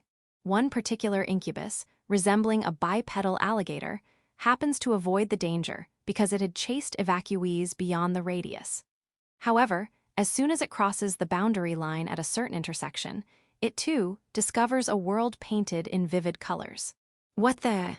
Before it can react, many swords run the reptilian through, bloody froth bubbles out of the incubus's mouth. Having successfully penetrated the scales of this hardy incubus, called a suchus, the nutcrackers surrounding it begin to cackle. What are these things? More of these red and white soldier dolls appeared, emerging from the shadows under traffic lights or crawling out from under flower beds. Facing such a bizarre enemy, the group that had followed the suchus by instinct comes to a complete halt. Who cares what they are? Just mow 'em down. This small unit of elites, experienced from their battles on the continent, methodically positioned themselves with their weapons as spacers against this unknown enemy. The incubi in the rearguard begin compressing Ina between their hands before firing it as a jet of highly pressurized water. Their attack scores a direct hit, scattering the dolls and sending them flying. Such an easy victory leaves the incubi frowning in suspicion. Is that really it? Their suspicions are not unfounded. A moment later, the scattered limbs in the world of primary colors roll back to one another and reform in moments. This time, however, the dolls are wielding not sabers but muzzle-loaded rifles. As one, the unit of dolls points their firearms at the incubi before them. Gwa! Arg! The barrage tears through the Ina barriers and tough scales, decimating the incubi in moments. By the time the volley comes to an end, all that remains are the silent, smiling nutcrackers who look down at the group of crippled suchus. Then, as though to finish the job, The nutcrackers brandish the bayonets on their rifles and charge at the struggling incubi. Damn it! Within a certain alleyway, a frogman, one who escaped the dangerous soldiers, curses its wretched fortune. It remains blissfully unaware that it, too, has already succumbed to the illusion of the colored world. The incubus rounds a corner of the alley, desperate to escape this execution ground. Is that a female? Suddenly, it spots what appears to be a young girl curled up at an entrance to the alley. Her small stature suggests weakness, marking her as an ideal mate for the frogman. A sinister smile comes unbidden to the incubus's face as its eyes register this tantalizing prey. Thoughts of escape no longer come to mind as the frogman begins to silently, carefully creep toward the unsuspecting young girl, only for her to turn and face the incubus. Her mouth splits open, grinning from ear to ear, while shining purple eyes gleam with horrifying anticipation. Something creaks ominously as she begins to move, drowning the alley with its noise. Wah! Suddenly, her body shifts, swelling to 3 times its size. Her hair begins to grow, her nose extends, and her nails elongate. What appears before the hapless frogman is no girl, but a rodent-like creature that laughs at its catch. And as it continues to laugh, the creature swings its scythe-like claws at the incubus. Jaya! The attack knocks away the incubus, throwing it into an awkward dance that scatters its life across the world of primary colors. In the eyes of human onlookers, however, they only see the usual mechanical guards vanquishing the enemies of humanity. Whether what they see or what the incubi see is true does not matter. No matter how incongruous the perception, there is only one truth: the incubi receive certain death. The extermination of all incubi detected within this zone has begun. Her partner, blinking its 4 lights for eyes, dispassionately reports. Held protectively in its sturdy, mechanical arms, Iglance answers with a small nod.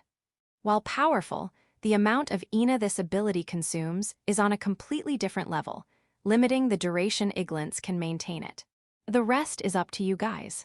The witch removes her small crown, cradling it in her hands as she looks up at the sliver of blue sky framed by black smoke. With this, most of the incubi that came through the portal are taken care of. The only threats remaining are the named her friends are currently facing. Section: the most intense battles take place at the city's center. Within this area, the 3rd-floor wall of one particular commercial building facing the national highway bursts, sending water gushing down. The turbid deluge carries tiles, debris, and various everyday items onto the highway below, sweeping away numerous abandoned cars along its flow. Among the dust and particulate swept upward by the splash of water, 2 witches land on top of an overturned truck. Really, this is what it chooses to do. It isn't very powerful, but it certainly is annoying. The Black Witch and Green Knight Dew are soaked, water dripping from their clothes. The 2 direct glares toward the 3rd floor of the destroyed building, where an incubus stands tall and exposed. You won't get away with this, witches. It is another bipedal alligator, leading a group of followers, that calls back to them in anger. Overwhelmed with fury, the incubus seeks only vengeance for its slain and broken comrades. Of course, it overlooks the fact that it had originally intended to oppress those it now directs its rage at. Oh yeah, look who's talking, why don't you? The nuisance is acting like it's the victim now, huh? Exasperated, Dahlia Noir and her partner, now a high-caliber hand cannon, have only disdain for their opponents as the witch aims. Her amber eyes focus not on the incubus above, but on the shadows below that cross the puddles of the highway. The footprints weave through the piled-up vehicles before disappearing into the shadows of a toppled trailer. They, of course, belong to 3 invisible frogmen hoping to launch an ambush from a blind spot. Before they can, the gun in Dahlia Noir's hand suddenly belches, spitting volatile heat. 3 times it does so, firing 3 bullets that first ricochet off the hood of a nearby compact car. From there, they ricochet off a truck's side mirror, redirecting toward the back of a certain trailer. Jaya! To blow up the head of one of the frogmen attempting to hide. The entire sequence happens like magic. How dare you? Another of the frogmen casts aside its camouflage, emerging from the shadow of the trailer. It leaps for the Black Witch, becoming a violent streak of yellow attacking from above. Dahlia Noir-san. Yeah, I know. She steps back, swapping places with Primaverde, who takes up a stance as her green surcoat rustles with movement. At the same time, another shadow stretches for the unconcerned Black Witch. It swells in preparation for a strike. "I've got you now, witch." Her robed figure appears defenseless, ripe for an ambush. From within the shadows, the boggart's face twists with delight, confident in its victory. Then, as its sharp claws descend upon the unsuspecting witch, "There you are, I've been waiting for you." "Wah, you." The Black Witch whips around, holding a hand cannon close to her chest, and fires a barrage of shots at point-blank range. Every shot finds its mark, striking the dark shadow and sending it tumbling limply across the asphalt. "D-damn you." However, the attack is not enough to slay this named boggart, and it quickly slinks away, under a nearby K-car. Tusk. Meanwhile, the frogman tries to escape an awkward confrontation. A face-to-face melee with Prima Verde means certain death, so it lobs the grenade in its left hand while leaping away. The explosive contains incubus toxin, a lethal substance capable of instantly incapacitating any witch. However, this particular witch follows its trajectory with her crimson eyes. "What? Ow." And, instead of throwing more punches, Prima Verde steps forward and snatches the grenade out of the air. Without losing any momentum, she whips around and pitches the explosive like a fastball toward the commercial building's 3rd floor. At the same time, fiery gunshots stop the frogmen from delivering a clawed swipe in that opening. Ina bullets find purchase on not just claws, but also eyes, crushing the incubus's sight and sending it crashing into the side of a truck. As for the pitched grenade, it explodes at its intended destination, filling the commercial building with noxious smoke. "You damnable pests, using such toys will get you nowhere." The shimmering veil of water shielding the opening bursts, and the magic-wielding incubus hastily leaps out. As it lands, another barrage of Ina bullets is there to meet it, though they bounce harmlessly off its invisible shell. Did it forget these toys belong to them? The dregs of a cesspool are certainly skilled in demonstrating a lack of intelligence. As curly wisps of smoke waft out of its muzzle, the gun mocks the newly arrived incubus with blatant disdain. "So now what? You're not going to run away." As Dahlia Noir adjusts her pointed hat, the gun in her hand changes shape. It becomes an old-fashioned bolt-action rifle, and the Black Witch narrows her eyes as she looks down its iron sights. "You, a mere human female, would dare." This incubus variant, despite the superiority with which it terrorized the mainland, is struggling to keep up with this witch. Facing an opponent whose combat abilities far outclass its own, the incubi can only struggle helplessly in opposition. Suddenly, the drone of whirring blades fills the area. An attack helicopter, from further down the national highway, has arrived. It fires a single anti-tank missile that whizzes by overhead and explodes beyond the highway. A raging inferno arises at its landing point, bathing the surrounding incubi in fiery torment. I'm starting to run low on ammo here." Of course, her ammunition also refers to her supply of Ina. Among the numbered, Dahlia Noir is a powerful but short-term fighter. Her lack of staying power, however, will not hinder her today. She spots a National Defense Force unit from the corner of her eye, ready to provide a follow-up. "Nah, actually, I still have enough for this." She lets out a bemused giggle as she scans the highway that will soon become the stage for a decisive battle. As for her opponent, her words are a provocation to the leader of the Suchus, goading it into preparing Ina for another attack. 6 spheres of water instantly appear around it, and the incubus thrusts its arms forward to attack. "Don't you dare underestimate me." Each sphere fires a hypercompressed jet of water, far faster than the speed of sound, at the Black Witch. Such potent magic, unleashed from a caster of lost composure, is certain death should it make contact with any living being. However, with no other targets near the truck on which they stood, the witch and the knight leap into the air to avoid the deadly streams.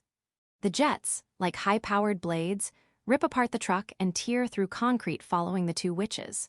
"Leave the back to me, I'll cover us." After aiming behind the Suchus, Dahlia Noir pulls the trigger of her rifle.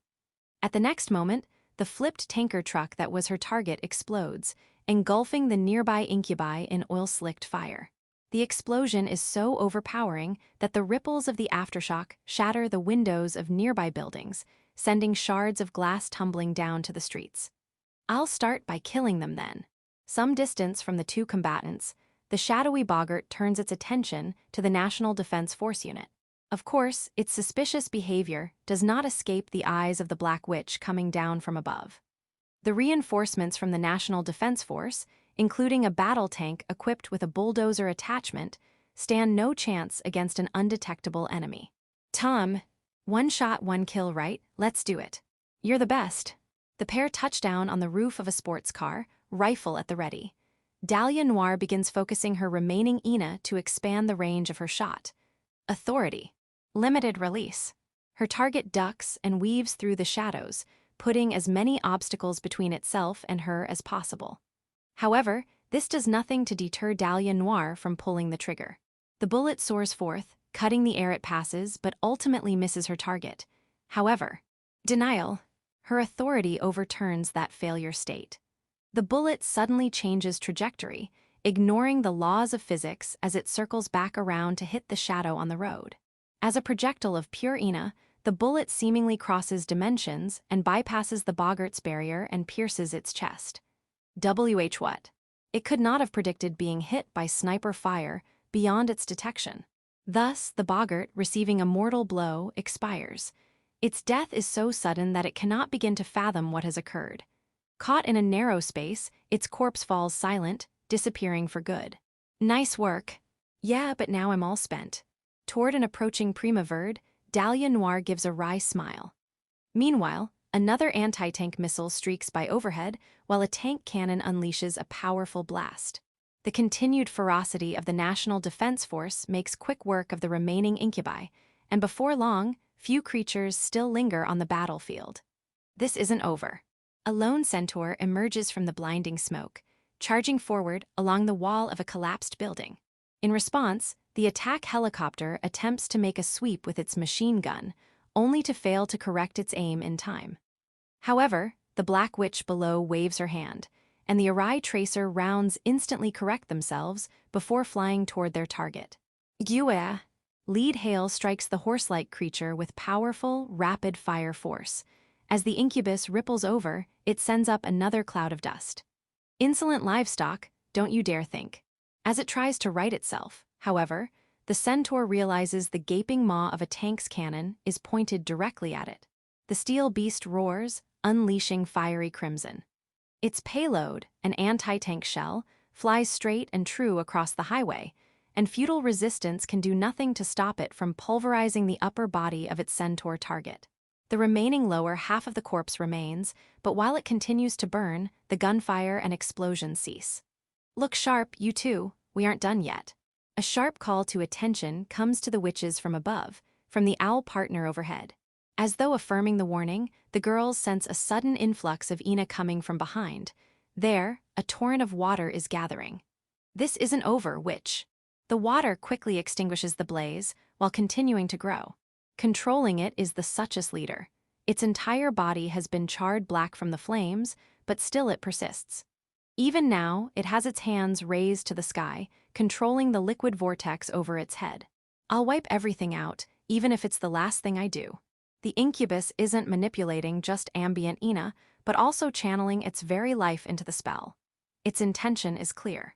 It intends to give its very life to enact total destruction. Desperate to stop the spell's completion, the members of the National Defense Force unleash all the firepower they can bring to bear. Soldiers fire off recoilless rifles. The tank shoots shells as fast as can be loaded. The attack helicopter unloads every anti-tank missile it carries. Now isn't that flashy? It is like a volcanic eruption of weapons fire. We have to help them stop it. However, no matter how potent their baptism of fire, the watery vortex allows nothing to breach its protective veil. And by now, it has expanded wide enough to swallow even the azure above. For her part, Prima Verde charges forward. Her hair flutters loosely in the wind as she moves at her full speed toward the incubus. Everything will be just fine. Meanwhile, Dahlia Noir goes the opposite direction, leaping from the sports car over to the leading battle tank. Her rifle, of course, is empty of ammunition. However, so long as there is ammunition of some sort, her situation is of no trouble. Her sudden appearance, transmitted to the soldiers within the tank by the infrared camera atop the turret, leaves the passengers confused. But the Black Witch merely winks and flashes a thumbs up to the soldiers before pointing to their enemy. Her intention remains unclear, but to them, her target seems to be the same as theirs. The turret, loaded with an armor-piercing shell, slowly adjusts the firing angle of its main cannon. Let's end it with this. It fires, sending a shockwave that rocks the witch straddling the tank to her core. However, her concentration does not falter. Dahlia Noir, completely focused and unmoving, watches the shell with bright, glowing eyes. As the projectile separates from its casing and flies forward from the cannon, Witch number 6 enchants it with her power. Just as the incubus brings down its arms, the supersonic projectile makes contact. The Ina-formed vortex of water that should have stopped any incoming attacks cannot stop it. Thus, the armor-piercing shell, facing no resistance, slams into its target. The Suchess's body, already weakened from fighting, is unable to withstand the kinetic energy, and it bursts. Rather, it pops as a water balloon would. Hey, dirty fireworks. Dahlia Noir lets out a sigh of relief at the sound of the rifle on her shoulders, rattling off a familiar line. With that, the last of the incubi that appeared in the city are finally taken care of. You think I can just fly home from here, Tom? Nice, I don't see why not. Her partner, returning to its usual lackadaisical tone, responds as it always does. Raindrops begin to fall on her pointed hat. Despite the blue, sunlit sky, rain is falling. However, this is no fox's wedding. Rather, it is a shower of Ina pouring down upon the residential area. So it's just those 6 ogres left. Well, those 3 should be able to handle it. The light green knight acknowledges the soldiers with a nod before making her way over to her witch companion. In fact, I almost feel sorry for those incubi. Same here. Their expressions slightly soften as they look up at the sky, for overhead, out of the magical rainfall appears a rainbow arc. Chapter 17, Venom. By now, the concrete runway has seen much better days. Then again, considering how witches and incubi are engaged in a fierce battle over it, its current state is an unsurprising consequence. In addition, every so often, an explosion rocks the area, disrupting the heat haze around us. So much Ina has suffused into our surroundings that even I, as insensitive as I am, can feel it. How many times do I have to repeat myself? Anything you try will be useless. The ogre before me is covered in severe burns, but it slams its iron lump of a weapon into the ground once more without issue, sending concrete rubble every which way and putting out the small surrounding flames. Even the aftershock of its blow scatters rubble. However, 3 tiger beetles stand protectively in front of me. Their tough exoskeletons deflect the concrete shrapnel without taking damage. Would you say it's tough, or is it healing itself?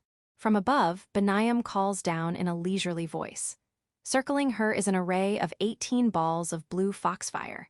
Considering the number of times she has attacked, the ogre should be fairly drained of Ina, but even now, it seems to be in the same condition as when we started. It appears to be regenerating. Of that I am certain. Indeed, before our eyes, the ogre's skin repairs itself, and before long, it has returned to its original condition. It seems this ogre has not only the usual defensive power, but also a healing factor protecting it. It's obvious that half-hearted measures will not be enough to take it down. Claire, cover me. Roger that. Meanwhile, behind the hangar, Morgan and her group are locked in combat with 2 more ogres. Stand aside, you nobodies. Agitated, one of the ogres leans into a heavy overhead swing of its iron mass. Overextended, it cannot defend against the gray shadow that ducks close to its body and slams a knife into its right eye. Here it comes. I got this. As for the weapon, it crashes down upon a thick shield, tilted to parry the impact. The witch in close quarters swiftly delivers 2 more cuts into the ogre's legs as the incubus stumbles off balance.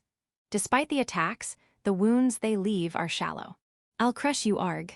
As the ogre winds up for another swing, its upper body is suddenly engulfed in flame, and its attack hits nothing but air. Using that opening, the 2 American witches pull back. As far as their support goes, with their attack helicopter grounded, all they have are soldiers wielding anti-tank weaponry. As far as ogres go, this one is about average in toughness. It's the regeneration ability that is making this more difficult than it should be. I nodded, affirming the calm analysis my partner delivers from my left shoulder. Any ogre we've previously faced would have fallen by now. The only reason this one is still standing is because it freely regenerates any wounds it suffers. That regeneration is allowing it to continue fighting longer than it should have been capable of otherwise.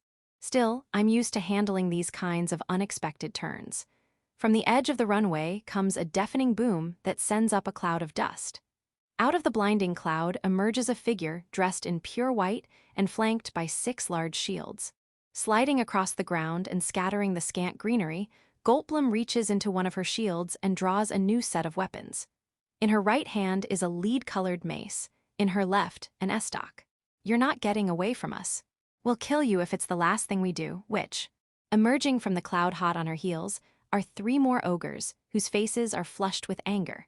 Goldblum pays them no mind and delivers vicious thrusts with her estoc, nailing their arms and shoulders with injuries. It's like the other day. Goldblum directs a sweeping glare at her opponents, and at the end of her stare, "Come at me." She throws her estoc with beautiful form. The thin blade, glinting under the sunlight, cuts through the air and stabs into the right leg of an ogre, exposed when it reflexively moved to protect its upper body. Rah! Tusk! Let's break these shields down. The 2 healthy ogres move around their toppled companion and approach Goldblum from either side with weapons raised. However, Goldblum's 6 shields move into position, though they do not actively engage the Incubi. Among them, one shield angles itself parallel to the ground, positioned in such a way as to crash against the ogre's fingertips, bringing its weapon down. The eerie crunch of shattering bones echoes across the runway while the ogre loses its grip on its weapon. Damn you! The ogres stop in their tracks, warily eyeing Goldblum, who is yet to move from her position. Before long, the lost chunk of metal crashes onto the runway, sending up another cloud of dust. Amazing, isn't she? Yeah. I cannot help but agree with my partner in admiring Goldblum. For me, it takes 1 heavyweight class familia to handle an ogre, in other words, 1 for every ogre I need taken care of. In addition, while I allocated several wood ants to each group for support, they have remained on standby this entire time. It's what it means to be a numbered, I guess. Seeing her now, I understand that what I witnessed before was not her full power. This, before me, is her true strength. Her physical abilities, the amount of Ina she wields, the precision of her magic, her talent in fighting, all of it together makes for an extraordinary witch. I must admit, Goldblum is certainly reliable. However, when I consider the weight of the responsibility that comes with that power, I still can't say I can accept it. After all, even if she saves others, she cannot save herself. ETA on reinforcements. 1 more minute. Hurry. Most of the familia that are here today, to be transported, aren't well suited for direct combat. And while I do recognize the numbered as being quite powerful, they are not powerful enough to defeat these ogres. It is precisely for those reasons that I have to call in my next familia. Tusk, how persistent. I ask that you hold fast and exercise patience for just a little longer, my master. I nod a silent answer to Goldblum's over-the-shoulder, questioning glance. A faint smile appears on her face, though her expression tightens as she returns to face her opponent. Does it look like I'm having a hard time? Hardly. Having reset the distance between each other, humans and monsters glare down at the opposing side. The ogres, however, have already recovered from their injuries, and while they are irritated, they seem strangely confident still. Have they forgotten they are currently in enemy territory? If this is the best you can do, we have nothing to fear. The named ogre disdainfully swats away another mote of blue fire as it snorts. It shoulders the iron mass that is as long as it is tall, before looking into the sky and giving a fearless smirk. Oh really, so what then? The 18 fireballs become heat rays that engulf the ogre. Fire once again tears into its skin. Seeing this as an opportunity to attack, 4 nearby wood ants pounce, digging their stingers into the ogre's singed left leg. What a disappointment. To think this is what the so-called calamity amounts to, how pathetic. The eyes that look down on me shine with the shade of mockery. Then, without taking its eyes off me, it brings its iron lump down, crushing the dark exoskeleton at its feet. Puny bugs led by a mere female. Where is this calamity I'm supposed to be afraid of? I will not look away from what it has done. Seeing the wood ants fulfill their role undeterred despite the enemy they faced reminds me of a certain fact. That fact is something the Incubi will never understand. You know nothing. The soft, Lolita voice that answers it is void of any emotion. It spits out the words more than it speaks them. A silence as harsh as the day's sunlight falls over us. What did you just say? Finally, the named responds, sending over a glare so fiery that its face seems to contort. It is not the fire of desire in its eyes, but hostility, murderous intent.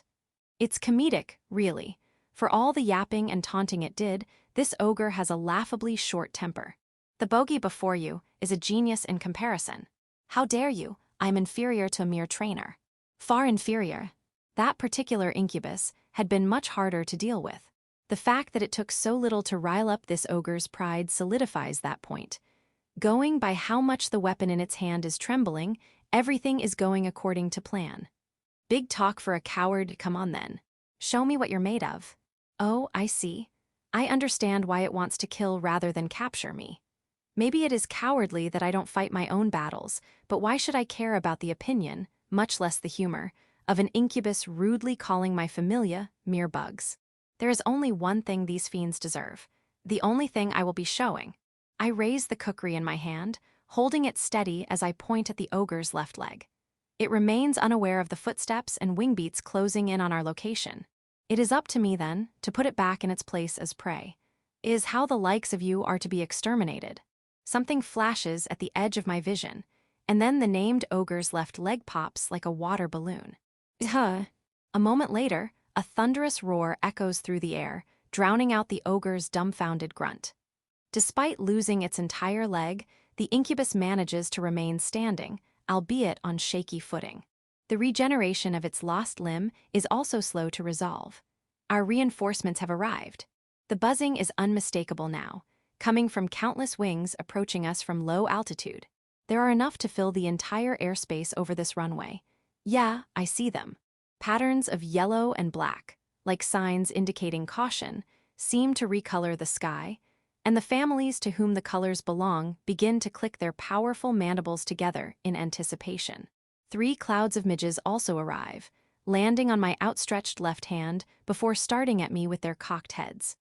Then, I carefully lower my kukri and quickly glance behind me to verify the arrival of the 8 spider wasps and the packages they are escorting. The package is, of course, more familia, large, cobalt-shelled pill bugs whose many legs make an audible, continuous pitter-patter as they move. How magnificent! Don't you think so too, my master? Yeah, it's so magnificent that I'm getting the chills just from looking. Oh, look! Even more are coming. Countless legs scale the fence surrounding this base and move in to surround the ogre. They belong to a group of wandering spiders that sport tiny hairs across their bodies. As they get into position, the spiders raise their front legs threateningly, revealing their wicked fangs. And finally, a giant centipede skitters in and curls up around me. It, too, menacingly raises its front half. Whoa, what the you're shitting me, right? My familia spare no attention to the awe from the American witches. Their sole focus is cold hostility toward the pretty marked for extermination. Everything else, the witches, the soldiers, is no more than an obstacle in their way at worst. How are there so many of them? Is this the power of the calamity? The ogres become visibly frightened and begin looking around in a panic, seemingly searching for a way out. The despair they feel is plain to see. They know they are trapped behind enemy lines without any reinforcements or allies to call upon. You poor, poor bastards. You've all gotten way over your heads, coming this far out. Since when did you get the chance to summon them? The named ogre, its leg finally restored, demands. I have no obligation to answer, and I do not intend to. Instead, my attention is on the pill bugs as I direct them to draw a certain pattern on the ground. I sift through an ocean of information, filtering the specifics until what remains is the shape of the familia I need. Release. As the cobalt peels away from the pill bug shells, the colors of the world invert. A moment later, a new familia appears, brandishing scissor-like pincers that disperse the dissipating cobalt like confetti. Its 4 pairs of legs keep it upright while a segmented tail, ending in a wicked barb, stretches menacingly skyward. The summoning is complete. All that remains is to give the command. I tap into the newly formed mental link that connects us, and through telepathy, I send a single message. Exterminate the incubi. Gilman. Do not falter. It is just one more bug.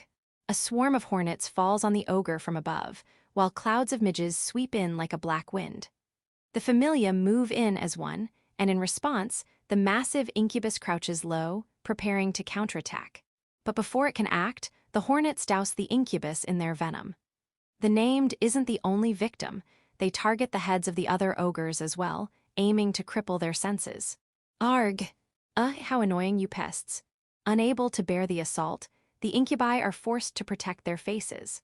Originally, hornet venom is a compound of enzymes specialized in breaking down certain amino acids, which is what causes swelling and inflammation. That exact compound has been synthesized for use here, but with ENA rather than enzymes. Comparatively, the effects are far more potent, inflicting greater pain, faster cell decomposition, and other such effects almost immediately. Left untreated, it will induce necrosis and, ultimately, death. Occupied with protecting their faces, the ogres are vulnerable to the black clouds, swarms of midges that latch on every exposed surface to suck blood. At the same time, the proboscises draining the incubi's fluids are also introducing a corrosive saliva into their systems. Is this the best you can do? It is nothing. Of course, their comparative sizes mean the midges have little effect on their own, while the ogres are capable of crushing them with little effort. However, there are still more familia looking to capitalize on these incubi, reduced to flailing wildly about. Among them is the shadowy newcomer, as large as a K-car. It winds up its barbed stinger, delivering vicious thrusts at every opportunity. Damn it, no, arg, ah. Not to be outdone, the spider wasps overwhelm one of the ogres with massive stingers that deliver painful, paralyzing poison. Die already, die. With enough stings, the pain is beginning to take effect, slowing the ogre until, unable to remain upright, it topples over. Thanks to its healing factor, the incubus does not expire, but all it can do is flail weakly about. In short, it can do nothing as the spider wasps continue to inject poison while the midges suck more blood. To arms, comrades, to awe. Damn you ah. Next to fall are a pair of unarmed ogres. A blanket of black and yellow has overrun them. Those hornets will continue to sting until they empty themselves of venom. When that happens, they will begin dismantling their prey, even if it is still alive. Meanwhile, the one responsible for disarming that particular pair, Goldblum, appears somewhat distressed by what is happening before her eyes. I feel a little guilty for allowing her a close-up view, but I can worry about that later. You're mine now, Wath. The ogre facing Lieutenant Morgan and her group winds up for a massive swing, only for a wandering spider to knock it over from behind. After falling flat on its face, the incubus is helpless to resist the fangs that dig into its neck to inject neurotoxins. More wandering spiders seize the opportunity before them, and before long, the muscular ogre's body is drowned amid their gray hairs.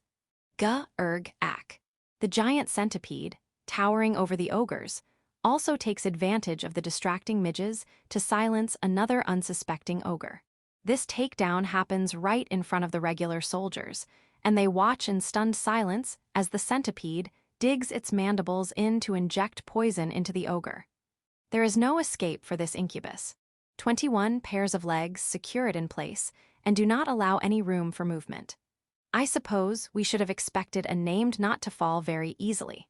As my partner noted, the named ogre is the last incubus still standing.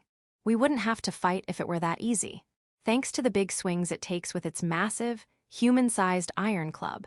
The named ogre has been able to keep not just the midge swarms, but also the hornets at bay. Furthermore, even the back drafts of its swings are powerful enough to repel projectile venom and throw the flying familiar off balance. Whoa. An errant gust catches us as well, and I quickly cover my partner with my left hand to keep it from blowing away. My eyes catch sight of my newly summoned familia.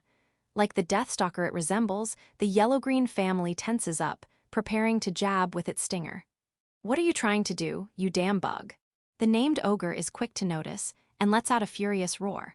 The strength it uses to wield that cumbersome bludgeon and the stamina that allows it to continue swinging surely surpasses anything my current roster of family can handle.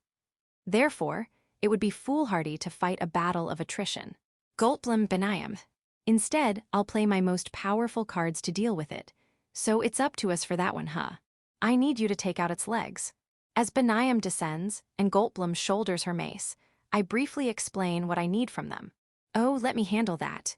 The sound of wooden clogs ricing down on the desolated concrete accompanies the response. Their owner turns toward me, her scarlet kimono fluttering in the breeze as she locks her emerald eyes on mine. Now that I have a clear understanding of what she is capable of, there is no reason for me to refuse. I'm counting on you. Yeah, no worries, I got this. She returns a familiar soft smile, before turning around and walking away with a spring to her step. After coming to a stop not too far from the rampaging ogre, Benayam removes the Magatama pendant from around her neck. I'm going to do that. She corrects her posture, putting her legs together while enclosing the Magatama between her hands and closing her eyes. Despite the windstorm raging so close by, the space around her appears perfectly tranquil. Of course. The Magatama answers her by letting out a column of blue fire from her fingers. As the flame grows in intensity, Benayam pulls apart her hands, as though to stretch out the fire. The flames coalesce and solidify, becoming a katana between her hands. She takes hold of its lacquered, crimson sheath with her left hand and assumes a stance that puts her right side forward. Her eyes narrow in sharp concentration. There is a formal dignity about her that makes her seem like a completely different person. Authority, timed release 6 seconds. The ears over her head stand on end, and her emerald eyes sparkle with the brilliance of infused Ina. Her left foot pulls back without a sound, and her blade is leveled parallel to the ground. Drawing her sword here, when she isn't in range of the ogre, might seem like a wasted effort. Here I come. But witches are beings that defy the limitations of common sense.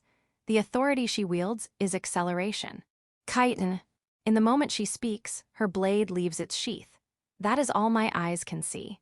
The next thing I'm aware of is the clink of the tsuba from Benayam sheathing her sword. When I look over at the ogre, I notice a distinct line that runs across both of its thick legs. Huh, what? A moment later, the line bursts, spraying a fountain of vivid, red blood while the massive body, having lost both legs, collapses into the concrete. Arg, damn you all, you won't get away with this, witch of calamity. Gone is the stunned silence. In its place is volcanic fury, erupting with a roar of unmitigated wrath. Despite having fallen over, the now legless upper body twists around onto its belly and whips its right arm around.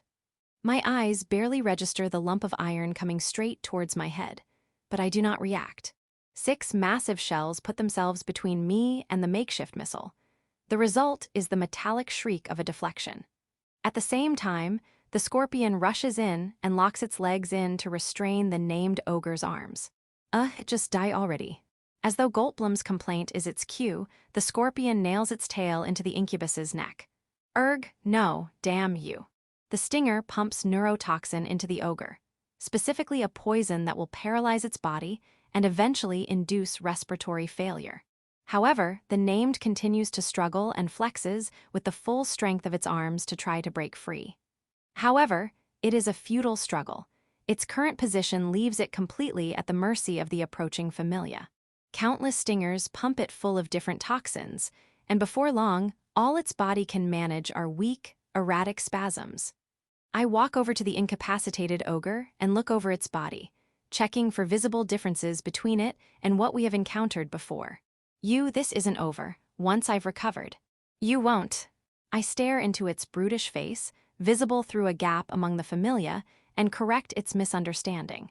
This foul creature deserves not even the ghost of hope. Your toxins mean nothing to me. It tries to write back, but its ragged breathing is already irregular and shallow. It's an expected outcome, considering it has taken in disagree that should be instantly lethal to most incubi. Its mistake was in assuming prolonged exposure to familia toxins would lead to immunity to them. Unfortunately for it, I already accounted for that possibility, having experimented on countless incubi before coming to a definitive conclusion. That only applies to man-made toxins. Since an incubus is composed entirely of Ina, only Ina itself can truly affect them. On the other hand, because my familia are also composed entirely of Ina, The toxins they produce are also purely ina. By adjusting the characteristics of that ina, it becomes possible to poison an incubus. Once familiar toxins have entered your system, you will no longer be able to focus your own ina for detoxification or recovery. By now, wood ants are taking chunks out of the ogre's stump legs, while hornets tear flesh from its broad back. The wounds they leave are slow to heal. However, the ogre continues to regenerate, forming new blood and flesh. You seem more robust than your friends, at least. The friends in question are little more than mounds of flesh, in the midst of disassembly and processing now. Compared to them, this still living named is capable of continuously producing flesh and blood. I feel rather grateful that it can. Please do your best to stay alive. Owie. A midge cloud swarms its face. As countless proboscises penetrate its face, the ogre begins to screech. Directing the tiger beetles to assist in the processing is the last of the delegating I need to do, and with that, my interest in the incubus is gone. The only thing I care about is how much ina we will be able to harvest before it expires. Now, more importantly, we should see how badly. Hey, I'm not sure you realized, but that was Goldblum has an undescribable expression on her face as she calls out to me, but for some reason, she's trying to figure out what to say. It's obvious to me that something is bothering her, something that she wants to tell me. Well, it's probably about how my familia look when they're working, with all the gore and ina splattering the surroundings. Oh, all of this. I'll have them finish as soon as possible. It's not that, it's just, you know what, never mind, don't worry about it. Goldblum does not finish what she wants to say and instead tilts her head back, staring skyward. Is it something else? I look over at Benayem next to me with a questioning glance, only to receive a troubled smile in return. I seriously do not understand. Well, whatever the case, good job. Everyone did great. My partner announces from my left shoulder, to bring everything that has happened to a close. Indeed, we successfully exterminated every incubi that appeared without issue. At least, issues aside from the visuals. Chapter 18, Resolution. As the sun begins to set, its parting rays dye the eerily silent harbor a grim, red hue. It is an area that has been abandoned since the incubi began their invasion. The rusted warehouses and overgrown vegetation reveal how much time has passed since then. Modern-day Japan is full of similar locations. Most of these places are uninhabited and out of the eye of the National Defense Force. How did that she know? A young girl ducks into the shadowy warehouse as though to hide from the light of the setting sun. The dress she wears is a sullied, ragged far cry of its original appearance, while the whip in her hand retains none of its former luster. There is no good to be found in her sharp, narrowed eyes that restlessly scan her surroundings. Nevertheless, she is undoubtedly a witch. Was there a traitor among us? She isn't out of breath, yet a nervous sweat trails down her back. She had assumed, with the National Defense Force too busy protecting the city, she and her comrades would have free rein to do as they pleased. Instead, before she knew it, her comrades had been cut down with such brutal efficiency that it seems ridiculous for her to have made plans to begin with. In the end, there is nothing they could do now to assist the attacking incubi. Now, this witch is on the hunt for the mysterious assailant she intends to take her revenge on. She carefully peeks out from the shadow of the warehouse and, "Nope, too bad." Eek. A voice like a clear bell echoes across the building. The girl spins around in time to sense Ina gathering on the other side of the warehouse wall. A moment later, she sees a flash of blue phosphorescence, and the rusted wall explodes. Act. A massive blade comes through the gap and skewers the girl through her slender abdomen before she can react with her whip. The momentum carries the skewered witch onward, all the way to the wall behind her, and pins her in place. That answer is incorrect. The elegant, rhythmic click of heels on concrete echoes from beyond the newly opened hole in the warehouse wall. Upon hearing that sound, the witch's expression changes. She expresses no pain but crippling terror. She redoubles her efforts, desperately struggling to free herself from the sword nailing her in place, but to no avail, it is too late. As it turns out, your friends didn't do anything wrong. The one who threw her sword through 2 warehouses to catch her prey is dressed like a noblewoman with intentions to attend an evening ball. The smile on her lips curls, forming a gentle crescent. Well, except for being found out by these eyes of mine. She continues, pointing at the gleaming sapphires that watch her prey.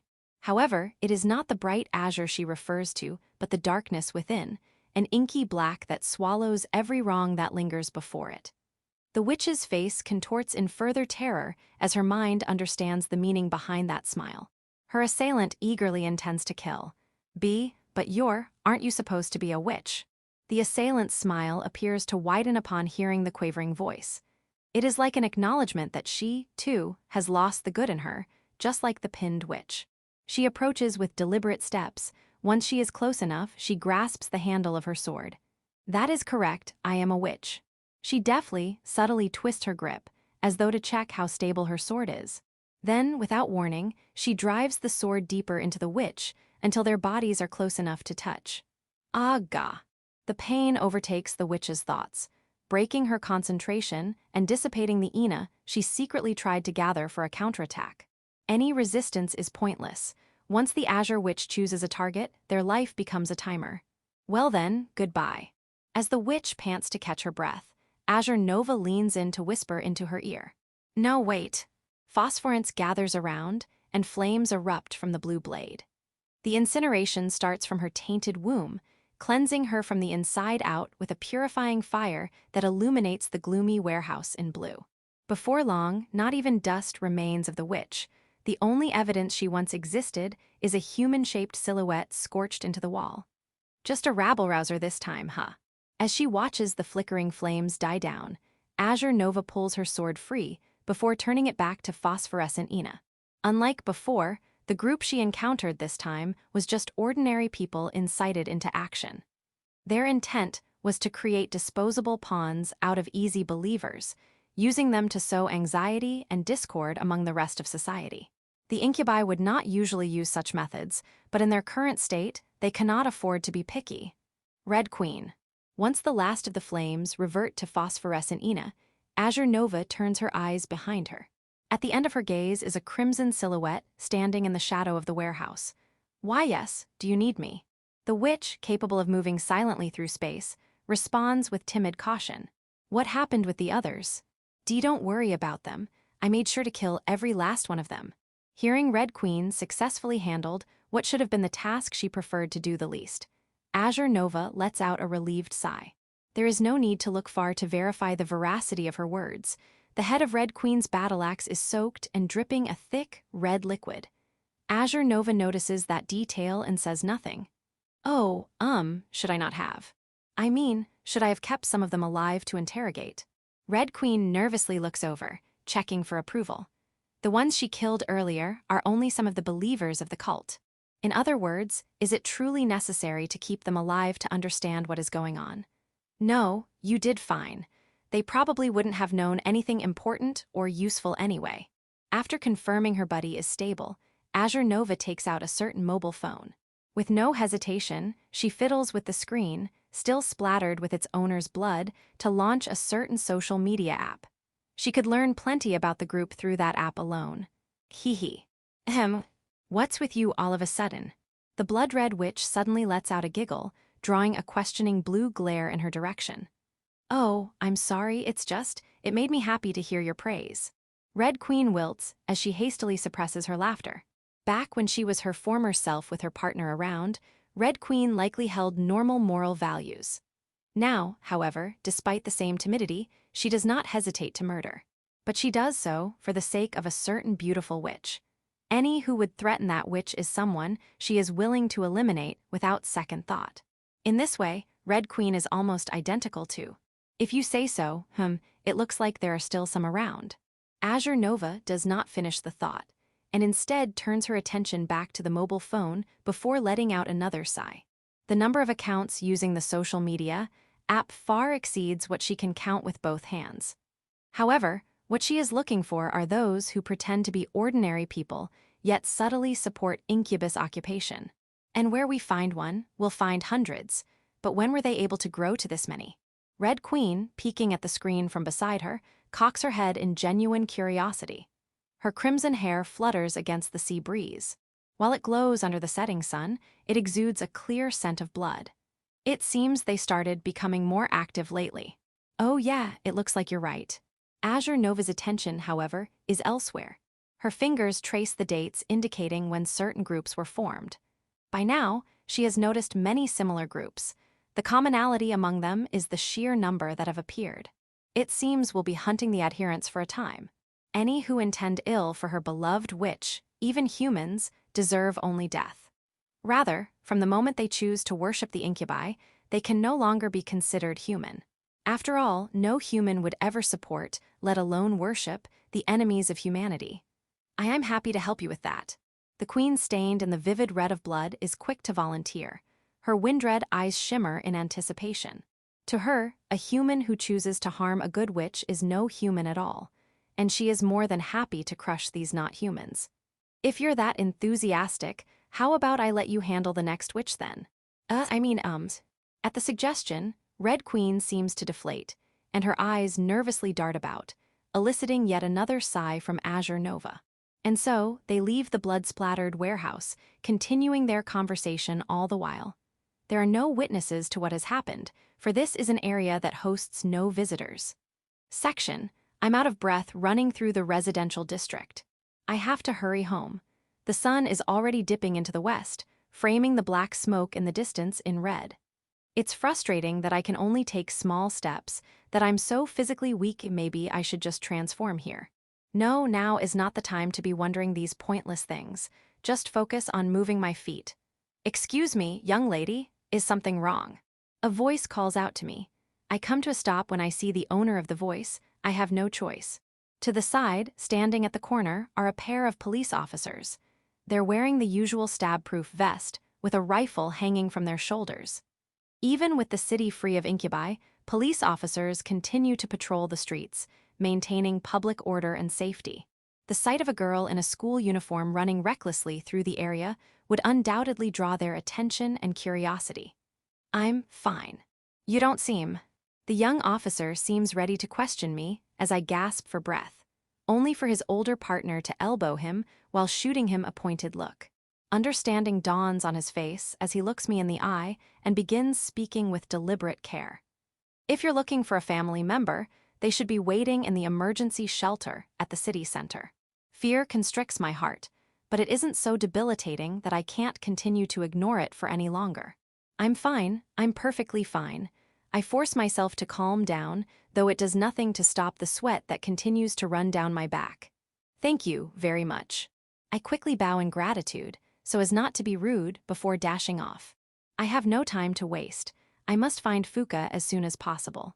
The residents here have all been confirmed to be safe, so please be careful making your way over. The police officer says something, but my ears do not register their words. They have yet to start allowing people back into the area, but I ignore the restriction, passing by gawkers and other pedestrians like me. Azuma-san, please, you can calm down now. As the foot traffic lets up, my partner, desperately clinging to my left shoulder, calls out in a panic. How am I supposed to be calm? My family had gotten caught up in that hell. I only found out how badly I'd screwed up after I had received a call from my father, from an emergency shelter. Fuka was sobbing in the background of the other end, too, and it made me feel like the entire world was falling apart. I can't believe I let down my guard like that. How could I be so stupid? My lungs burn from my exertions, but still, I condemn myself for my failure. I almost lost my precious little sister, because I had stupidly assumed she had no plans to go out today. I hate myself for making that mistake so much that I want to smash my head into the concrete. But Fuka-san is fine, isn't she? How could anyone be fine after experiencing something like that? According to my father, Fuka had been found right in the middle of where Incubi had been wreaking havoc. Who knows what could have happened to her or hurt her? I had been the one to say I would not impulsively deploy my familia into the city, to avoid causing a panic through their appearance and massacring the invading Incubi. Still, it's not like my familia can specifically recognize and protect Fuka. And in light of recent events, it is obvious to me that keeping both the residential district and the elementary school area under surveillance is too heavy a burden. Thinking about all the factors that led to this current situation fills me with terrible regret. But Azuma-san, you did everything you could. Despite being wildly jostled around by the force of my movements, My partner continued trying to assuage my fears. Did I really do everything I could, though? When disaster struck, why hadn't I been there for my precious little sister? I slip into and through a familiar alleyway that exits into a street that leads straight to my unchanged house. Fuka! When I see her standing at the entrance, holding our father's hand, I can't stop myself from calling loudly to her. She turns around at the sound of my voice. Her large eyes register my presence before welling up with tears. She's wearing her favorite casual outing outfit. It's a little dirty but otherwise undamaged. Our father, next to her, appears largely the same. Ni-chan.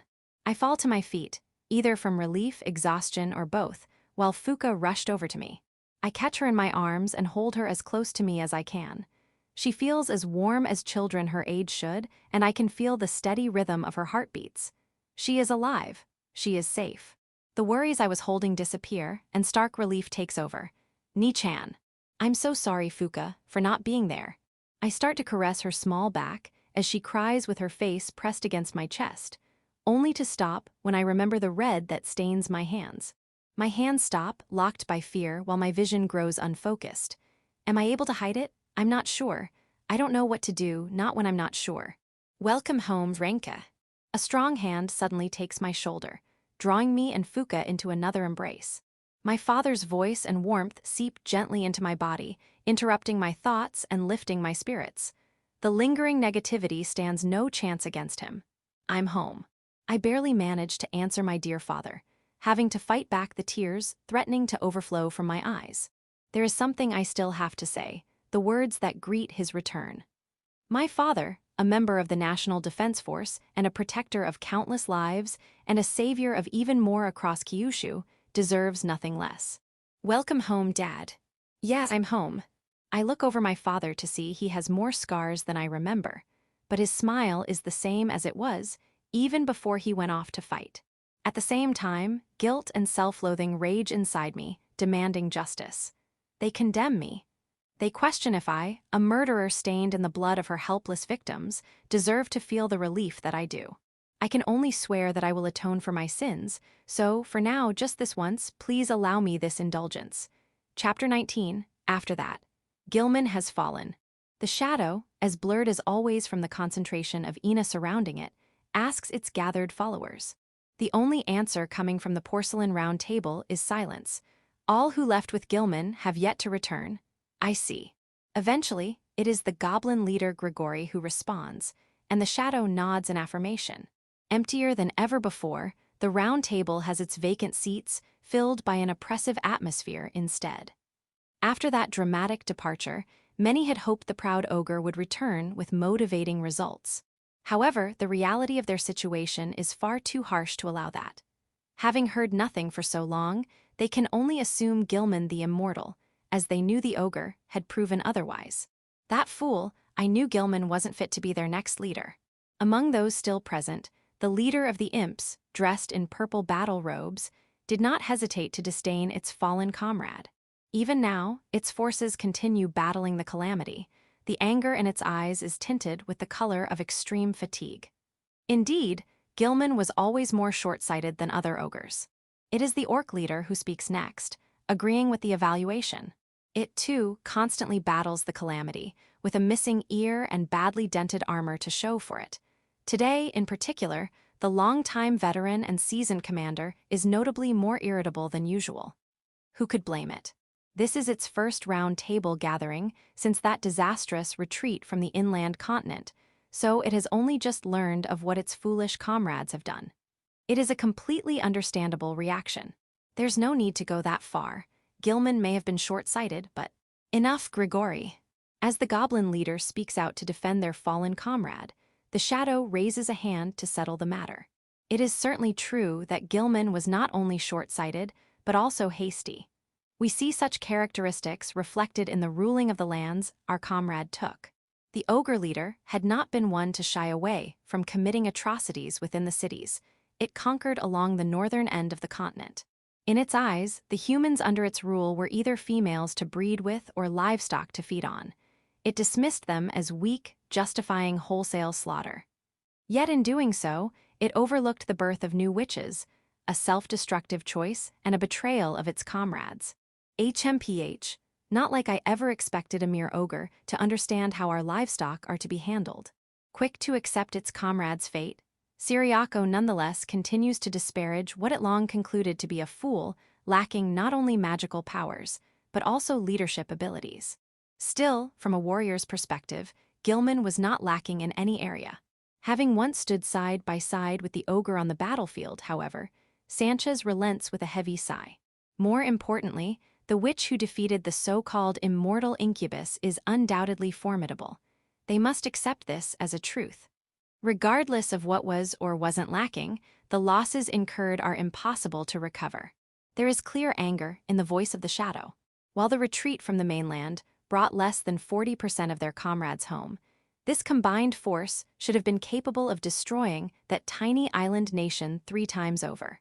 Unfortunately for them, Gilman took much of their forces, as well as their stockpiled resources, only to waste everything on nothing. Such is the price they pay for allowing it to happen. So how is the next phase of the plan going? Syriaco lets out another sigh before turning its attention back on the shadow. Since they cannot recoup the lost time or comrades, the best course of action is to move on.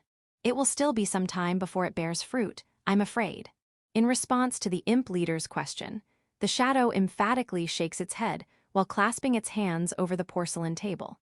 They should be mounting a counterattack while the calamity continues its inexorable advance, but the Incubi have yet to begin planning one. In the first place, the Incubi are already hard-pressed trying to contain the calamity when they still have yet to see the full extent of their power. There is nothing to do but face the accusations of lazy, incompetent management. Our bug net will surely catch her, just not yet. Syriaco slowly closes its eyes, taking in the shadow's words. The other leaders, too, remain silent, wearing conflicted expressions. There is nothing for them to feel but disheartened after hearing the repetitive developments of defensive battles devolving into doomed retreat. I imagine more of the calamity is soon to come. Stave off their vanguard and prepare yourselves accordingly. However, not one Incubi thinks of defying the orders from their master, the Shadow.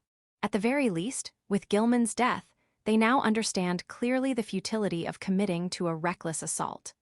All they can do now is sharpen their weapons and ready themselves for when the opportunity presents itself.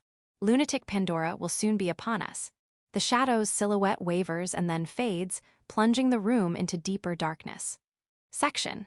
Even with a war going on, society continues to function, and people gradually return to their everyday routines. The cicadas' cries are beginning to relent, giving way to the fading warmth of the late summer breeze against my cheeks. Take care, Fuka. See you later. After waving an energetic goodbye, Fuka runs off to join her friends. Thankfully, despite a close encounter with the unimaginable, my little sister in this life can still wear the same lovely smile she always has. As for me, I have been keeping a closer eye on her to ensure she isn't just forcing herself to smile. But I know Fuka is a clever girl. I have to be absolutely certain in stifling my sadness and suffering so that she, or anyone really, doesn't notice. No matter what, I cannot let it show. You too, Renka, stay safe. I relax my pursed lips when I hear my father's gentle voice. He sees me off with the same soft smile before following Fuka as their chaperone. It had scared me to hear that he had gotten injured in a battle, at least until I learned it was not an injury I needed to worry about. My father has not changed at all since leaving. I'm heading out. Under the light of a dazzling sun, I bid my father a light-hearted farewell.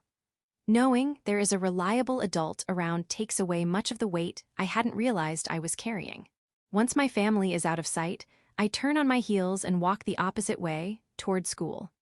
As I walk along the shadowed asphalt, I steal a glance toward the city center. It feels like so much time has passed since then. It really does. There is something subdued about the way my partner speaks to me from its hiding spot, behind the hair hanging over my shoulder. 1 week has passed since the Incubi attacked. Even now, the scars of battle still disfigure the city, and transport helicopters under the direction of the National Defense Force continue to aid in relief and recovery efforts. One thing is clear. This attack is different from the incursion that destroyed the capital region. Their goal then had been to plunder. Their goal this time was to kill. The thought brings to mind the death toll shown on TV, and I reflexively bite my lip when I remember the carnage that day. Azuma-san. I know. A transport helicopter passes by overhead. The heavy drone of its blades drowns out every other sound in our surroundings. We did the best we could. It's not that I believe I could have saved everyone, protected everything. And it wasn't just me. That day, the members of the National Defense Force and all of the witches who fought back, they all did the best they could. Yet the harsh reality remains.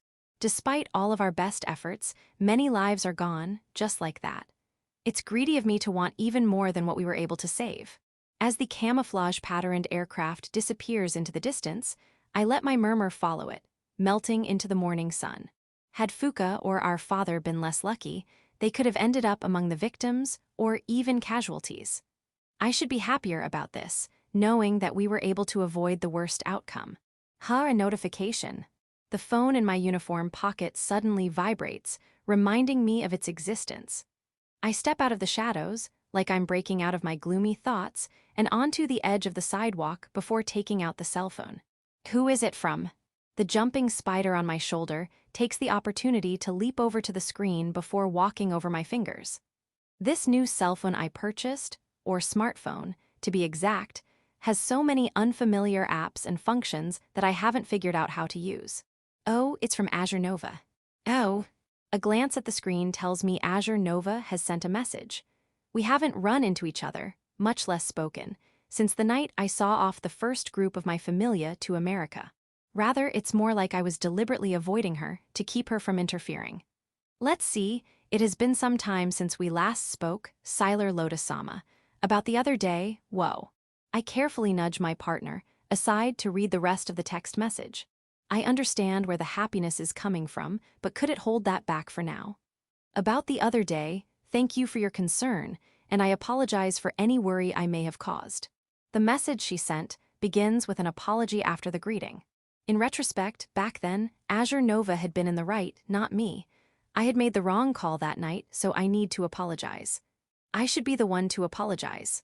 I'm sorry. There is nothing you need to apologize for. She responded so quickly. The immediate reply, returning in less than 10 seconds after I sent mine, catches me by surprise.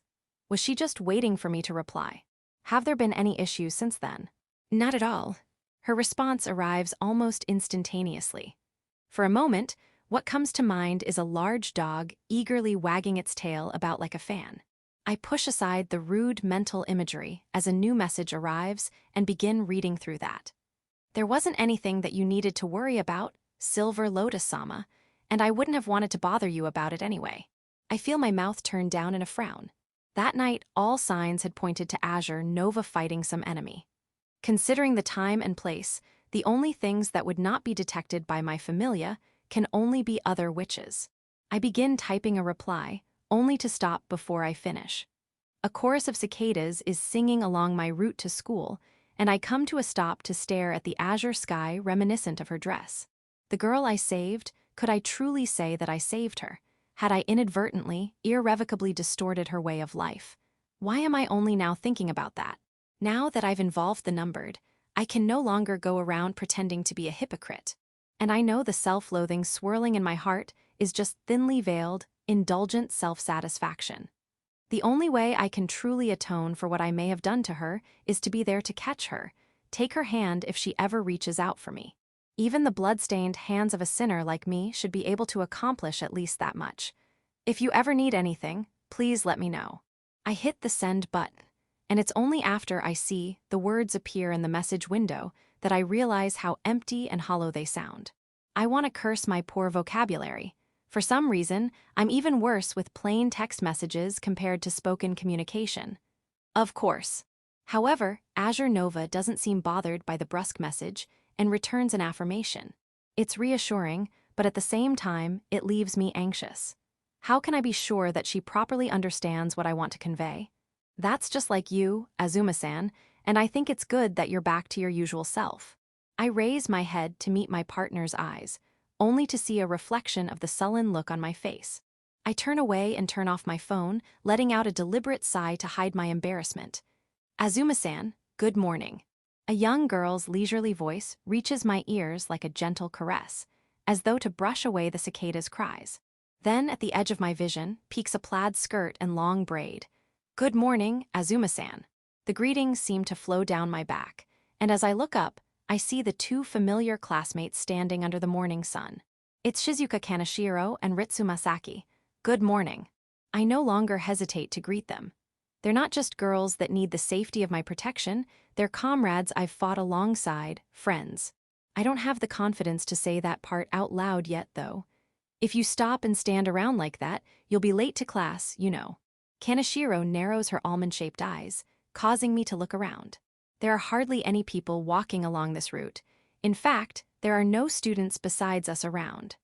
Had I somehow lost track of time despite, only moments ago, holding the pinnacle of civilization's conveniences in the palm of my hand? It's only been a few days. I can't believe we already have to go back to school. Masaki, sliding up next to me, seems somewhat disappointed. Still, she has her usual innocent smile.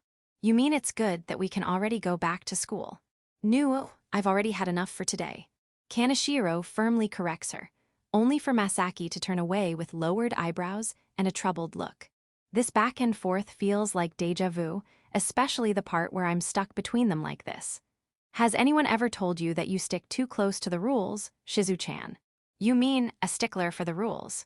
It's rare to hear a misquoted idiom like this, and I immediately correct her. Well, stick and stickler are pretty close to begin with, so maybe it wasn't entirely wrong. Oh, yeah, that. Ritsu. Overwhelmed by Kaneshiro's dreadful smile, Masaki quickly ducks behind my back. Is it really a good idea to use a friend as a shield? I turn my head in protest, only to receive a cutesy wink in return. Seeing that brings a smile to my face. I used to feel uncomfortable being around them like this, but now I find myself strangely at ease. To think that I had been about to throw all of this away. Now it's like a lid to suppress the aching guilt that lingers in my chest. Thank you. I don't need to express anything more than my gratitude, and those two words hold my utmost sincerity, that gratitude to these two. Did you say something, Azuma-san? No, nothing. I quickly move ahead to distract Kaneshiro, who is cocking her head in curiosity, from noticing. Eventually, the day will come when I will have to give up this everyday life.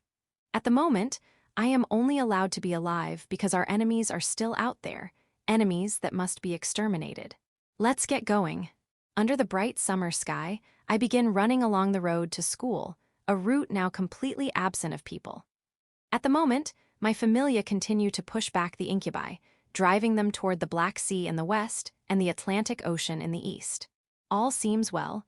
In addition to their numerous defeats, there are no signs of reinforcements coming to assist them, and I will make sure they never receive any. With my familia crossing the portal, our counterattack will strike their very heart and cut them off from their source. Then, once everything is over, Silver Lotus, Renka Azuma, will atone for her sins. Afterward, thank you for reading. It is I, Bashoka Bashizoku, the author. It is thanks to all the readers supporting us that Silver Lotus and the other girls can make such significant progress. I just want to say, there will be even more insects making an appearance from here on, and I look forward to your continued support. Now, in this arc, Silver Lotus, after deciding to send her familia overseas, finally accepts help after suffering and collapsing from overwork. I treated her quite harshly, but rest easy. I want to reassure you all that I, the author, am a firm believer in happy endings. To that end, everyone will ultimately be saved, while the evil will be defeated. We just have to pretend not to see the hardships the characters experience along the way. Unfortunately, the development that leads to alleviating that hardship has yet to begin, and I apologize for that. However, please be sure to see how our protagonist shines. Finally, to all of you readers who have supported this web version, thank you very much. I hope we can meet again. Bashoka Bashizoku. End of Volume 3.